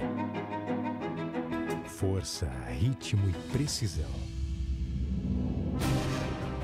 O UBSBB apoia a USESP para a conexão das pessoas com a cultura brasileira. E apoiar a cultura.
Hello. So we are back. Now, after lunch, and during lunch, we got some questions about, hi, why is it that once we start talking, we describe ourselves? Well, as part of our inclusion approach, Banco do Brasil utilizes sign language, which you can see we've been using throughout the event. This self-description helps those who are visually impaired to see our event. That's why we describe ourselves. I'm just telling you a little bit about why we do it. But here, right now, our next panel will discuss the future of retail. In the morning session, Tarciana talked about our new way of looking and managing our network, adapting our service stations to serve our clients better. In order for you to see what the Ponto BB is, we have a short video that illustrates that. And right after that, we'll initiate our panel session. Hi, I would like to talk about being digital. Banco do Brasil is part of an even more connected reality, and digital connection with our clients says a lot about our future bank, and this changed the way how we interact with the physical world. At BB, digital is seen as a strategy that integrates human relationship and the in-person locations. This is what we call digital, a more complete way to interact and relate to our clients, because what we want is to be closer and more relevant in the lives of people in all areas. This only reinstates our commitment to deliver one bank for every client. Now, I want to tell you something new. .bb or Ponto BB is a very strong part of this approach. And the city that was chosen to receive our first Ponto is a city that breeds culture and integration. So I'm talking about Recife. We heard our clients, and I can certainly say that Ponto BB resignifies the concept of a banking branch and changes, the conception of the physical branch of a bank. An important change is the way we serve people. Employees do not wait at their desks. They go to our customers and they offer them personalized service. Our clients can also look at all the digital products and what's new at BB. It's an example of something that caters to our clients in a multi-sensorial way. I am Carlos Borges. I am here at the Banco do Brasil branch in Recife. We lost sound. We just lost sound. We are very connected to our people, and we try to make this a very, very nice environment to everybody. I am very anxious, and I hope that I can really enjoy this space. So Ponto BB goes beyond the physical and brick and mortar store. We offer digital solutions in a journey where the client is in the center of everything we do. To give you an idea of what we are talking about, I can just tell you what we have to offer. We will introduce new partnership models that can take us beyond the banking core. It can diversify the income sources, like the rental of mobile phones, etc. And also, we will offer speeches, courses, etc. All of that reinstates our relationship with our clients and our commitment to the country. So this is Ponto BB. That's the point of culture, technology, sustainability, and sports. It's a starting point for new discoveries, a connection point to connect with clients and the society. Our new connecting point in Recife for everything that you can imagine.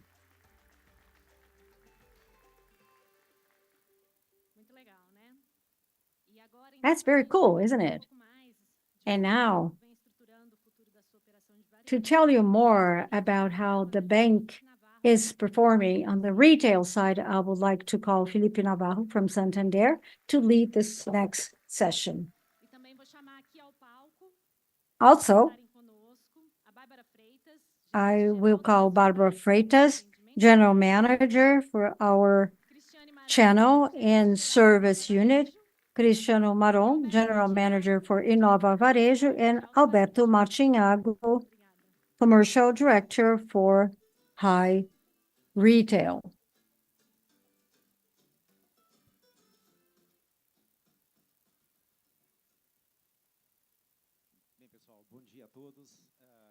Well, good afternoon, everyone. My name is Henrique Navarro. I am a white man, dark hair. I'm wearing a dark gray suit, and I'm in charge of the Santander New Actions area. I would like to first start by thanking the IR team. This is going to be an interesting experience because in our case, as of January of 2023, as we have Banco do Brasil shares as one of our main shares. For our clients, the Banco do Brasil's stocks have been recommended to our clients as one of the strongest stocks in terms of return. Therefore, it will be quite interesting to talk to you about the future of retail because this is part of Banco do Brasil's DNA. So, Barbara, let's start with you. And also, after watching this video, this is a very important topic. Can you give us a more encompassing view of what Ponto BB is all about? And what are the plans to grow the physical network of Banco do Brasil? Well, good afternoon, Navarro. Good afternoon, everyone. Well, my name is Barbara. I am a woman, brownish skin. I am wearing a pink jacket, black pants, and white blouse. Before I start talking about our brick and mortar network, which is a bit difficult after we heard, our CEO speak about the topic. Well, first of all, we've been seeing an evolution of the use of digital channels. Started with the pandemic and then with the introduction of Pix, we saw a very firm change in the behavior of consumers. People are very much tuned into digital channels, but it's also important to talk about channel management and how we manage the brick and mortar network. We have 83 million people in our customer base. It's a huge and diversified base that takes into account many local realities in the country. There are several different profiles of clients, and the clients relate to us in different ways. I have a client that's fully digital, but for financial advices, he resorts to the brick and mortar network. So the client is the one that determines how the bank will be organized in order to serve our clients. And so the brick and mortar store and the service we render through our stores is very important, even because great part of the retail results of the bank comes through our physical network, our colleagues who work in the stores and the branches. So what is our position? Well, the client chooses how he wants to relate to the bank. We are evolving to focus on lighter and more efficient models, but at the same time, we will also be very much present because this is one of our strengths. We want to be present, we want to be close to our clients, and we want to strengthen our position. I mean, the client will dictate how we will operate and where we should be present. And certainly, we analyze data to help us identify potential businesses. Having said that, and talking about where we are going to, well, we are evolving to more advisory points and less transactional points of service. Not only that, we also want to have more flexible and agile solutions so that we can be present in a more efficient way adding more value and enhancing the results. More recently, we just ran a pilot test of a very light model focused on the business, and we were able to escalate that point in less than 30 days. This is a relevant number or information if we talk about the brick-and-mortar network. But the most important journey has to do with the re-signification of channels. We want to re-signify channels. Consumer behavior has changed, so that's why we have to change the way we operate in the brick-and-mortar stores. So Ponto BB or .BB comes as a very robust initiative. This will be the kickoff of our journey. This is an experimentation store. We started in Recife because they have a very strong culture of innovation, and therefore there is a reason behind that choice of Recife. We will test several solutions, new technologies. We will test the digital space, human service, putting emphasis on digital and vice versa. And this is one of our strengths. Human relationship is one of the ways of being very close and relevant, in the lives of people, and we will back that up by digital. We could also provide virtual financial advisory services inside that physical space. And I think Pedro already talked a little bit about that, because we've been talking about beyond banking, the fact that we offer services beyond the banking core. And we talk a lot about that in the digital world, but why not having that in the physical world as well? To that end, we are engaging in more partnerships to enhance the results of our brick-and-mortar stores and to increase our bottom line. I mean, we are testing several possibilities that we will then use. We move forward in this new model using solutions that make sense for every location, looking at the reality and the needs of every municipality. Great. I mean, the topic here is the future of retail. I mean, Ponto BB is part of the future, and you mentioned behavior many times. Roberto, can you please help us get a better understanding about that? The market as a whole is constantly talking about trends and behaviors related to that client of the future. And we have certainly noticed changes in customer behavior. So how is the bank getting organized to serve these clients who are increasingly more demanding? They want, ease of use and better relationships, etc. So what can we expect of the future? Thank you. My name is Alberto Martinado. I am white. I wear glasses. I'm wearing white shirt, blue pants, and brown sneakers. 3 weeks ago, we were having dinner with some clients in the municipality of Cascavel, and some people asked me, what is it that the bank did? Because for the past 3 years, the relationship that they had with the bank made a lot more sense, especially, as farmers. Price protection, derivatives, and what I told them is what I am telling you now. But I was smiling inside, because what we try to do in the past 5-6 years is really bearing results now, and our clients are more satisfied.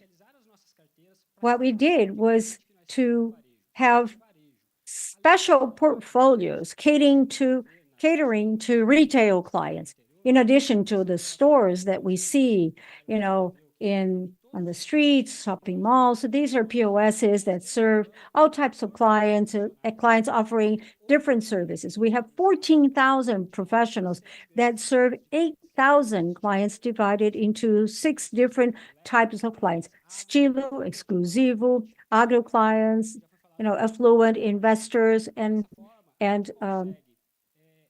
SMEs. With that, we can offer a very good value proposition that makes sense to the client.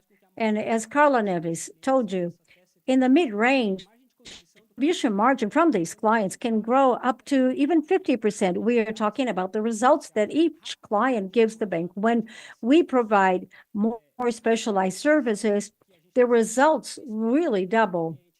That means that we are becoming the principal bank of the client. We are gaining recurrency of the use of services from the bank. So one of the strengths of the bank, or our competitive advantage, is that we already have a good structure in all corners of the country. I'm not only referring to large metropolitan areas, but even small cities. We have some specialized service, and this has been making a difference in terms of revenues and customer satisfaction.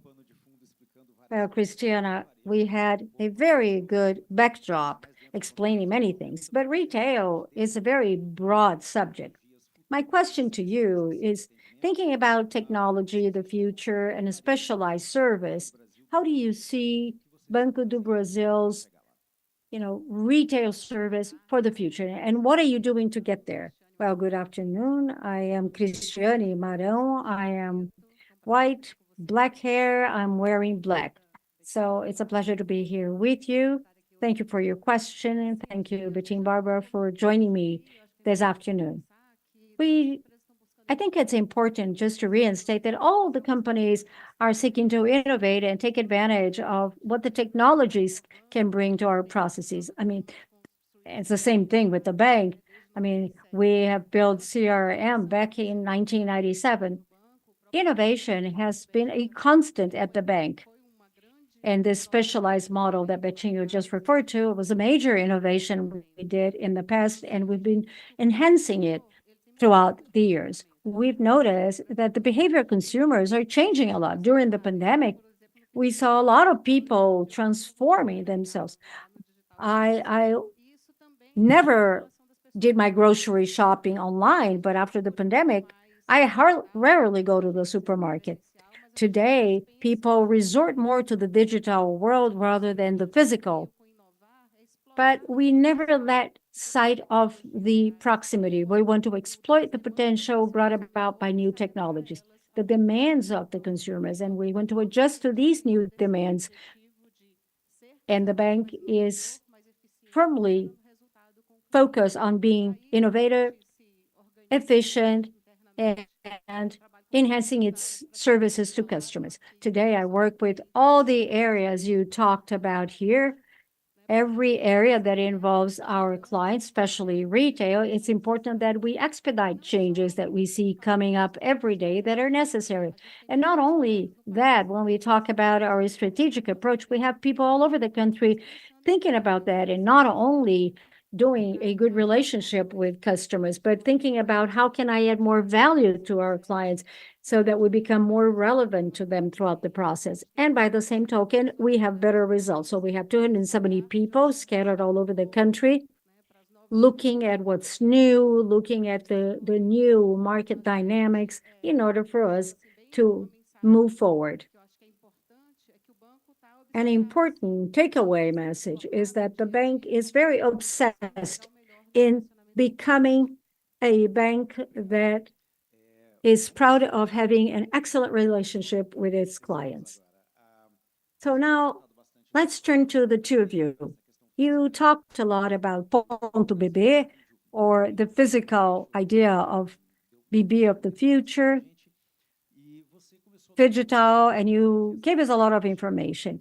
And you also talked about digital loan. We know that digital in the retail aspect gains relevance in the bank. So how is the bank positioning itself in terms of delivering the future through the digital channels?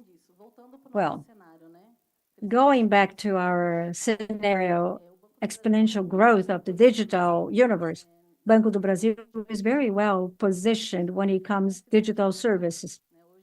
And we are acknowledged by that in the market. We have 29 million active clients in our digital platform. And this covers several channels, and we have a very good satisfaction rating. I will start by talking about our super app. We have a very robust app, we have 9 million clients that visit our store. I mean, our app is a store. They visit our stores every day, 9 million people. In some particular days, we have 11 million people clicking in our store. The app is well structured. We have the entire product and service portfolio embedded in the app, not only things from the bank, but also from our affiliated companies. And we provide solutions to companies in our app. In addition, we provide robust advisory services to our clients. So in addition to expenses and financial management, speaking about open finance, we also, I mean, the client can do the entire management of all of his or her acts. We also have benefits in the platform. And we have our BB shopping mall. And this is something that will be further elaborated by Rodrigo. We have a service offering that goes beyond our core business. Therefore, our app covers an entire relationship with the bank in a well-structured way that is there to serve our clients. Now, I would like to talk about WhatsApp. WhatsApp is a very simple channel, and everybody uses it. I mean, every type of client uses WhatsApp one way or the other. And in fact, this is the channel that has grown the most when we talk about digital services. We have 19 million clients that are frequent users of this channel. I think Larissa, during her presentation, said that the bank has been pioneer in terms of our relationship with clients using that channel. A recent solution, I mean, we are the only financial organization that allows, investments in the government's treasury through WhatsApp. We also consider balances from other banks for people to use Pix transactions. Therefore, we offer many options, and the bank is strongly positioned as a service platform that in the future will make even more sense. It's also important to say that our bot can serve 98% of the people who enter our channel. It's only 2% that require some human assistance. So we want to strengthen AI. We want WhatsApp to be a personal assistant to our clients. And we want the client to have all the solutions they need in a single place. Another important aspect of WhatsApp is that we believe it's a very important means to make loans more democratic. In 2023, 60% of loans were granted to people who had no relationship with the bank. And Analaura's team showed that we have a very good opportunity to take that solution to more clients and increase our results in a more efficient way. So in general, we've been talking a lot about AI and generative AI, digital solutions, and we are also talking a lot about the offer of financial and non-financial services that we call embedded finance. We want to offer our financial services in purchasing platforms, social media, etc. This is an opportunity to change the financial rules for the bank, and we have to be alert in order to capture these opportunities. Lastly, talking about rejuvenating our digital database, they play a fundamental role here. Pedro spoke about the arrival of new customers. We've been working strongly in a new onboarding solution, a simple, safer, lighter solution, which will allow more clients to have access to our platform of products and services. And together with the CRM team, we're going to do very good work to be able to engage and relate with this group of new entrants. Would you like to add? Yes, adding to what Barbara said, the digital channel becomes more and more important. People are migrating. But again, we work with clients of all realities. We are in every corner of this country. So that's the Ponto BB in Recife. That's an inspiration to use the technology, the digital features, but with a human touch and a more quality approach rather than a transactional approach. So Ponto BB is like the starting point, as mentioned in the video. It's not a single one. We are going to have others depending on the market. We speak about the hyper personalization of this point of service at the right measure with the efficiency brought about by technology, but never giving up on a human service, a human touch was very relevant to generate businesses with our clients in all realities. So the first step is Ponto BB in Recife, but we are going to have many others adapted to the local realities. We'll go beyond the physical space and making services feasible, which were not offered in all points of service. And I'd like to add something, Navarro. It's something that we discuss a lot at the bank. There's no such thing as a brick and mortar or digital service. It's service. Clients need to be served in any way they want. Analaura mentioned at the beginning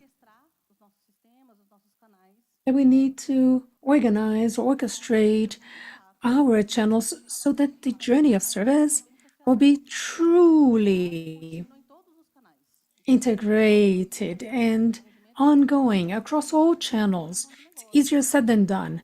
So communication and doing business all integrated. When we look at the world of service, we see it in an integrated fashion. The bank made some organization adaptations for this. So when we talk about service, it's not about brick and mortar or digital. We're talking about having a journey in any channel that the customers choose to relate with the bank in. Well, we heard a little over 20 minutes full of interesting initiatives. How can you convert all that into results?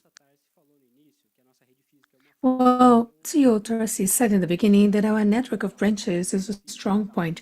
I truly believe that integrating digital with physical, with CRM, at the end, will make us have even more business. As a manager of the retail network, I don't see digital heating with the brick and mortar channel. On the contrary, it will help converting more business in the branches, making the branches even more efficient. Barbara said 98% of WhatsApp contacts served by the bot. So these are millions of hours of our employees which are now being taken to just provide an IR statement or day-to-day transactions. These will be converted into hours dedicated to specialized, personalized, consultative service. I'll be very transparent, and the whole market knows about this. I think it's very unlikely that we are going to see portability of pensions done digitally. This is a structured thing. It requires consultancy, understanding the moment of the client, comparing one bank against another. But with more integration of digital tools, we'll be able to dedicate our strength to this kind of structured operation, structured credit, things that will end up generating more value to the bank. In addition, all of these technologies mentioned here make the conversion of our relationship managers increase. Digital helps a lot at the top of the funnel with conversion there, but the relationship manager works from the middle to the bottom of the funnel. We get some leads with 30% effectiveness. For every 3 customers that my manager approaches to sell a product, 1 will buy it. This is only possible with the integration of innovation, digital and physical channels. For the bank at the end of the day, it's more efficiency, more result, and more customer satisfaction. Thank you very much. I want to visit Ponto BB. You're all invited, all of you. So let's put together a group of people to visit. Thank you very much. Thank you, Navarro.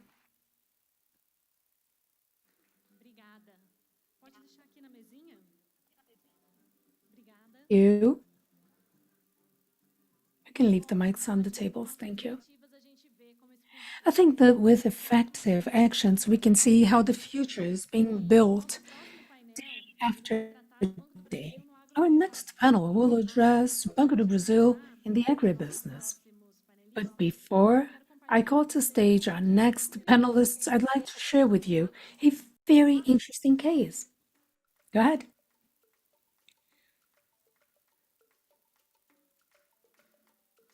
Cultivating family farming.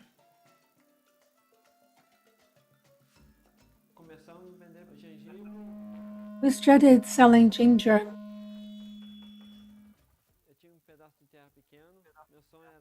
A small plot of land. My dream was to expand the property, and Banco do Brasil was fundamental to help me expand and grow. Alexandre came to us, and through Imersão Agro, we were able to get a loan, to grant a loan to Alexandre and solve his problem. This partnership of the bank, the resource granted to agribusiness, everything is important to foster the region. This will bring development to growers, possibilities for growers to employ other people, and also increase their production.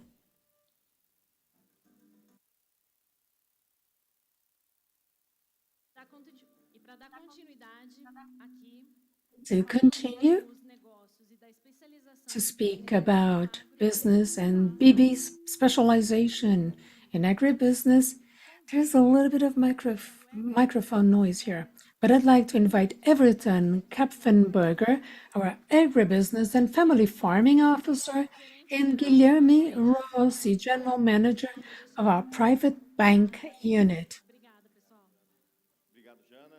I'll give you the floor. Thank you, Janaina. I am Everton. We have to wait for the song to stop, right? Okay. I am Everton Kaffenberger, a white man, gray hair, using light blue shirt, gray blazer, and a dark color jeans. I came here to speak about the agribusiness. It's a BU which is totally cross-cutting. The whole day we spoke about agribusiness. VP Prince talked about data structuring, which has been done over more than 20 years of intensively using an integrated database, now adding analytics and delivering more and more predictive models to mitigate our loan granting models.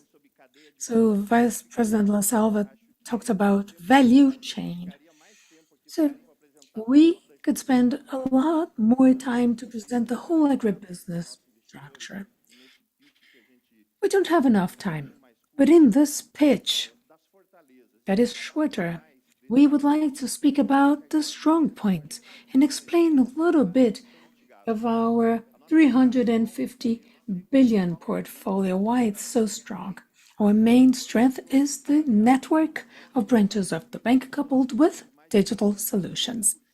We are arriving in more than 96% of Brazilian municipalities. Our agribusiness diversity starts with a national coverage. So climate events, regional situations tend to be mitigated. We speak a lot about the agribusiness bank, the bank of the agribusiness.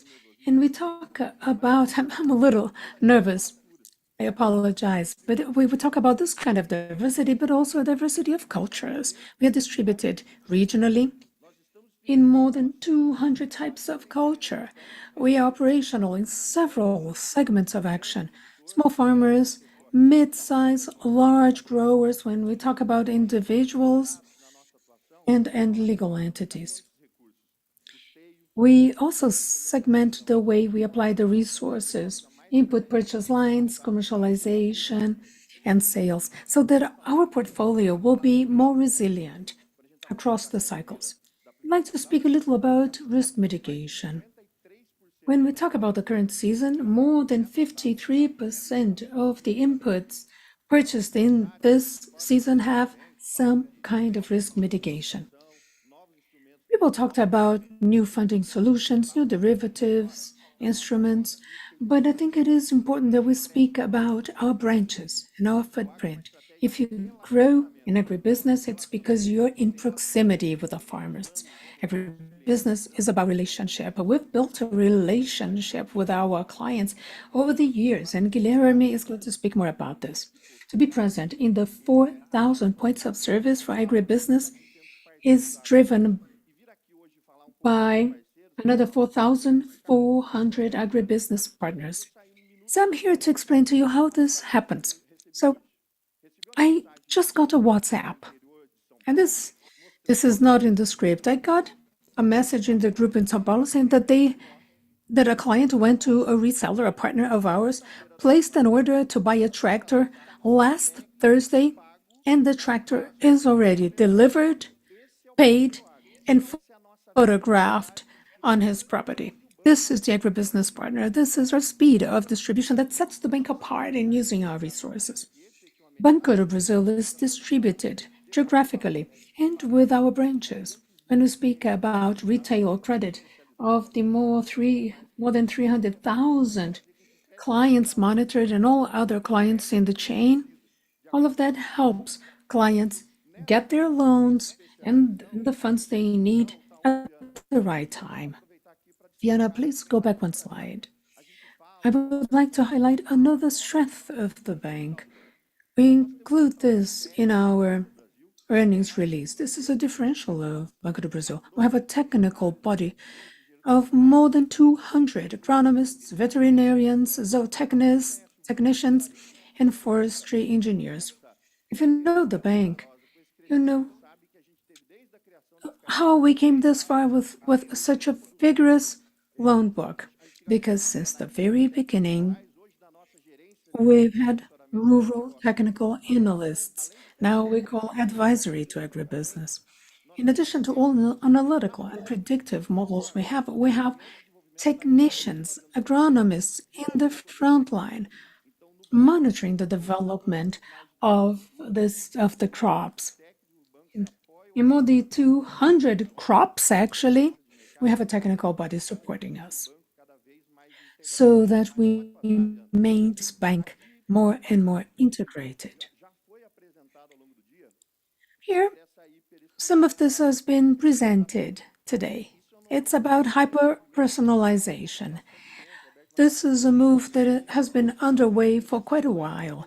Betinho just spoke about the more than 300,000 farmers who have a relationship manager who is specialized and trained and updated.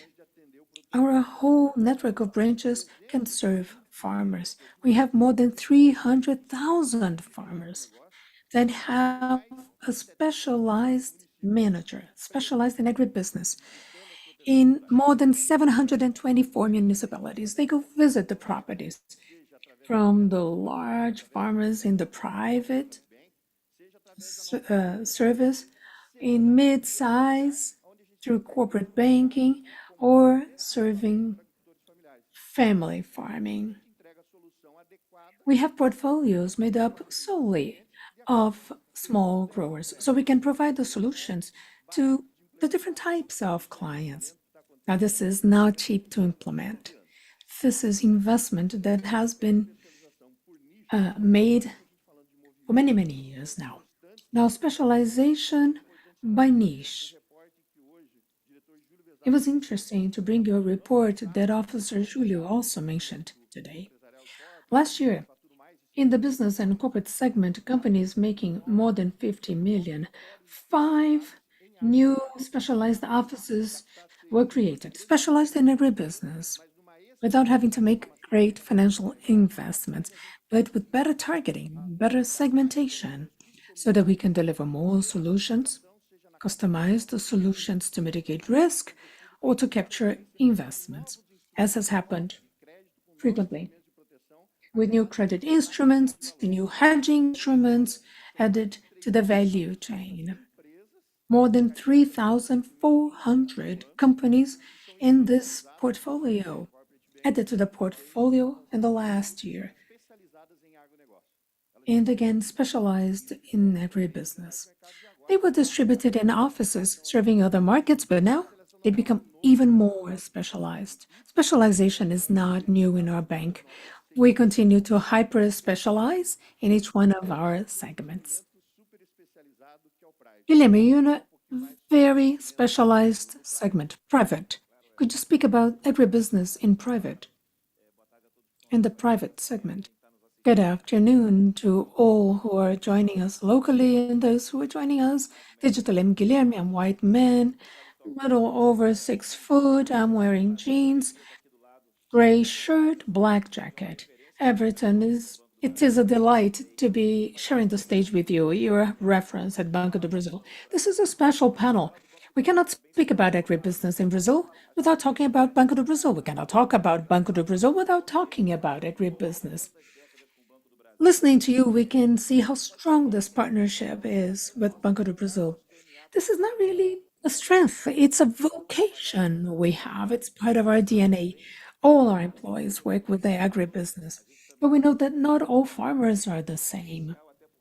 They each deserve special attention because they have different profiles, different needs, different realities. As you said it yourself, since 2011, in the private segment of Banco do Brasil, we created a niche of specialization called Mega Farmer. Mega Farmer has about 3,000 families or large rural groups that receive ultra special service because they have their own needs.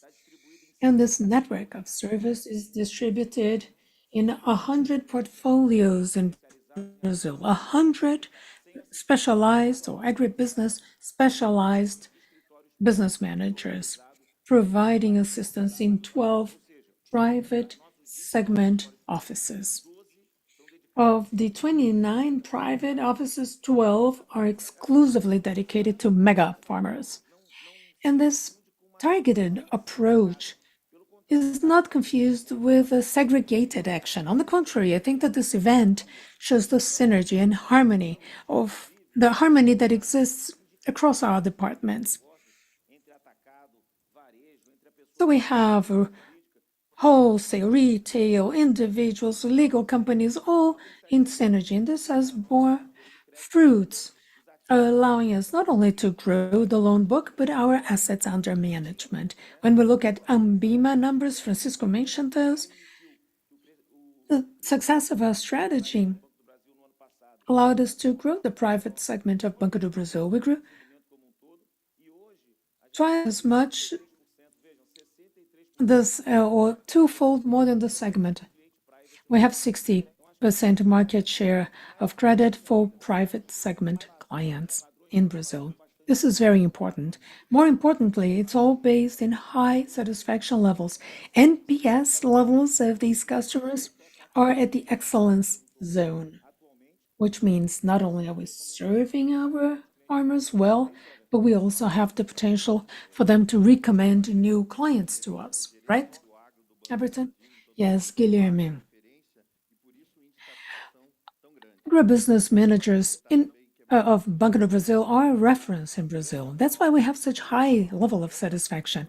I'd like to break the protocol and send a great hello, a great hug to our team. If you know Banco do Brasil, you know why agribusiness along all cycles continues to deliver these results, because they know our team spread across more than 4,000 municipalities. I was in the network for 24 years, and I can assure that what happens in the front line is this proximity and this customization that the predictive models give us. We use a lot of technology. There's a lot to present. Guilherme is going to talk about customized insurance policies, analytical tools and all, but our team, our people, do make a difference.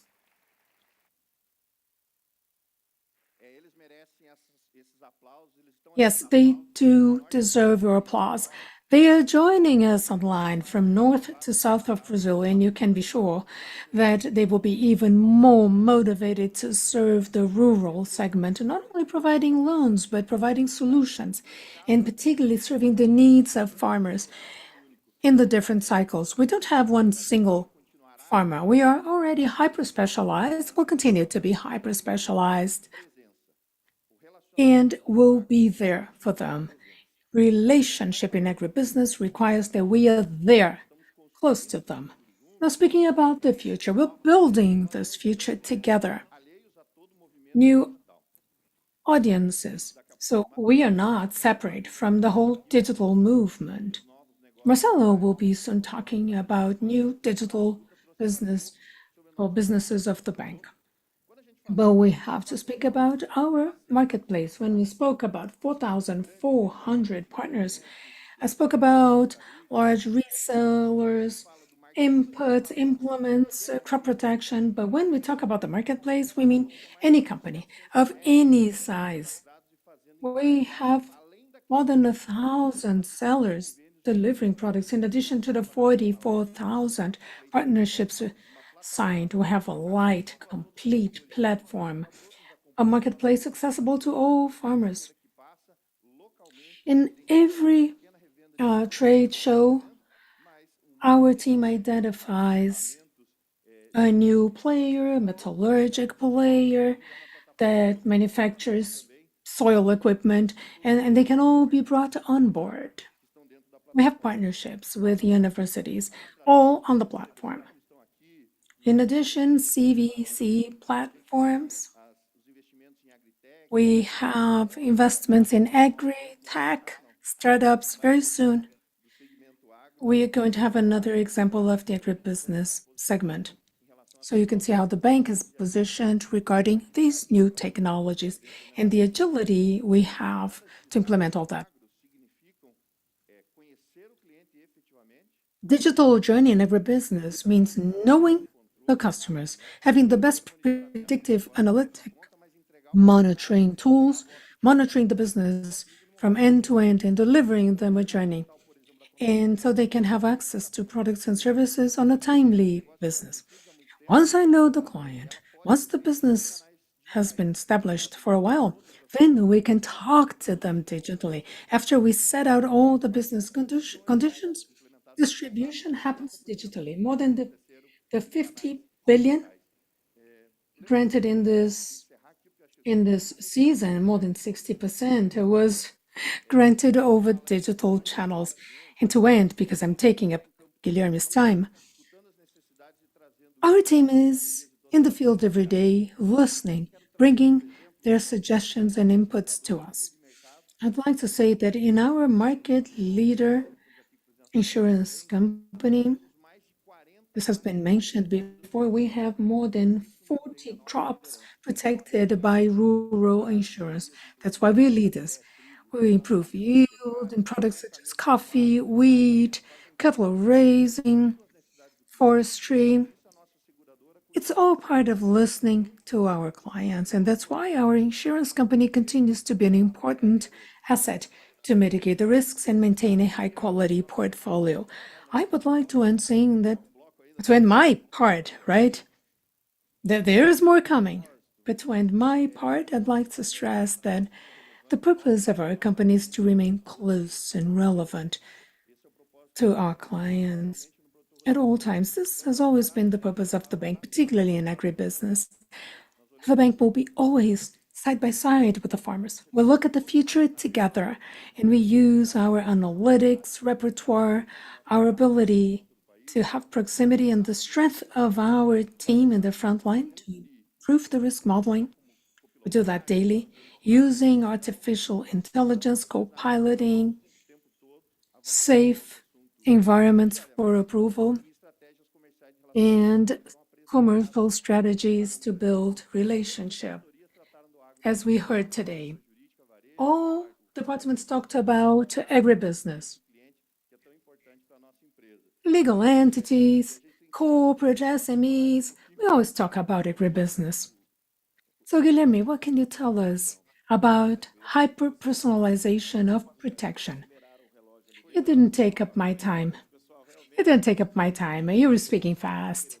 Indeed, these protection solutions are very interesting, and they are a good path for us to provide hyper-personalization. Speaking about what we are doing this season in partnership with the insurance group, we were able to offer hyper-personalized insurance to these large groups, Everton. We can identify levels of yield or productivity of each farmer. Through geolocation, we can map the situation of each region, hydro availability, and create the right insurance for every customer. It's a cool example of hyper-personalization that will only increase, but it doesn't stop there. As Betinho mentioned, we have financial derivatives as another risk mitigation instrument in agribusiness. In 2023, we had 20 billion BRLs sold. That's the sale of our clients with options, swaps, and the right terms. But when we speak about agribusiness, we don't talk just about credit and protection. Advisory to customers goes beyond that. I'd like to stress the kind of work, another kind of work we provide to these clients. Personalized advisory in succession, because you see, agribusiness is essentially done by large families in Brazil, and working with our clients in their succession is very important to us at the bank. One example is the Generations program that has been mentioned before. It has existed since 2018. It's our 7th year of the Generations program. There are editions geared exclusively to agribusiness families, with expeditions to visit innovation hubs in Brazil and abroad. We have meetings with the successors of these families to exchange experience. And of course, we want to be close to these people because we are not a bank of opportunity. We are a bank of relationship. We want to build a relationship with this generation and the next generations of our clients. To end, I don't want to go beyond the time allotted to me. Everything we said about agribusiness is based on a legitimate concern and attention to environmental issues and ESG. To give you a number, our agribusiness portfolio of sustainable agriculture has had more than 400 billion, 44.3% of our whole agribusiness portfolio. I'd like to thank you very much for your participation. Thank you, Everton, for sharing the stage with me, and have a great rest of the BB Day. I just would like to say one more thing. Our agribusiness and our agribusiness department is changing name to Agribusiness and Family Farming Department, as described in our IR department and in the CFO video. Our action creates impact on society through a low carbon agriculture with sustainable practices, or in serving small farmers from north to south. I spoke a lot about agribusiness retail, the science of agribusiness, because agribusiness is ours, and you can always continue to count on Banco do Brasil. Thank you, Guilherme. Thank you, Janaina. Thank you.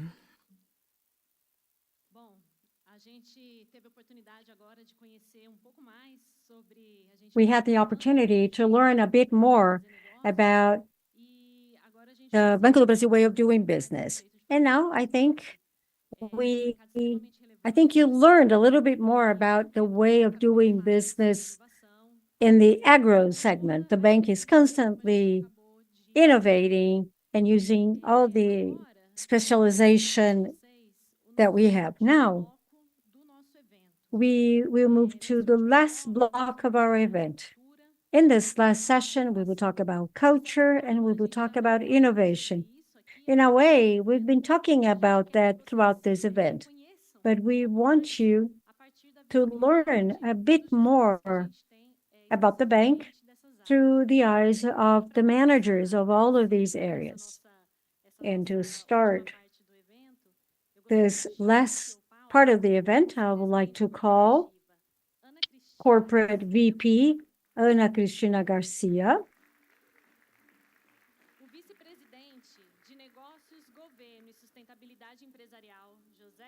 Government and Corporate Sustainability Business VP Ricardo Seron, and the VP for Digital Development Business and Technology, Marisa Regini.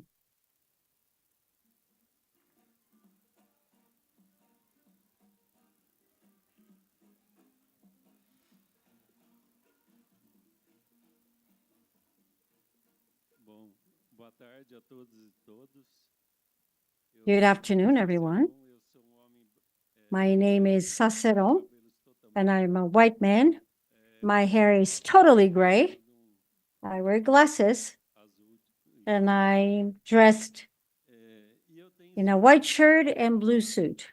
I have only 5 minutes to talk about how we built the culture of Banco do Brasil in the course of 215 years, and to talk a little bit about innovation in the public sector and sustainability. So you see that I don't have an easy task ahead of me. How do you explain a company that is 215 years old? I think is one of the oldest companies in operation in the world that can survive for so many years, while at the same time, we are a very creative company that brings a lot of innovation to everyone. And Marisa will certainly talk a little bit more about that. This can only be explained because our culture is very strong.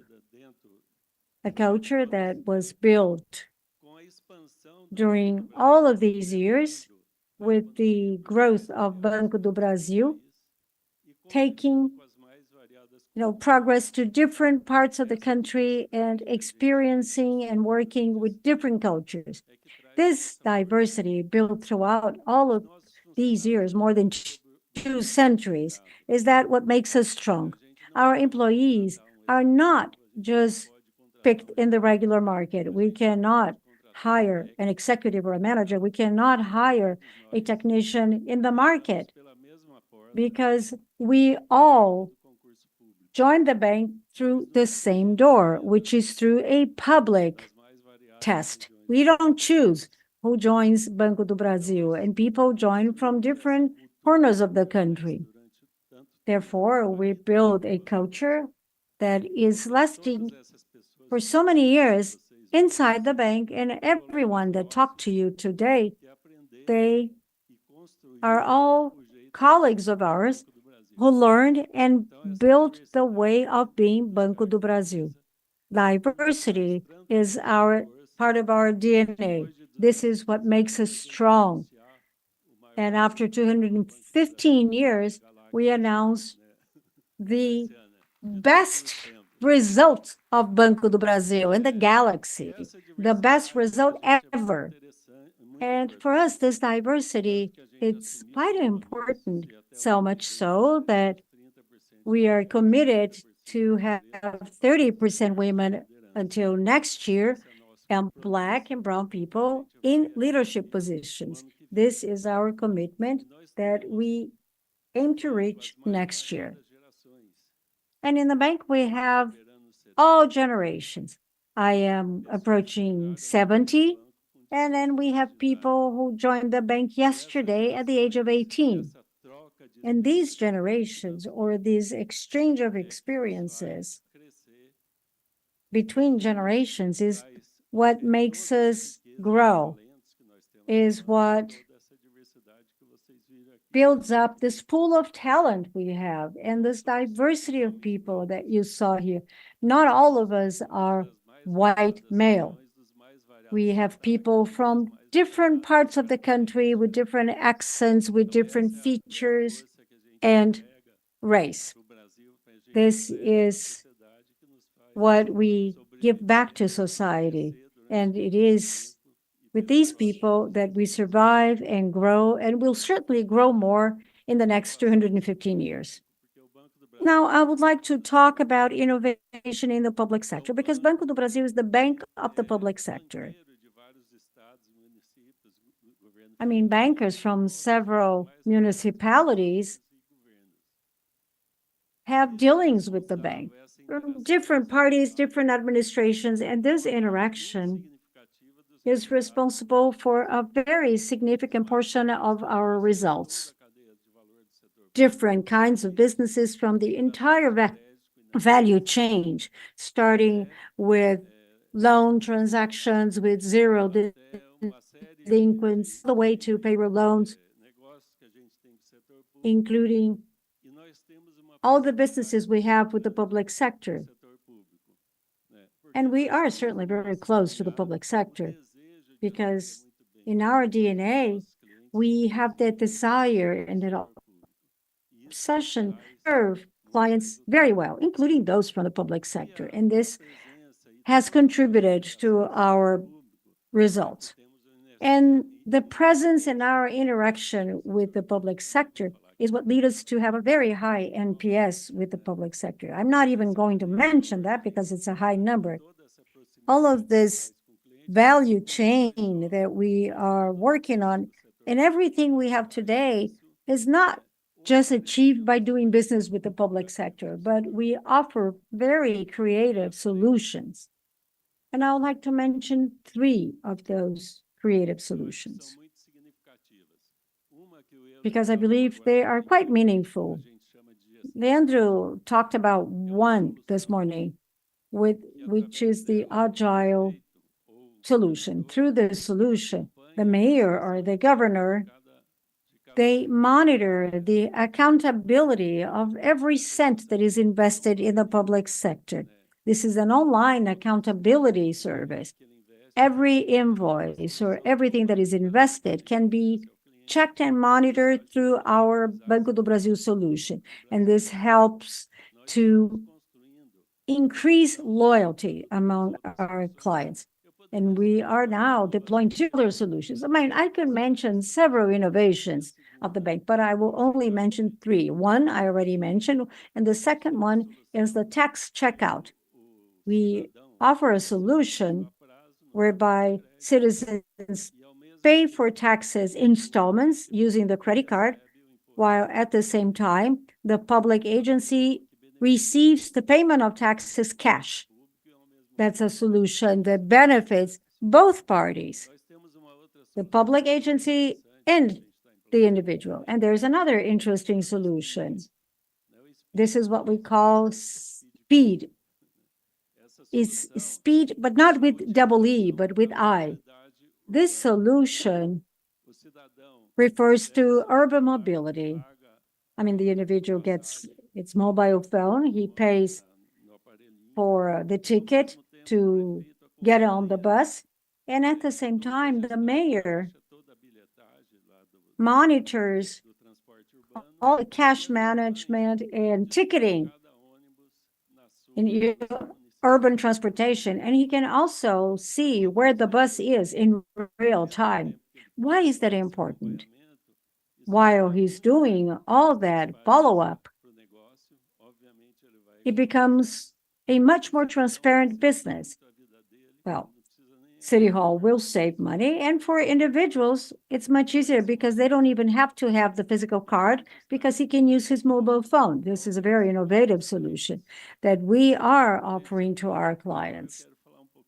Okay, I talked about the public sector, and now I'll talk about sustainability, because this is part of the scope of my area.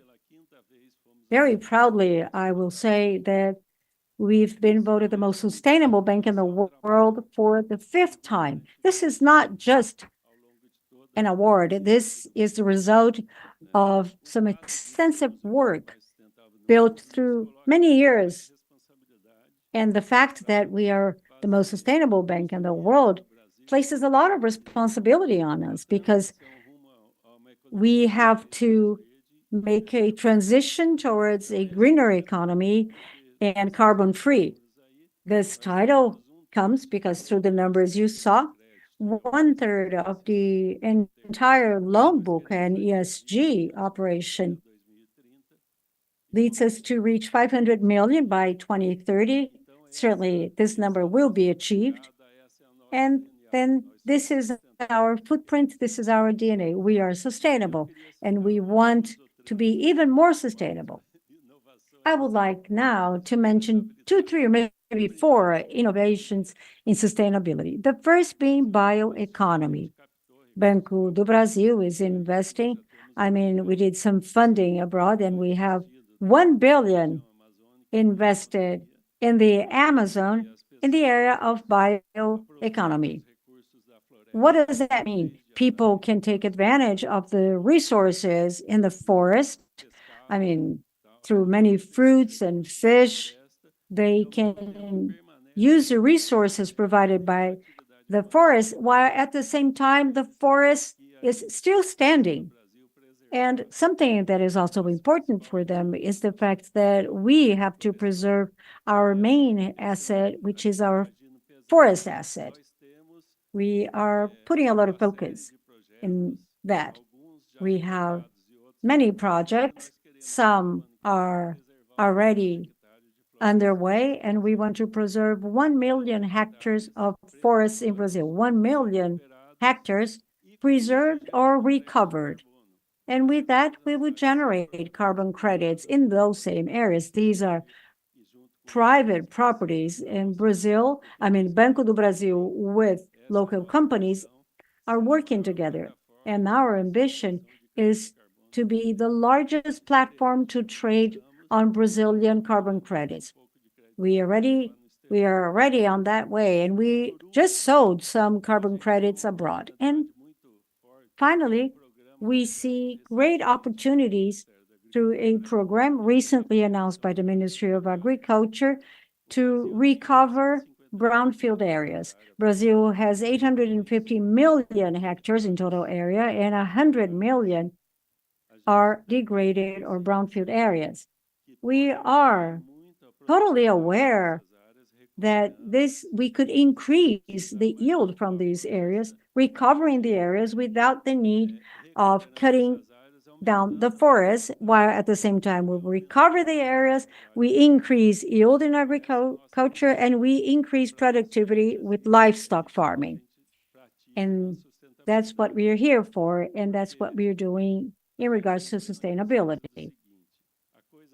We know for a fact that the oldest thing in the world is the environment. And the most modern thing in the world is to preserve the environment well. And we want to pursue that ambition. Thank you.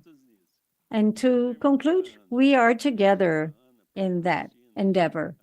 And now to conclude, I would like to call Ana Cristina, our friend, who takes care of the 86,000 people who work at Banco do Brasil and another 40,000 who work in the affiliated companies.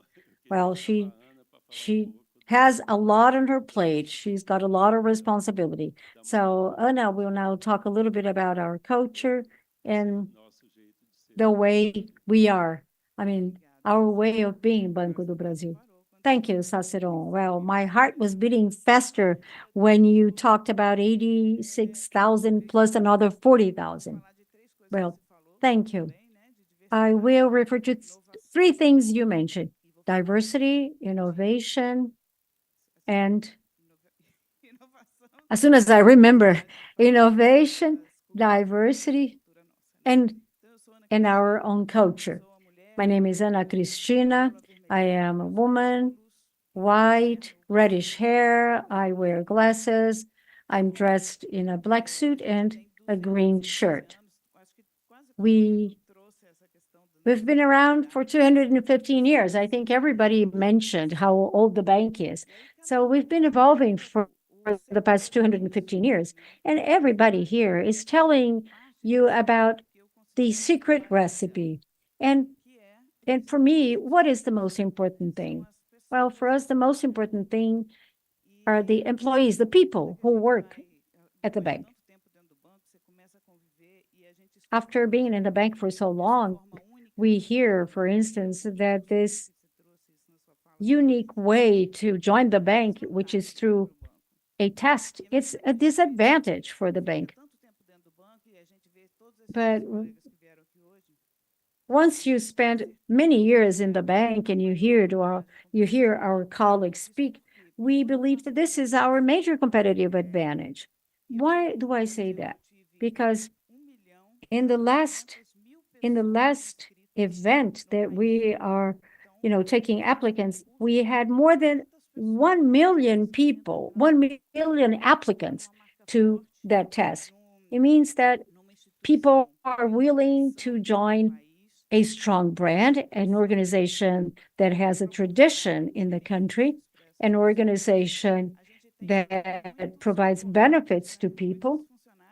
And we also have a lot of competitors, many people from other banks, from other incumbent banks, promoting the same kind of tests. And these are very competitive tests. We just approved 6,500 people in this last test. So there was pretty much 230 people for each position.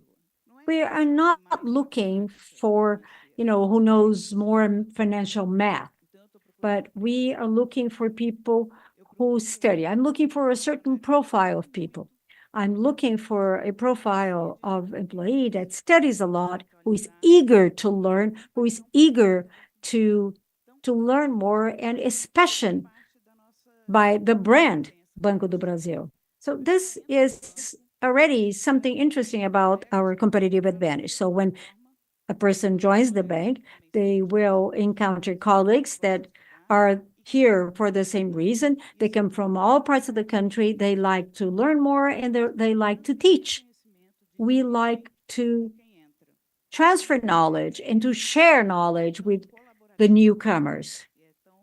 We have a very collaborative environment, and this is what builds our culture, the culture that we experience every day in the bank, and we see results constantly growing.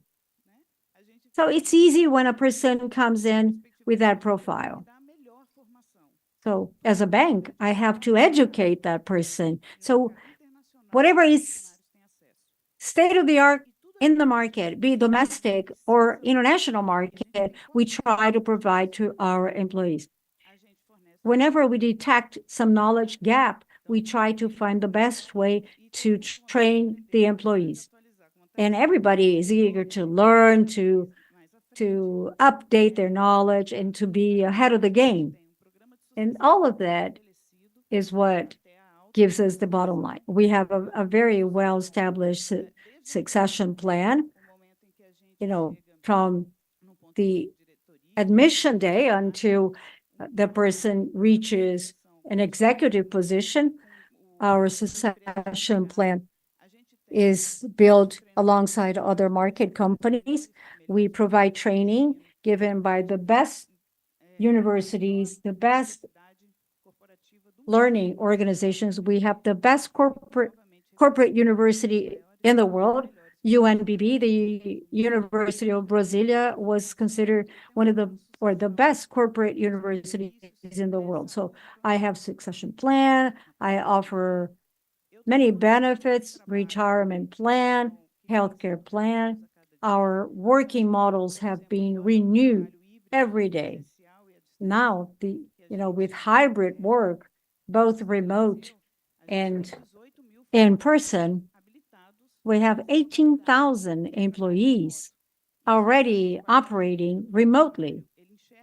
This increases quality of life. Employees see that as a benefit. They can, combine work and family. And I have more engaged employees as a consequence, and more productivity also as a consequence. All of that in favor of increasing customer experience. We have a diversified customer base, as the bank is. The client is the face of Banco do Brasil, as we are the face of Banco do Brasil. And this is our way of being BB. So now, Marisa, I'll turn the floor to you so you can talk about the way of being BB. Marisa is our IT VP. It's very rare to have a woman leading the technology department, leading a very successful and great team. Thank you, Ana. Good afternoon. I hope you are enjoying this event. I am Marisa Regini, a white woman, light brown hair. I am dressed in blue and wearing black shoes. I would like to start by saying that until we arrived at this panel, you learn more about Banco do Brasil. All channels involving customer solutions. We have clients scattered all around the country and abroad. We have a diversified base of clients, hyper-personalization, analytics, AI, etc. But can you think of how can this be translated and processed through our technology that operates 24/7? Well, there are a lot of things involved. We have to process millions and millions of transactions. To do that, Banco do Brasil needs a very robust and reliable technology. But just to make sure we do have this technology, so you don't have to worry about that. And I say that from experience, because out of my 25 years in the bank, 18 years I spent working in the technology department. And a lot of the changes and evolutions involved, in a way, my own work. In the technology department, we have extremely competent people. They have a deep knowledge of every single technology we have in the bank because we provide state-of-the-art training. Last year alone, we double our technology investment when compared to the year before. Another aspect I want to emphasize, and this has to do with the way of working at BB, is that in all the previous panels, technology was somehow a part of it. And this is what happens today. We can no longer separate TI business or, treasury and IT. And the same thing happens at Banco do Brasil. We've been working in this integrated fashion for several years. Right now, we are promoting a new, or maybe we are improving our teams in IT, because every team at the bank, they have a single responsibility. They have to solve a client's pain or to improve the client's experience. We are now moving towards, escalating agility. We have to become more and more agile. And one other thing relates to a strategic decision made over 20 years ago, when now we have a single register of clients and credit system. But I wanted to revisit this subject, but now I want to look at it under the technology lenses. This decision allowed us to be much more efficient. I mean, if I had to maintain or take care of 20 different systems to register our clients, we would need a lot more people, more man hours of work. So that decision that was made years ago was quite important for the bank. And more recently, about 3 years ago, we made another important strategic decision. We decided to evolve our systems into technological platforms. By doing so, by giving that other step and introducing service technological platforms, we became even more efficient. And this also led us to scale all of these new technologies much faster. Well, we are including AI, cloud computing, etc. But we are in the present, but with a foot in the future. And now we are looking at quantum computing, which is a different animal compared to what we have today. But we also have to take a closer look at security, because otherwise nothing would be possible. We're investing a lot in cybersecurity. We have state-of-the-art tools, and we are taking a very close look at the security of every business from our clients. Another thing that I like to talk about is that we are a startup that is 215 years old, because startups are companies that are constantly innovating. That's why I say that we are a startup that is 215 years old. We have our CVC program, and through that program, we already evaluated more than 250 startups, and we invest in those that make sense to our business. And some of them are here. I can see some of them here. And here is my invitation for you to learn more about the program, how it works, what are the solutions they offer, and why is it that the bank was so attracted to these startups? Well, I don't know if I instigated your curiosity in terms of the technology of a large bank, but I must say that it's very different than what you have in your homes, in your offices. So I would like to invite you to pay a visit to our data centers in Brasilia. This will be a technical visit, and I will be really glad to show you around, because 5 minutes is not enough to tell you about so many things. I urge you to stay with us because we still have a lot more to tell you about innovation and culture.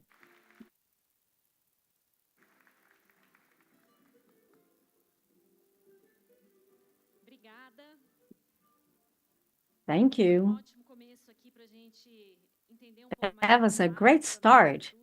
It allowed us to understand how BB is evolving in terms of technology. And now, to give you more details about this topic, I would like to moderate the next panel, the analyst, Pedro Leduc, who will moderate the next panel. Also present today is Marina Dias, Director for Culture Management and People Management, Thiago Boissari, Director for Strategy and Organization, and Camilo Tononi, Commercial Director for Retail. Thank you.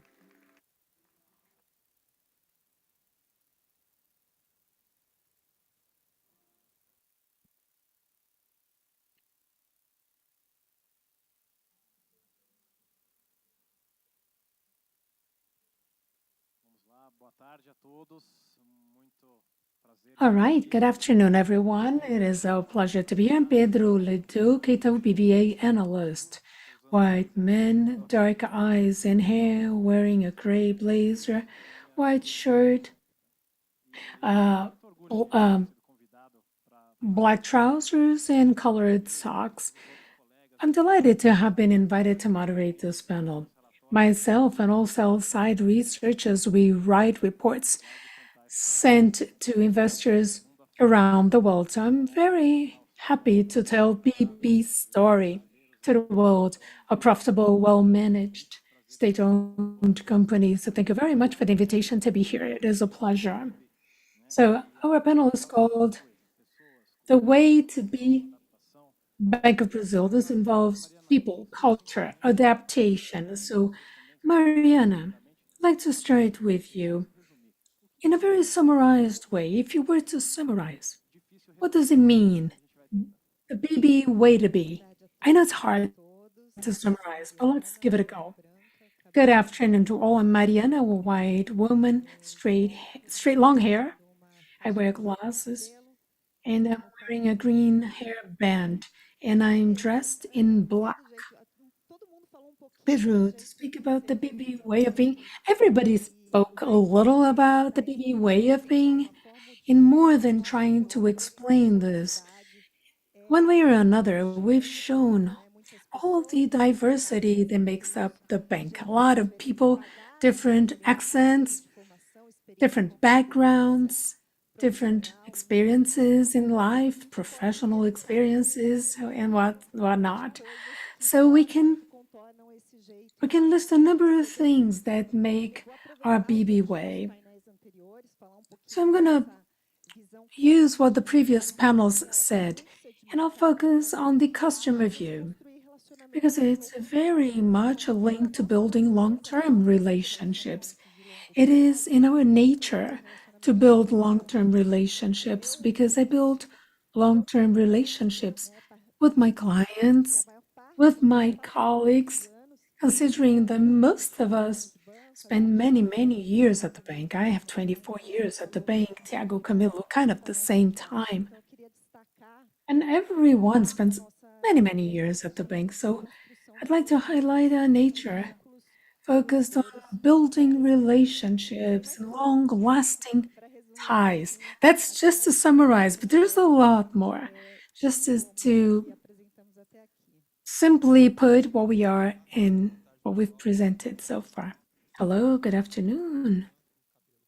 I am Thiago, white man, dark hair. I'm wearing navy blue jacket, white shirt, black pants. It's a pleasure to be here. When we speak about the BB way, it's a privilege. It's a little bit of what every person here said in all of the panels. It's how we make all of this happen day to day. It starts with governance. Banco do Brasil has a very solid governance. It is the only Brazilian bank listed in Novo Mercado. We have a corporate strategy, which is for the long run approved at the highest governance level. We've had it for more than 20 years, even before the regulation came. We started our strategy with our long-term components we spoke about. Purpose, Tarci started talking about the 6 values. And that guides us in everything that we do. And then we go to the perspectives. That's what Mari said. We are very convinced that some years ago we started focusing on the customer. When Analaura said that our NPS increased 138% in the last 5 years, it is because in each one of our departments, in our actions, we focus on the client. And another point, then I'll turn the floor to Camilo, is that we do all that in an integrated way. Just to give you an example, in the last perception and building our corporate strategy, we involved about 7,000 colleagues spread all over Brazil, so we could build all these strategic studies and cascade it down. We don't have like a locked secret room deciding the strategy. No, we do it openly with the collaboration of all of our colleagues.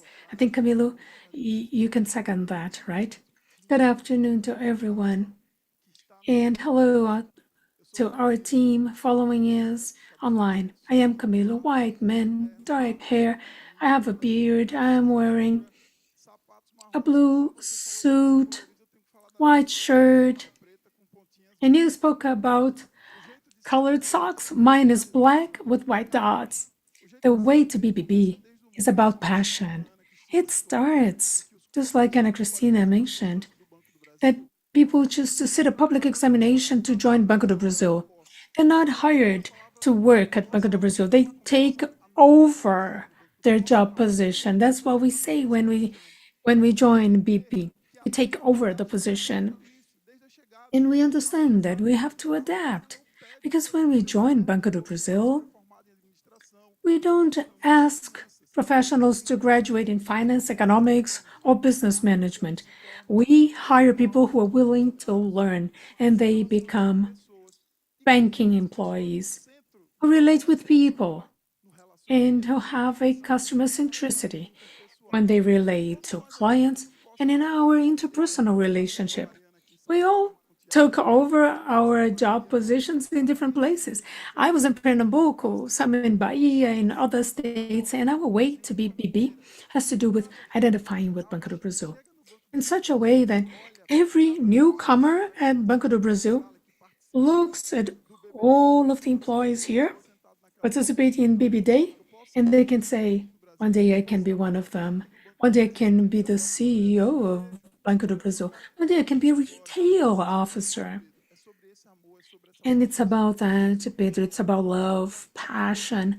This is what drives us and motivates us all the time to be competitive, to make a difference in our day-to-day with the clients and with our colleagues. Excellent. Great. So talking about the culture, Mariana is the Culture and People Management Officer. Tell us about the process of establishing the BB culture. We know that the culture evolves over time, but perhaps you can tell us what you were pursuing. Thiago is a strategy officer and how this is seen in practice in the front line, Camilo, as a retail commercial officer. Well, Pedro, in 5 minutes, we cannot explain 215 years of existence and of culture. But if we look back, A lot of people here spoke about how employees join the bank. So I have to start with that because the fact that we have great diversity, that there is a life story when you join the bank. You know, when you join the bank, you're introduced to a number of development tracks and training tracks. And that makes us always be on the move. We are always focused on transformations. And of course, that shapes our culture and the way in which we. More recently, last year, we communicated our value proposition. There are 8 pillars that make up our value proposition, which is the commitment of BB with our employees. It's about being evolution, being transformation.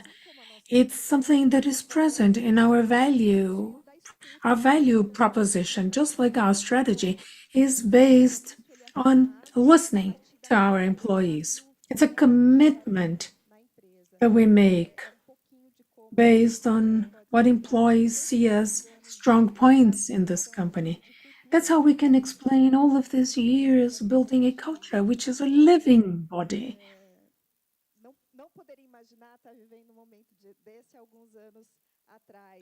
Could not have imagined living this kind of moment some years ago. But as we stimulate people, we can be here talking about all of the diversity we have at the bank. This is very gratifying. Pedro, you asked about how our culture, what our culture is made up of. Whenever we mapped the culture of Banco do Brasil, people always say that the main pillar is proud to belong. And this is a huge differential about our bank. When we say that a cultural pillar that is technically proven is being proud to belong, that is very gratifying. When we see Banco do Brasil employees wearing the BB shirt, the BB pin, the BB rucksack, it's because they believe in us. They believe in the bank.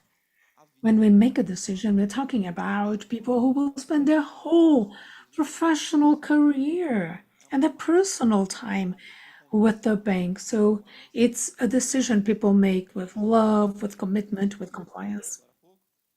I spoke a little bit about the strategy earlier, and we have a pillar called culture and people. And we have the indicators, engagement level of employees.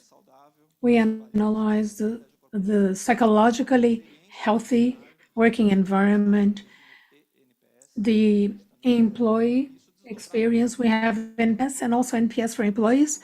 And this cascades down. It's something that we do institutionally. It is about how we value our culture, which is a differential in Banco do Brasil. So we use this as an institutional instrument. But the coolest thing is that we see this in our day-to-day. When we do this kind of mapping, we get very proud to speak about the culture of being Banco do Brasil. If I could give you an example about the culture, it's all based about values. It's based on values, values to society. When we talk about our front line delivering services in our branches, in points of service, we are talking about professionals who are committed to society in their own geography. When we talk about natural disasters that affected Brazil in 2023, the Rio Grande do Sul disaster had a catastrophe there. Our team had the capacity to quickly distribute the necessary help to SMEs, to farmers. And this is the kind of commitment to society. It goes way beyond creating the results and delivering results. It is an employee committed to their environment because that's where they were born, that's where they live, that's what they relate with. So every new arrival at the bank realizes that every contact with the client is a unique moment, a magical moment. Just like new employees stay forever with us, the newcomers understand that The relationship they're building with the customer will last. If they're doing something today, they know that 5, 10 years from now, the client will come back and that employee will be there. That shows clients growing with the employees. These are the values that permeate the Banco do Brasil culture. That's what makes up our way of being BB. All right, talking about people. Mariana, it was mentioned that the only way to join Banco do Brasil would be by sitting a public examination. It can be a drawback, but it does have some advantages. We deal with the financial and IR team. We see how different it is when we deal with the IR team compared to other IR teams. They move around a lot. So, how do you cope with this? Training the people, building the skills, the succession process. We can see the heavyweight team that Banco do Brasil has. What can you tell us about this very important part, which is people management? I have to be careful not to get carried away, Pedro. Okay, let me give it a go. Ana spoke a little bit about this when she was here on the stage. We have a very robust training program. The moment you join the bank, training starts. We have training sessions. People join from different places with different backgrounds. So we have skill building tracks, development, mentoring. So I'm in a classroom, but I'm also doing hands-on work, developing people. And this follows us along the whole journey of the bank. We have succession programs, strategy to develop talents, and succession programs, which are very mature. The best example I can give you now is that I am here and I have a succession program for executives of the bank, Camilo as well, Thiago as well, and everyone who has spoken to you. Everyone has gone through the development program, ongoing development program aimed at succession. This is cross-cutting at all levels of the company, and Anna mentioned, and we have advised by market companies so that we are always revisiting our methodologies and always discussing the best ways to develop our talents in-house. So a condition that in principle could look limiting, on the contrary, it encourages us to be a reference in training, development, and succession. Thiago?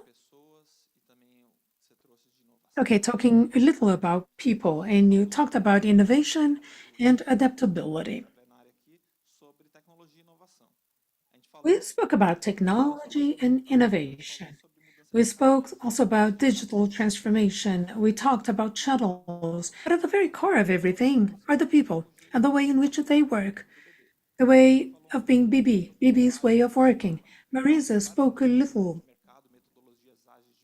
as well. There are agile market methodologies, and we have the BB agile methodology, which is an evolution. When we have an area of solutions and products, looking at the client's journey, a multidisciplinary team, a colleague who specializes in business, another one in cybersecurity, another one in digital, another one in analytics, among others. So a multidisciplinary team with the same target, the same goal, focused on the customer journey, that's the Banco do Brasil Agile. We follow all the rituals, we have decision-making with more autonomy, more speed, breaking down silos, fewer boxes, and an agile approach. This is an evolution. Tarci, in the beginning, spoke about squads, the way in which we work. It's a big company. We have several business solutions. So we organize the company, and people are being developed, making decisions for the benefit of our clients. That's Banco do Brasil's Agile. And we evolve. It changes all the time. It's very much data-driven. So as clients' behaviors change, we have to make a quick decision to meet this the needs of this dynamic client. It's the agile way in Banco do Brasil. We use several market mechanisms and methodologies, but we respect a lot the Banco do Brasil culture. We do it in practice in a branch, in an area of technology or business. So people at the very core, but with the Banco do Brasil way of working for the benefit of the client with a lot of innovation, data, and technology. Camilo, in the commercial retail department, we talked about innovation, adaptation, humans providing consulting, advisory, and less transactional work. How is this impacting your day-to-day? How do you see this evolving in the future of BB? Pedro, it is our obligation to train people. We are obsessed about training people. At Banco do Brasil, we are proud of things. Every colleague, Mariana said, whenever they get a new challenge, they get a message from the leaders, and the leaders say, how cool for you, how great for you to take on a new challenge, because we're obsessed in training and building the skills of our people. We want to be ambidextrous. We need to deliver results. We're obsessed about results. And of course, we delivered great results recently. All of our branches celebrated the results achieved with their teams. And with our leaders, we build the ability to adapt to a new moment. So a moment comes when they're leaders of themselves, then they're leaders of a team, then they become leaders of leaders. All of that involves ongoing learning, given the need to adapt. So when we saw Ponto, BB, and Betinho talking about specialization, well, we followed this with our team. We prepared our team to understand this. We recently lived through a pandemic, which made a whole financial system adapt, and Banco do Brasil quickly adapted to understand what was needed. And as our CEO Tarciana said, in Phygital, we can understand that speaking about the client at the core is no longer just lip service, it's the practice. Every client that comes to our branches needs to be well served, and this is reflected in our results and in our satisfaction rates. Our NPS is growing. We have a good position in the Brazilian Central Bank ranking. So we have to understand that we're building today the bank of the future, but that the bank of the future is seated in these chairs, and it's also out there, out in the field, in the branches. And if I have something to tell the analysts following us, I'd say this bank has a good succession coming up. This bank has continuity, just like we are. The new people who will take over will continue with our work. We have an obsession to train the people who will follow on our footsteps. I fully agree. And regarding strategy, the CEO says that there's no focus without giving up something. The bank is very big. There are different business fronts, different segments, different clients. In the strategy department, how can you measure? How can you decide which areas will be the focus of the bank? Because there are finite resources, human and monetary resources. How do you prioritize your strategic decisions? Now, that's an excellent question, Pedro. It's not me, it's us. It's a constant exercise. When we come up with a strategy, it's all based on the study of scenarios and market potentials. Banco do Brasil works in 6 markets in several strategic niches. Some of them were presented here today, so we start looking at the potential, the value proposition of the markets we want to prioritize. And then we cascade down into drivers and initiatives, strategic actions themselves. Because that is what is going to move the needle. So this exercise is done with a methodology. We did this exercise recently, actually, and most likely all initiatives, all strategic moves that were prioritized from the first speech today until the very last of the BB Day focuses on this. We're talking about innovation, talking about levers, we're talking about value chain as a strategic move. We're talking about a new retail model. We spoke about this. So we have about 10. I'm not going to give you a certain number, but we have about 10 strategic moves that we follow up close on a monthly basis. And we check whether this is making the needle move. All these moves were mentioned here, directly or indirectly, in all of the panels we had today. Ariana, we're running out of time, but to end, culture is not something you write on a wall, you post on a wall and it's ready. It's not something you impose. It has to permeate the organization little by little. In Banco do Brasil or any other company for that matter, can you tell us how this is done at BB?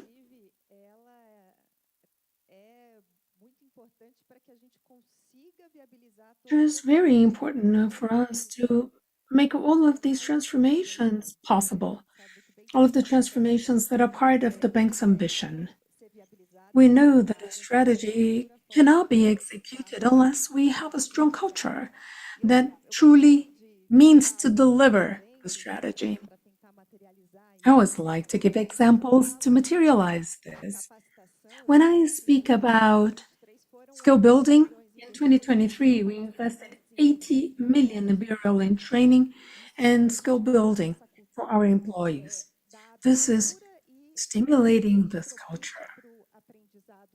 It is the right learning environment for our employees. When I say that we have benefits and fringe benefits and incentives to retain our employees, in addition to the culture of belonging that people talk so much about here, and a program that enables climbing up the corporate ladder.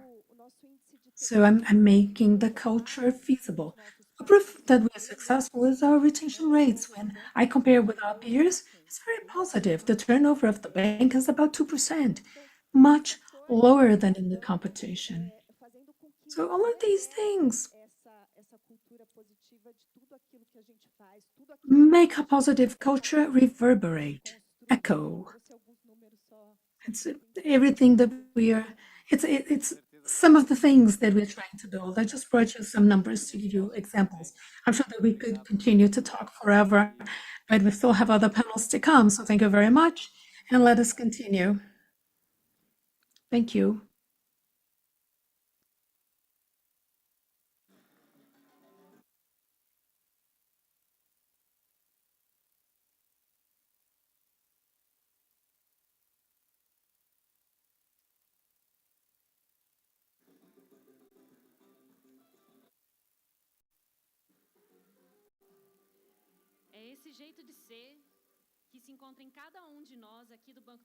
It is this way of being that we all share that supports our growth, always innovating and always evolving, always growing.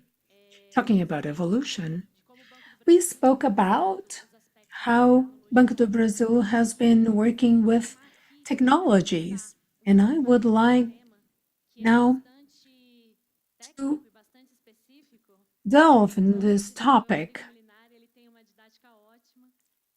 Rodrigo Molinari, our technology officer, has a great didactic ability. He's going to explain how the BB technology has been evolving over time.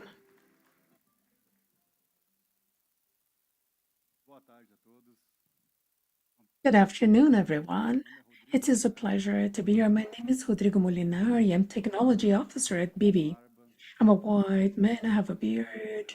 I'm wearing a navy blue blazer and pants and light color shirt. And I want to speak about how technology supports and drives the business of the bank. I think given everything that was said before, it is clear that it is very important today to have technology participating in the whole financial institution. There are some banks that are only digital, but when we talk about Banco do Brasil, we're talking about a complete bank. A bank that has a digital presence, a very important physical presence in all corners of Brazil.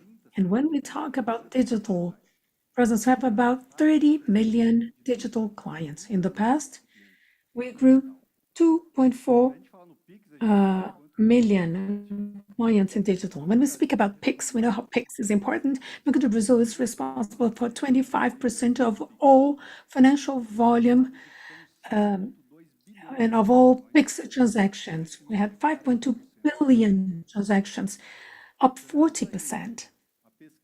And if we look at the banking research of FEBRABAN, the Federation of Banks, we can see that the financial segment is very advanced from the technology standpoint. 80% of transactions performed in the financial market are done digitally. When we look at Banco do Brasil, this number increases to 93%. 93% digital transactions, but 100% of transactions use technology. For us to continue to support this kind of growth, we need to invest. And Banco do Brasil doubled its investments in IT in recent years. We have three main pillars, which are fundamental: people, infrastructure, and architecture. When we are talking about people, they are our most important asset. We have an IT team that is the most experienced in the financial market. The average time of experience of these professionals, the average is 15 years in banking technology. How come professionals who are so pursued in the market remain so much time at Banco do Brasil? Because we offer a career, a collaborative way of working, and we invest a lot in training. It's the culture of the bank, the BB way of being. This results in the best talent retention ratio in the market, 99%. Over 99% in a segment that is so fierce. In Banco do Brasil, you heard, is a school. I'm an example of that. I've been with the Banco do Brasil for 24 years, almost 23 years dedicated to technology. I worked in all areas of technology until I became a technology officer. This is how Banco do Brasil works. We train people. Training, and we need to continue to invest in skill building. In the last 3 years, we increased our skill building investment by 3 times. We had the largest IT competition in Brazil, and our goal is to increase by 50% our own ability in terms of IT professionals. A lot was said here about diversity. We are also very diversified in terms of geographic locations, age bracket, and women in IT. And we aim at increasing the number of women in this area, which is traditionally so much dominated by men. In the last contest or application, we had 120 new people entering the IT department. And when talking about commitment, we have also to mention our social side. And by that, I mean how we share our knowledge with the society. We usually organize an event called BB Digital Week, and it has become the largest tech event.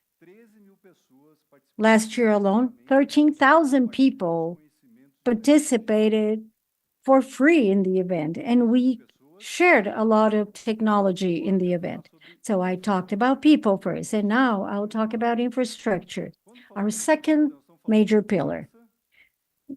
That includes security, scale, and resilience. Today, we have one of the largest technology hubs in Latin America, and we have our own AI hub in the financial system. But we go much beyond that because we use the clouds of our partners in our own. Last year alone, half of everything we deployed has already migrated to the cloud.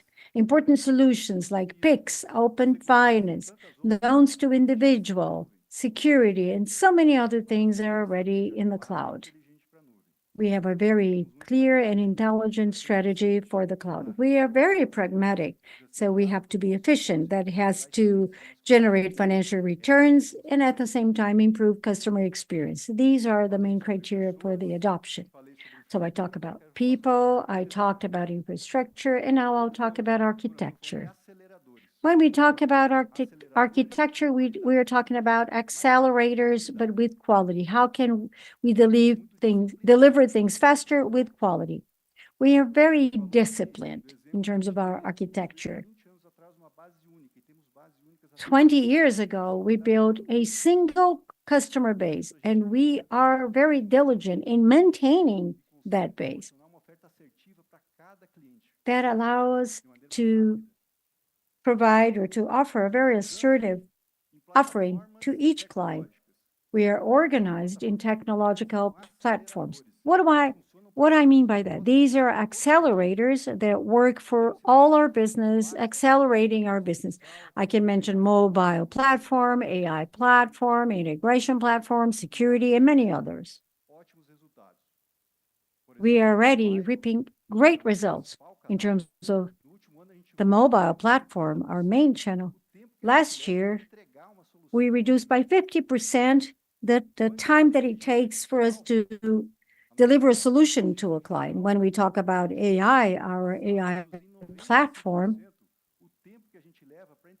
last year, we reduced by 95% the time that it takes to deliver an AI model and immediately generate value to our clients. So these are our three pillars: people, infrastructure, and architecture. But we have to have an eye in the future. So we look at tech trends and how these trends impact our business. And to that end, we partnered with the main domestic and international partners to expedite the use of technology. We didn't do innovation for the sake of innovation. It's applied innovation, applied to our business. We can just give you as an example, AI. We partnered with many universities and a Canadian institute, the main reference in AI, and they've been supporting us in this AI journey. We have several other solutions that use AI, and many of them have been mentioned here before. Fraud mitigation, risk mitigation, our assertive solutions offering, and our service. One example is our chatbot. This is a solution that uses a lot of AI. It's the most encompassing one in the market, and it's used by approximately 20 million clients every day, every month. Another technology that has the capacity to change our business is blockchain. And we also work with partners to expedite the process. Tax, for instance, we are the first bank to do transfers and trades through Drex. We were the first ones to trade on securities using Drex. And this reflects the way we look at the future, applied innovation. But we have to keep an eye on the client, and we have to have the client's recognition. When we look at the client, we have one of the best evaluated apps in the market. It was already born as a super app. This is an example of the way we do things. We provided structure solutions, thinking about the future and the scale. So our app started like that, with all the solutions in a single place, utilized by all of our partners, everything in one single place. Moreover, in the last 2 years, we were the recipient of over 30 awards in technology alone, some individual awards and some domestic and some international awards, and they all reinstate the excellence of the work we did. In a day like this, the last day of the month, we conducted 14.5 billion daily transactions. In the last 10 minutes since I came on stage, we performed 100 million transactions. Just for the sake of comparison, 100 million in 10 minutes is twice as much as we did in 1 year when I joined the tech department. The numbers in these results translate our capacity to adapt and to escalate. And finally, I can certainly state that Banco do Brasil's technology is prepared to support and leverage BB's business. Thank you very much.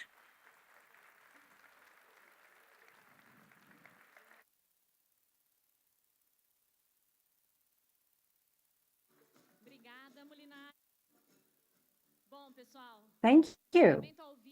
Well, this is a live event, so we make some adaptations as we go.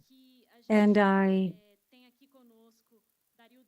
would like to take this opportunity to say that we have here Dario Durigan, the president of the board, and I would like to call him to come to the stage together with Tarciana so that we can advance part of our event with the APIMEC acknowledgement about the continuity of our events to the market. So I would like to call both of them to come to the stage together with Ricardo Martins, president of APIMEC.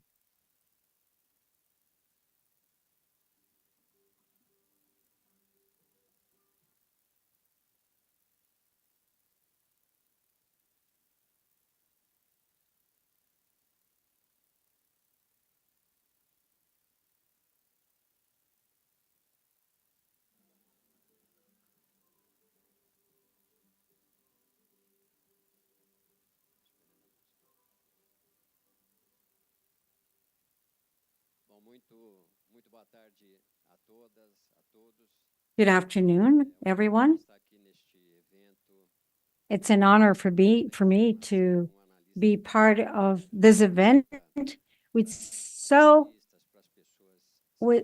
so many new topics and a lot of innovation. There was a lot of information, and I'm very pleased because an analyst is a professional that will be able to translate all of that into value and good information to the financial market. And this is very gratifying. Well, I'm sorry, I forgot to say that I'm a white male, gray hair. I wear glasses, I have a mustache, and I'm dressed on a navy blue suit and a blue and white striped shirt. This seal for 30 years of relationship with the market does not happen by chance, but it's part of a very intense relationship with the market, with APIMEC, certainly.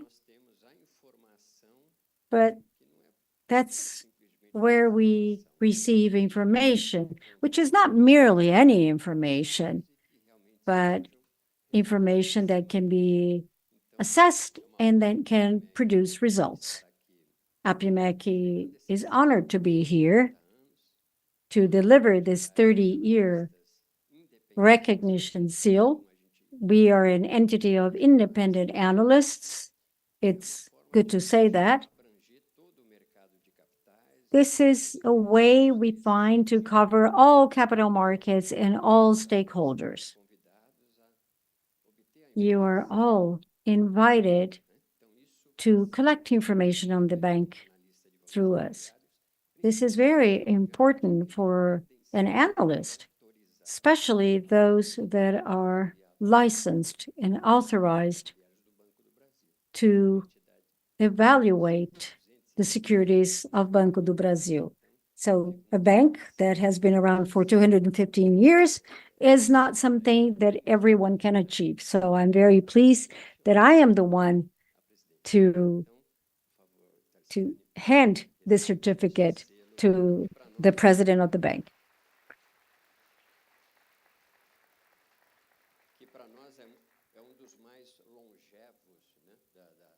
I think this is one of the sales that,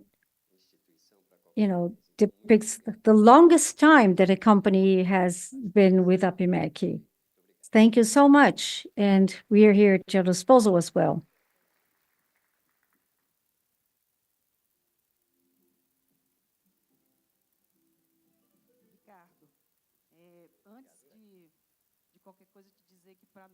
Ricardo, I must say that for us who are part of Banco do Brasil, that we are Banco do Brasil, we are deeply honored. I mean, this is a 30-year seal, but it's important to say that for 30 consecutive years, we've been conducting events with Oppening. Thank you so much for Oppeming's contribution to the securities market in Brazil.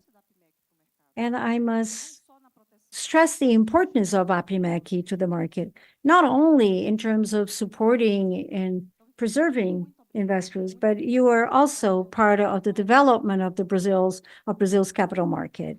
It's an honor for us to be the recipients of this seal. Good afternoon, everyone.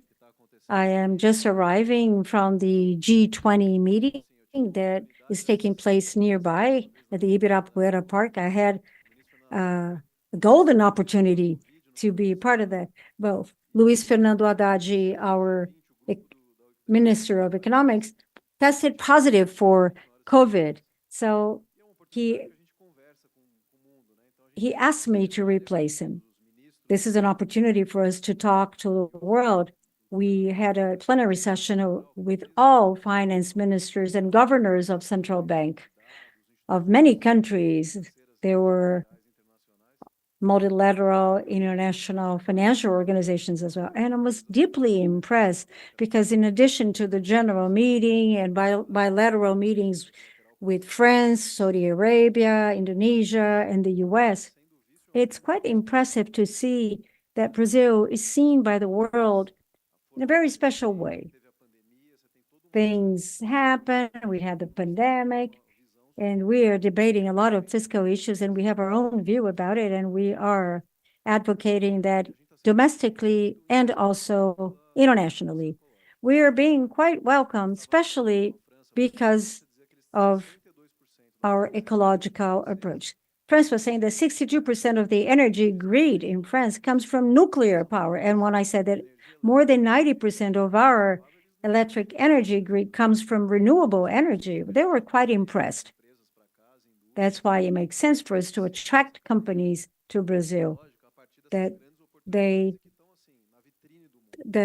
become part of our technological grid, because we are like a window to the world. I'm very happy to have that opportunity, but at the same time, I wanted to be here and share the message with you. And as a second message, not just looking at the bank, but looking outside to the world and inside the bank as well, I would just like to leave here some takeaway messages as the chairman of the board of Banco do Brasil. I became a colleague of Tarciana and other members of the board since the middle of last year, and I must say that I was highly impressed because I have a lot of experience in the private sector. I was quite impressed with the governance of Banco do Brasil. It's quite impressive. And in addition to experiencing BB's governance during our several meetings, and to say to the government how important it is for us to have an organization like Banco do Brasil in the country. I must say that the guidance that the government has is that what we want is a bank of excellence. We want a bank that is independent, that has this type of governance, that, you know, it's on equal footing when compared to any other private organization in the world. That's what I was telling my colleagues in the G20 meeting. It's important to say to everyone, and those that are online with us, is that we want a Banco do Brasil that continues to do what Tarciana is doing, with others did in the past, because this is a bank of excellence. It has posted record numbers.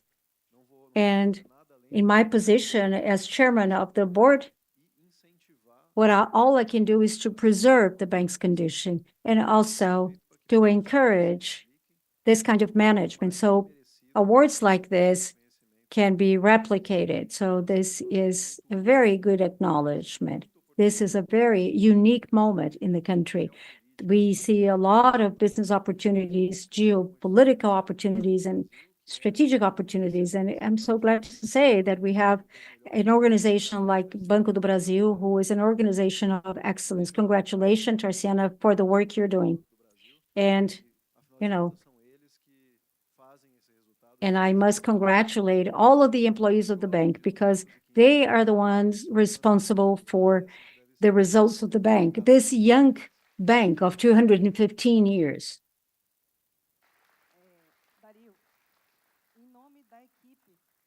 Dario, on behalf of the entire team of Banco do Brasil and our 125,000 colleagues, I thank you, and I would like to thank the board for all your support during this period. We are experiencing a very special moment at the bank. We have a board that supports, monitors, and takes care of the bank's management. Therefore, I am very comfortable in my position as CEO of this gigantic bank, because our board is also gigantic. Thank you so much. Thank you for your support and the care that you've given to the bank. And my thanks is extended to all the colleagues and members of the board.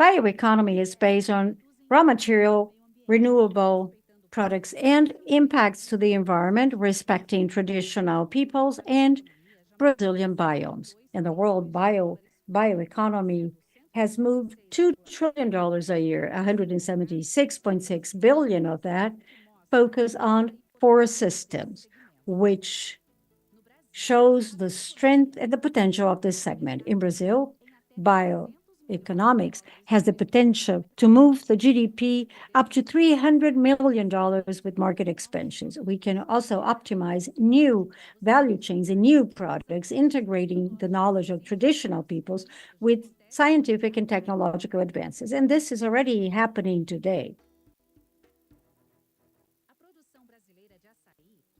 The Brazilian production of açaí, a native fruit from the Amazon, it is both used in gastronomy as well as in the cosmetics industry.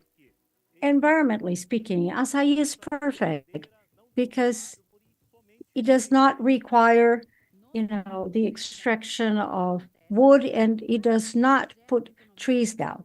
90% of the production comes from the state of Pará, generating a local economy of about 5 million BRL a year. Today, we have more than 1,000 families already registered and certified.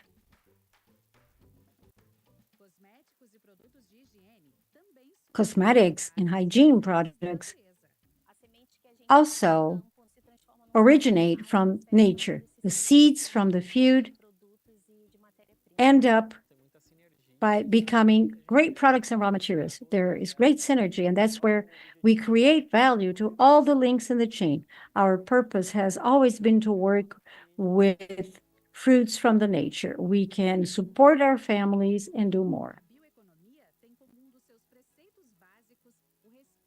Bioeconomy is based on respecting local cultures, combining productivity and production, which is based on this co-op that works with Brazil nuts.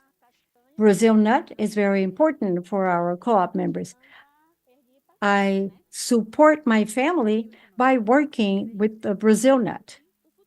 Bioeconomy is the present and the future.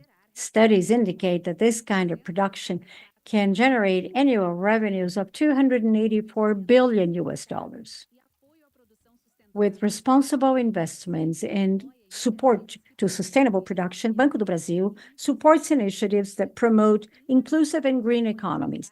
By 2030, we want to grant more credit to foster businesses that generate positive impacts to society and the environment. In sustainable agriculture, we will invest 200 billion BRL.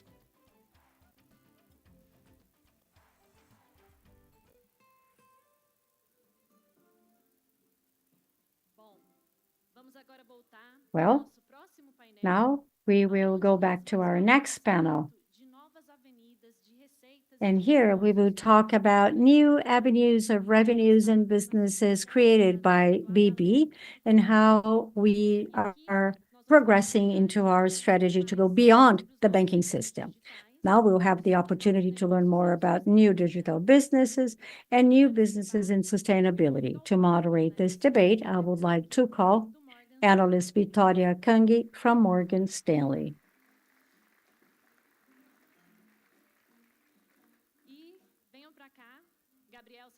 And also, I would like to call Gabriel Santamaria, ESG, Head of ESG, and Rodrigo Vasconcelos, Head of Digital Business.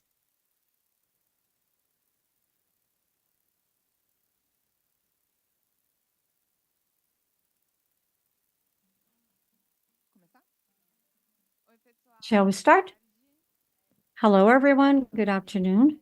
My name is Victoria. I am research analyst at Morgan Stanley.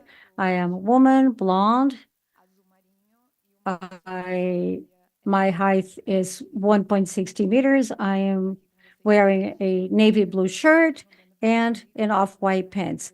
I will start this session by asking Rodrigo, the head of new digital businesses at the bank, saying that Banco do Brasil intends to be always very close to clients, both on the digital and brick and mortar areas, or digital together. And to that end, you're expanding your scope in several different business fronts. My question to you is, with this backdrop, how is the bank being prepared to keep its relevance, while at the same time, the bank innovates and delivers this hyper-personalized and omni-channel experience to its customers? First of all, good afternoon, everyone. Good afternoon to those that are joining us through the digital platforms. It's very nice to see that we have a woman representing the market of Brazilian analysts. So thank you for being with us. My name is Rodrigo Vasconcelos. I am a man, white, dark hair. I wear glasses. I am wearing a graffiti gray suit and black shirt and shoes.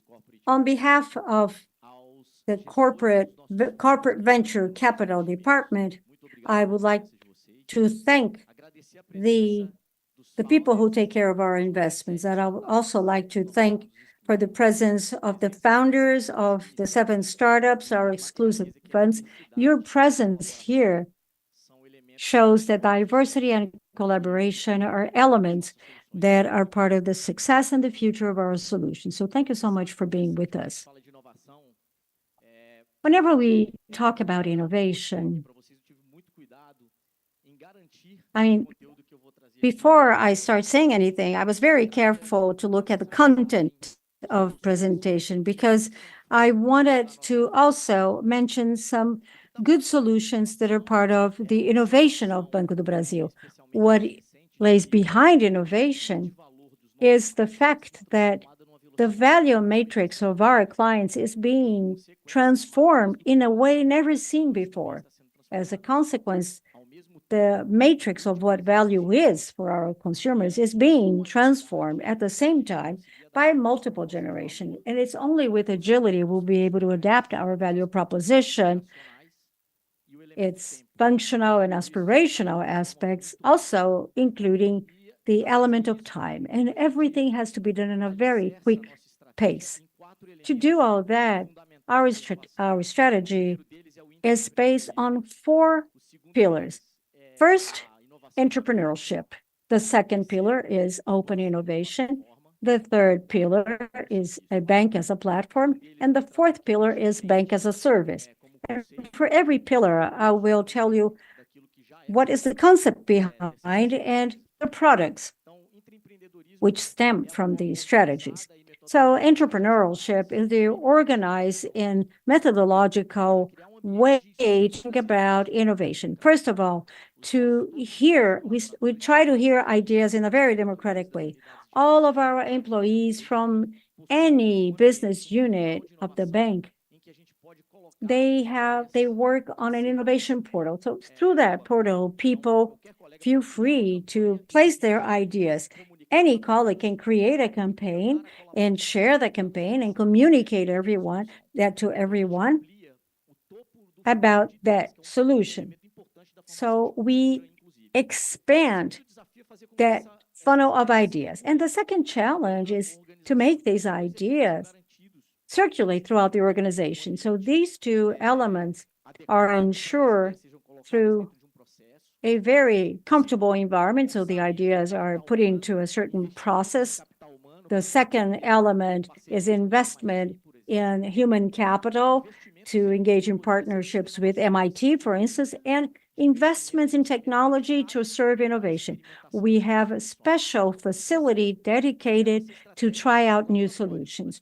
And the third aspect is our lab strategy. We have UBSBB, which is an experimentation lab. And in 2023, the challenge was blockchain. So at the end of this applied framework with the methodology, we arrived at 5 EMPs that can be escalated. So this is a reality at the bank. And I will just illustrate that with 2 ideas that stem from this pool of ideas. And the first is some Banco do Brasil's super app. Our super app was thought by all of us. It was developed very carefully in terms of technology and financial and non-financial services. So the bank super app, which is very robust, visited by 9 million clients, comes from entrepreneurship. I mean, the fact that our employees were bold enough to dream with that super app since 2018. And the second pillar came from the idea of 4 or 5 colleagues who wanted to develop a marketplace for our farmers. They said, why don't we develop a marketplace internally? The idea was then tried out. We ran the pilot test. We began to get clients. We monetized our partnerships. And then we have Broto, which stemmed from our entrepreneurial spirit. And we then have a spin-off today. This is a company that stands out in our marketplace, and it will soon be the largest and most important one. The second point is open innovation. Whenever we talk about open innovation, the main tool is corporate venture capital, BB Ventures. We understand open innovation as 2 major innovators of our CBC. First, to expand our capacity to look at the future and ensure that I have attentive ears to detect everything that is happening in the market, because we couldn't do it alone. And that also includes partnerships with exclusive funds and multi-partnership funds, which allows us to see what's coming in the future. In 2021, we were partners of BB Asset. We made a fund of 200 billion reais in this first experimentation moment. We have two exclusive funds represented by Vox and MSW.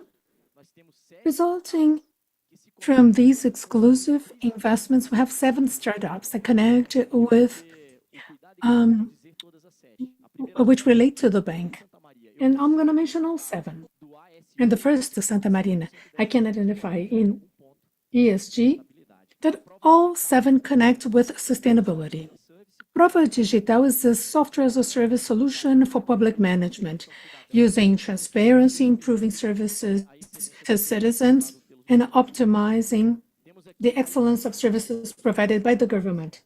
Enhash and Thrive, 2 startups set for sophistication of the Brazilian agribusiness. Enhash with software as a service solutions to help management by cattle raisers, and the second very interesting product, which in the future is going to become more and more relevant, which is Safe Beef.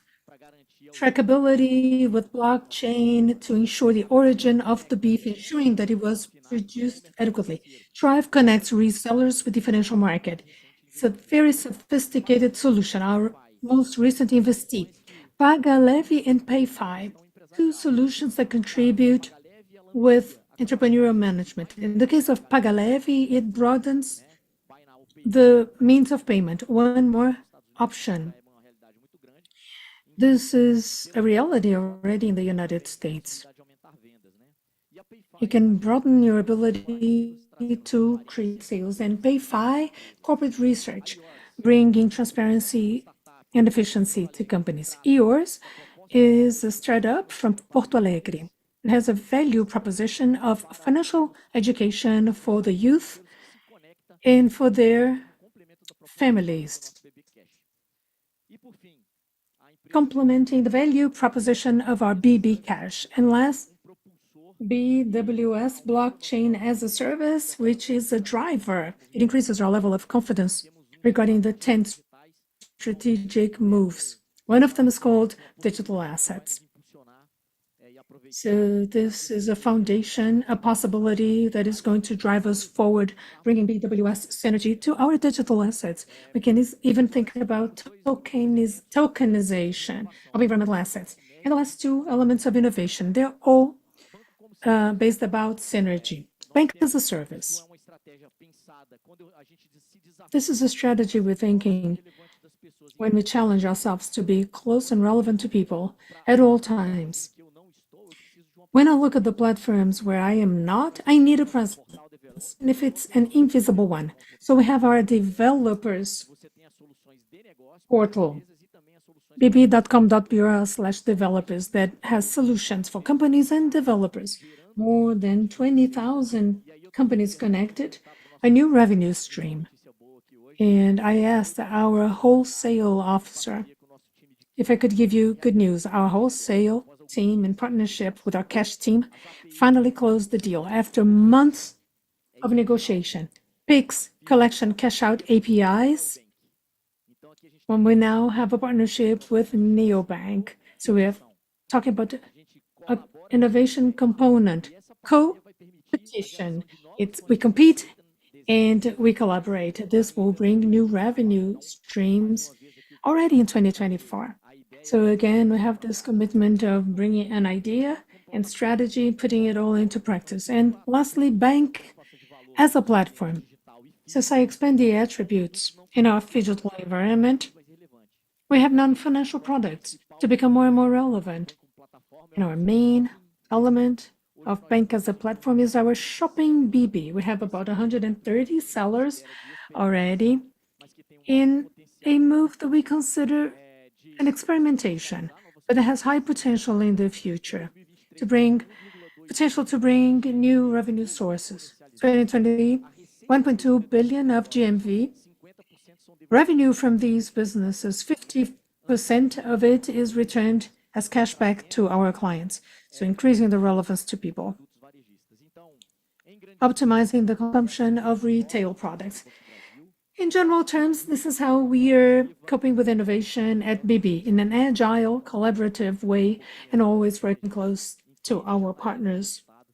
Well, Victoria, this is what we understand about innovation. Good. Thank you, Rodrigo. Now, going to Gabriel, General Manager of the ESG unit of Banco do Brasil. The bank is seen as a relevant player around the world in the sustainable arena. The bank disclosed the guidance to the market regarding a sustainable loan book for 2024. So I would like you to comment on this action front of Banco do Brasil. We heard examples of very cool initiatives that are happening. The goals for the 2030 agenda, participation of women in the management and in the board of directors. I'd like you to explore that a little more and to elaborate on the future plans of the bank to expand the bank's ESG actions in the coming years. Excellent. Good afternoon, everyone. I'm Gabriel Santa Maria. I'm a white man, black beard and hair. I'm wearing navy blue suit and white shirt.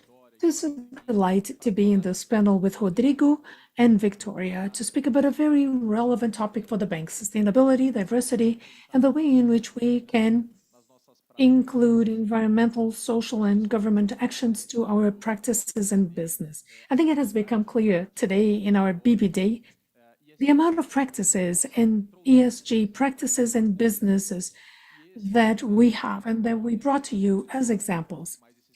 And going back to the previous panel, this is our way of being. This is the way of being BB. We are a profitable, efficient, modern bank that aims to maximize return to our shareholders. But at the same time, we contribute to the development of the country. We try to have a positive social and environmental impact in every practice and business of BB. And as Tarci mentioned in her first speech, always through our businesses try to create value for people, for all of our stakeholders.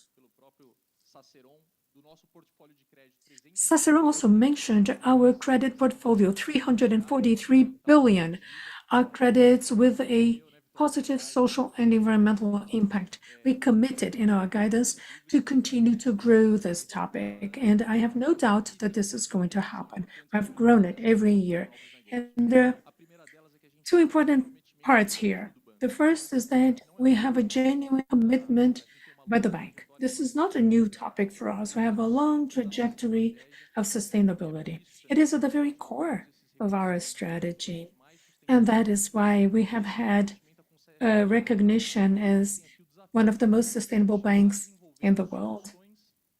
And we have a challenge to continue to develop solutions and businesses that will have these three letters, ESG.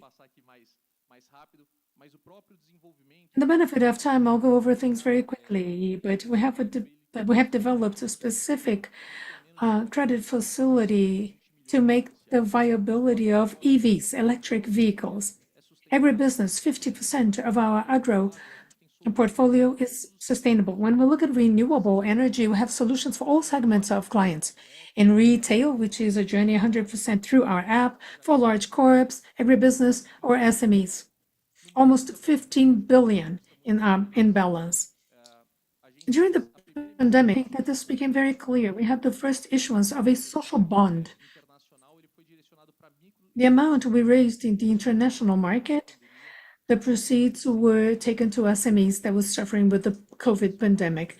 And more than 60% of these SMEs were led by women. Almost 30 billion that we tried to raise in multilateral agreements so that we can offer negotiated conditions for our loans in the front line.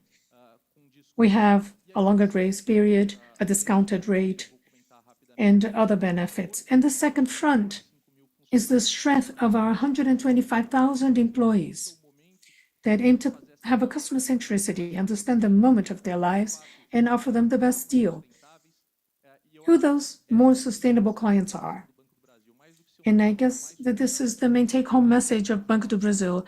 In addition to being the most sustainable bank in the world, we want to help our clients, partners, and society in this transition towards a more green, diverse, and inclusion society. This is the commitment we took on to support our transition. Thank you, Gabriel. I'm going to ask one last question. Still have a couple of minutes left. I would like to speak about an intersection point. It's a question for both of you in new digital business and sustainability. Rodrigo mentioned that you have an investment program for startups, including startups that are focused on sustainability, that have ESG solutions for sectors that were not ESG native. For example, agribusiness, which is a focus of BB. Could you comment on the opportunities you have seen, opportunities the bank has explored, working together with your investees and partnering companies? And if you could speak about synergies, that would be good. Synergies that you can capture in this joint work to achieve the goals of the bank. Well, Victoria, we have a number of synergies between new businesses and ESG.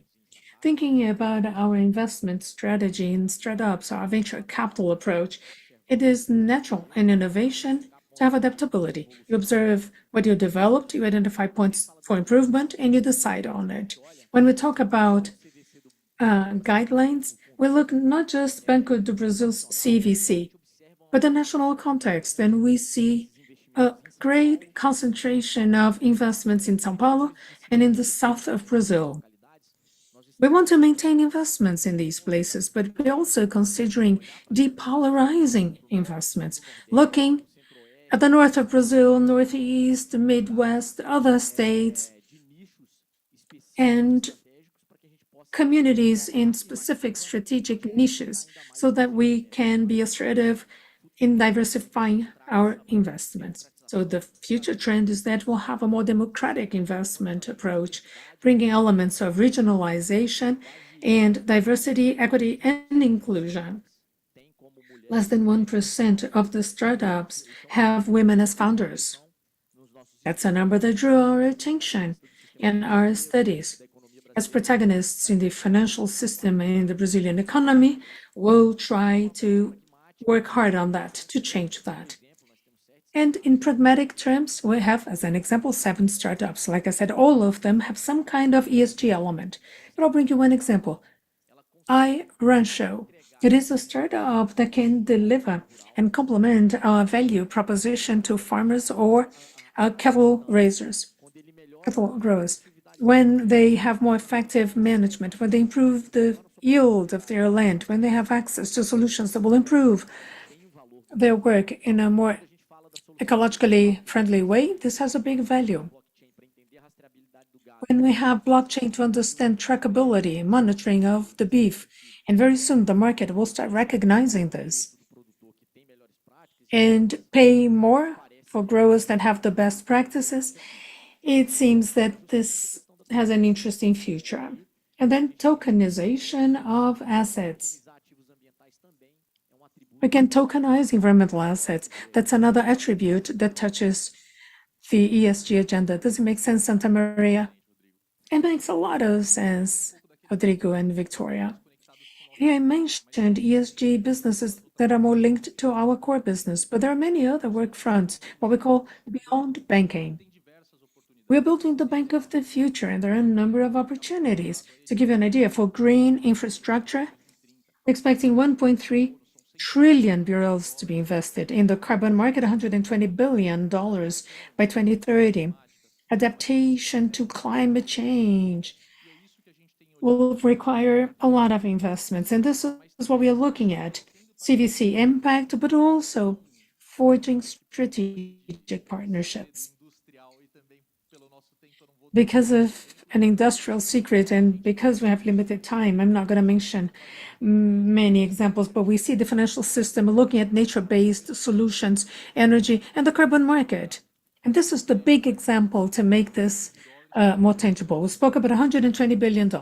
Today, Banco do Brasil, through strategic partnerships, can offer solutions to all our clients in creating projects for carbon credit, reforestation, renewable energy, and so on and so forth.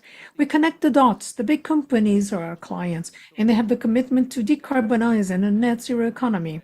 So we first help them through credit to decarbonize, and we also sell the carbon credits so that we can offset emissions.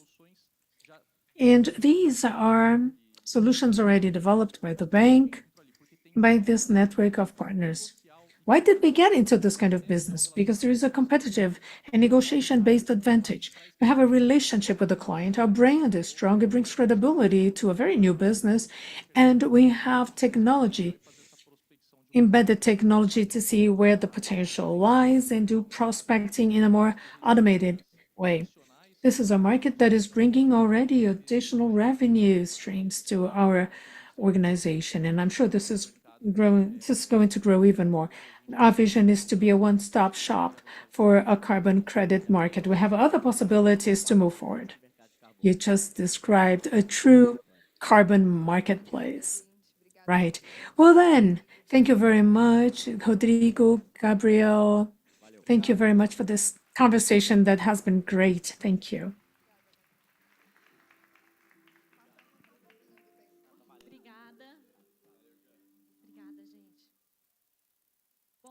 Thank you. We had an opportunity to speak about our new businesses, and for Banco do Brasil, a very important topic is our connection with the different generations, different audiences. To us, this means diversifying our relationships. We have been investing more and more in engaging with a young audience. A great example of that is our BB Cash digital account. So let's learn more about this.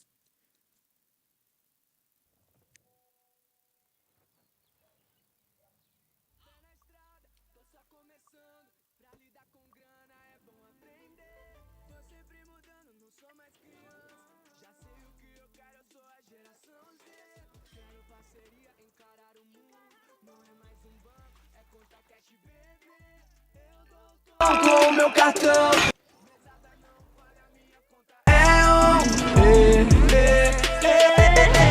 minha conta é BB Cash, bebê. Tô na jornada, meu nome na conta. Já comecei, tô esperando você. BB Cash tá em toda parte. É 100% digital e grátis. Conquistar não é nada sem os desafios. Também acha? Então abre uma conta pros seus filhos. Chegou a conta BB Cash. Minha conta é BB Cash, bebê. Banco do Brasil, pra tudo que você imaginar. E para falar mais sobre a estratégia de atuação, To speak more about the strategy to work with new generations, including BB Cash, I'd like to invite on stage our marketing officer, Paula Saião.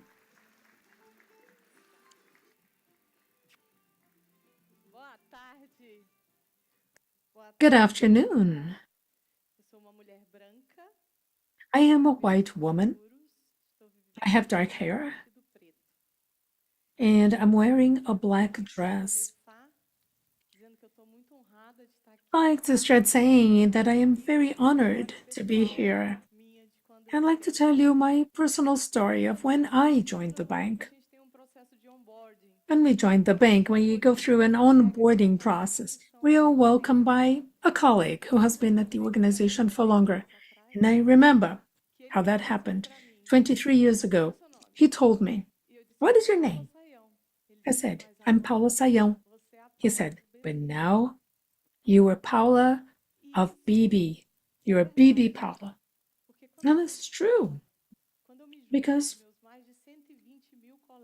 when I am joined by another 120,000 employees, the BB brand is us. We make the BB brand. We build this brand every single day.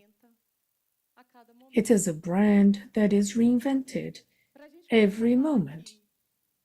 To start talking about generations. Oops. I lost my presentation. We're talking about this brand, this bank. This is one of the most valuable brands in the market. This is the most sustainable bank in the world.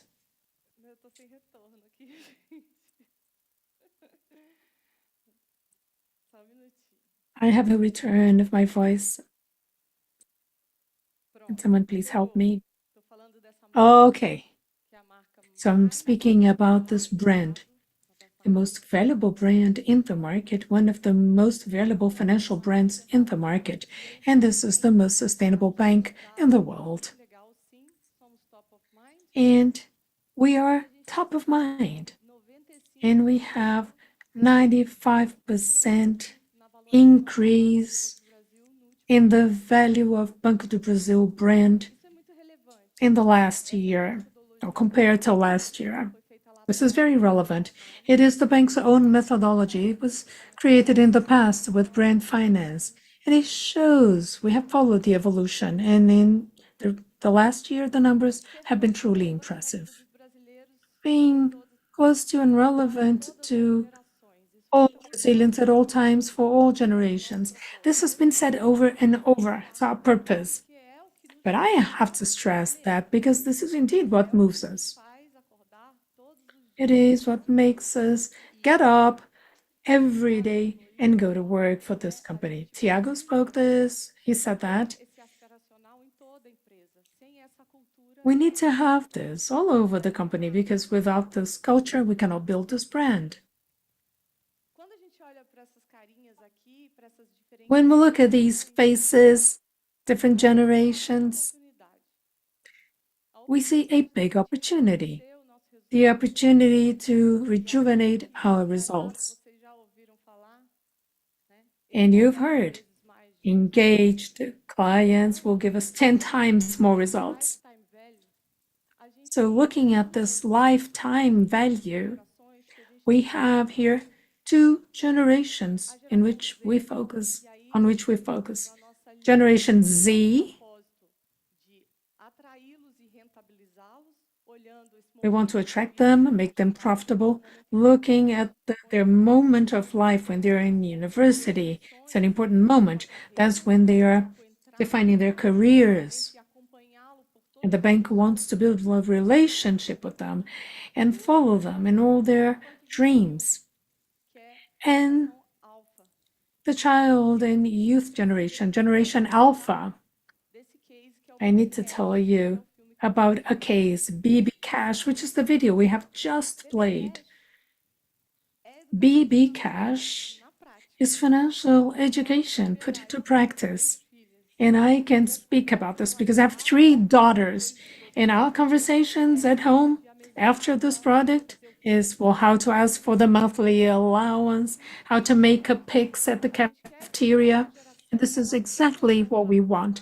We want this generation to have contact with our brand early on, and so that this brand will help them get organized, even if it's just organizing their monthly allowance.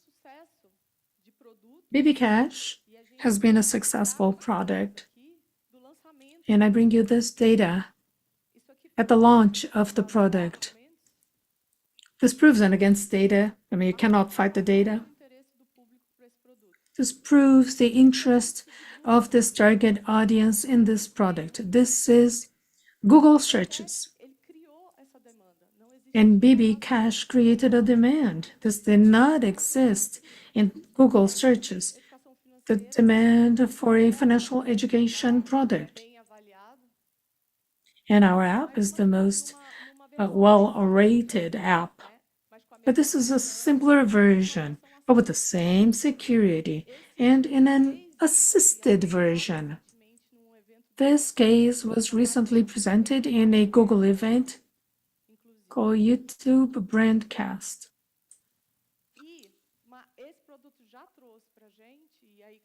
And this product has given us, and Pedro Bramont said that we are going to get to 1 million by year end. repeating what he said, but we can see that BB Cash brought more than 60 million in card expenditures, or 1.3 spending in gift cards. So here we have to say that in this strategy of communicating, it's not just communicating; it's having a dialogue, because most of these mini clients, they are in social media. They consume, they communicate differently. So we have used an AI operation and performance, because digital media allows us to do that. It allows us to value this. Unlike traditional media, digital media brings us numbers, insights, and provides us a dialogue, a very powerful feedback. This product, BB Cash, was designed in collaboration with a group of children. And in the end, the whole organization joined efforts so we could launch this product. Here I have to adapt the language, because the product is there in the platform. I cannot speak with it unless I use the right language. So I would like to show you this. This is one example, because digital media has millions of versions. In pursuit of that bank mentioned by Analaura and Carla, bank for every client. And I would like to show an example of the different language that we use and what we have been working with in this performance operation, to be present in these platforms and collect all of the feedback possible. Why leave your money sitting if it can work for you? We have 100% digital edition in BB app. Open your account. This is our role, to translate things. This is one example of how we have been acting. And let me come back to the purpose. We are a bank of a mixed economy. We have to reconcile, where is the CEO? Public and private actions. And we can do that. And in our branding strategy, it is very clear and very well defined. We deliver beyond our core business. We return something to society. And our way to do that is with our culture, sports, technology, and sustainability.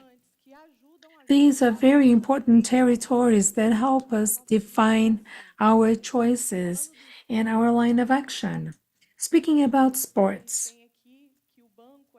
we have here that the bank is the financial brand most associated with sports. We're only second to Adidas and Nike, which are truly sports brands. This is a very interesting association because it connects all generations. Because, it's the son, the father, the nephew, the grandchild. I think we're all cheering for our athletes in an Olympic game, and we can connect everything into a single purpose. Volleyball is an important case of the Banco do Brasil brand. We've been sponsoring and commenting all volleyball sports for years, and we recently opened our digital strategy to include surf and skate. And this talks to another lifestyle. This is a behavior in addition to being an Olympic sport. Skate and surf, These are sports that, world leaders are at the top, and we will be there with a team of giants, even though Raíza is still very young, but we will be there to express our love for the country. We also have other programs, and I think this has been mentioned several times by other teams, which is for other generations. And this is a program that looks at families. It is the heart of the private and corporate segments whenever we talk about succession. So the bank is also a part of that. And we, sponsor trips, content, experiences, a lot of things related to the digital world. We took people to the Silicon Valley through the Caesar Institute because we are seeking for a long-lasting relationship. We are also talking to the agri-tech companies. Rodriguinho just talked about him. We are working side by side all over the country in 303 municipalities, 106 exhibitions, in 5 circuits, lots of trucks moving around the country, being close to farmers, no matter the size. They are our clients, and many of them build their assets through the support from the bank. And we are with them, and they are already members of PB. And we know that the family is in the heart of this industry. We are also taking care of our most loyal customers. And we saw, Marisa, a lot of that during the pandemic. We monitor that closely because here we are talking about efficiency, convenience, and safety as well. We are very attentive, and we are following all of the moves. And now, I think this was repeated several times, that we are not the ones who choose where the client will be served, but it is the client who chooses where he wants to be served, and we have to be prepared. We have to be prepared and have all the channels necessary for them to do whatever they think they need. This change is like a lab where we will bring in-house all the technologies that are in our garage and in the garages of several startups. We will bring all of that to this place, and we will learn from our clients. This is a very innovative process. This is a very innovative project, and our doors will be open. Will be open to accommodate clients and partners in this view of collaboration and cost sharing. And this is what will change our retail. We have to think that all of that will come with a lot of culture, arts, a schedule that is constantly renewed and related to that community.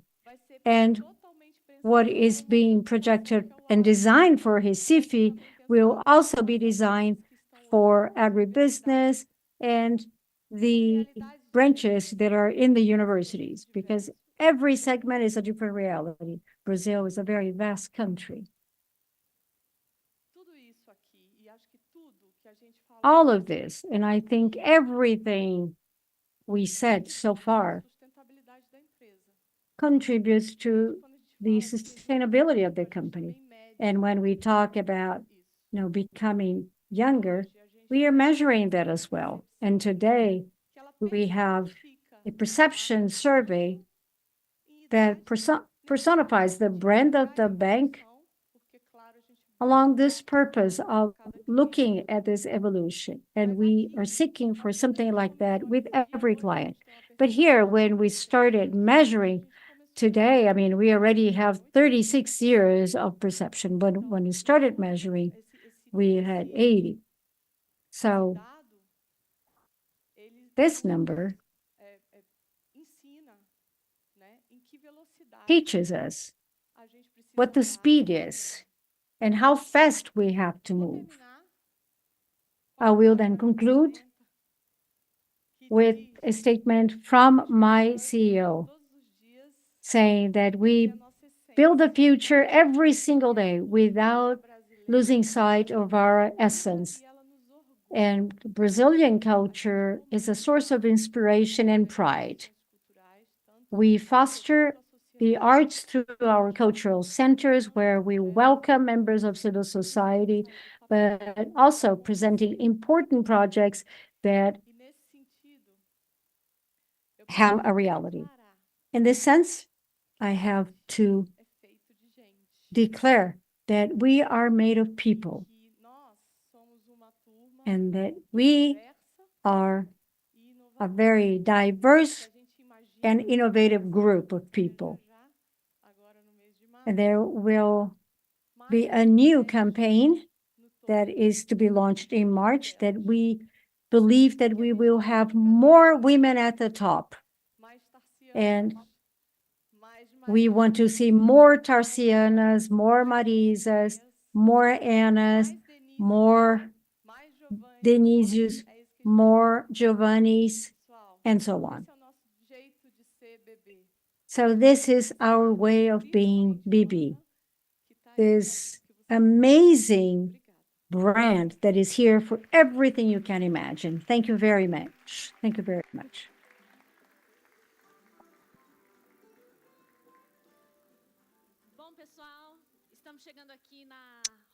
Okay, folks, we are approaching the end.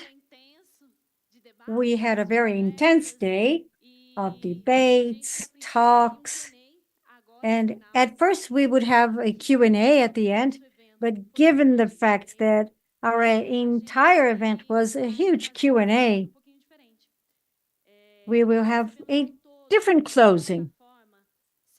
To the platform, we received 200 different interactions, people who ask about the bank, the strategies, and when we do a fine-tuning of all the questions, we realize that we answered all the questions today.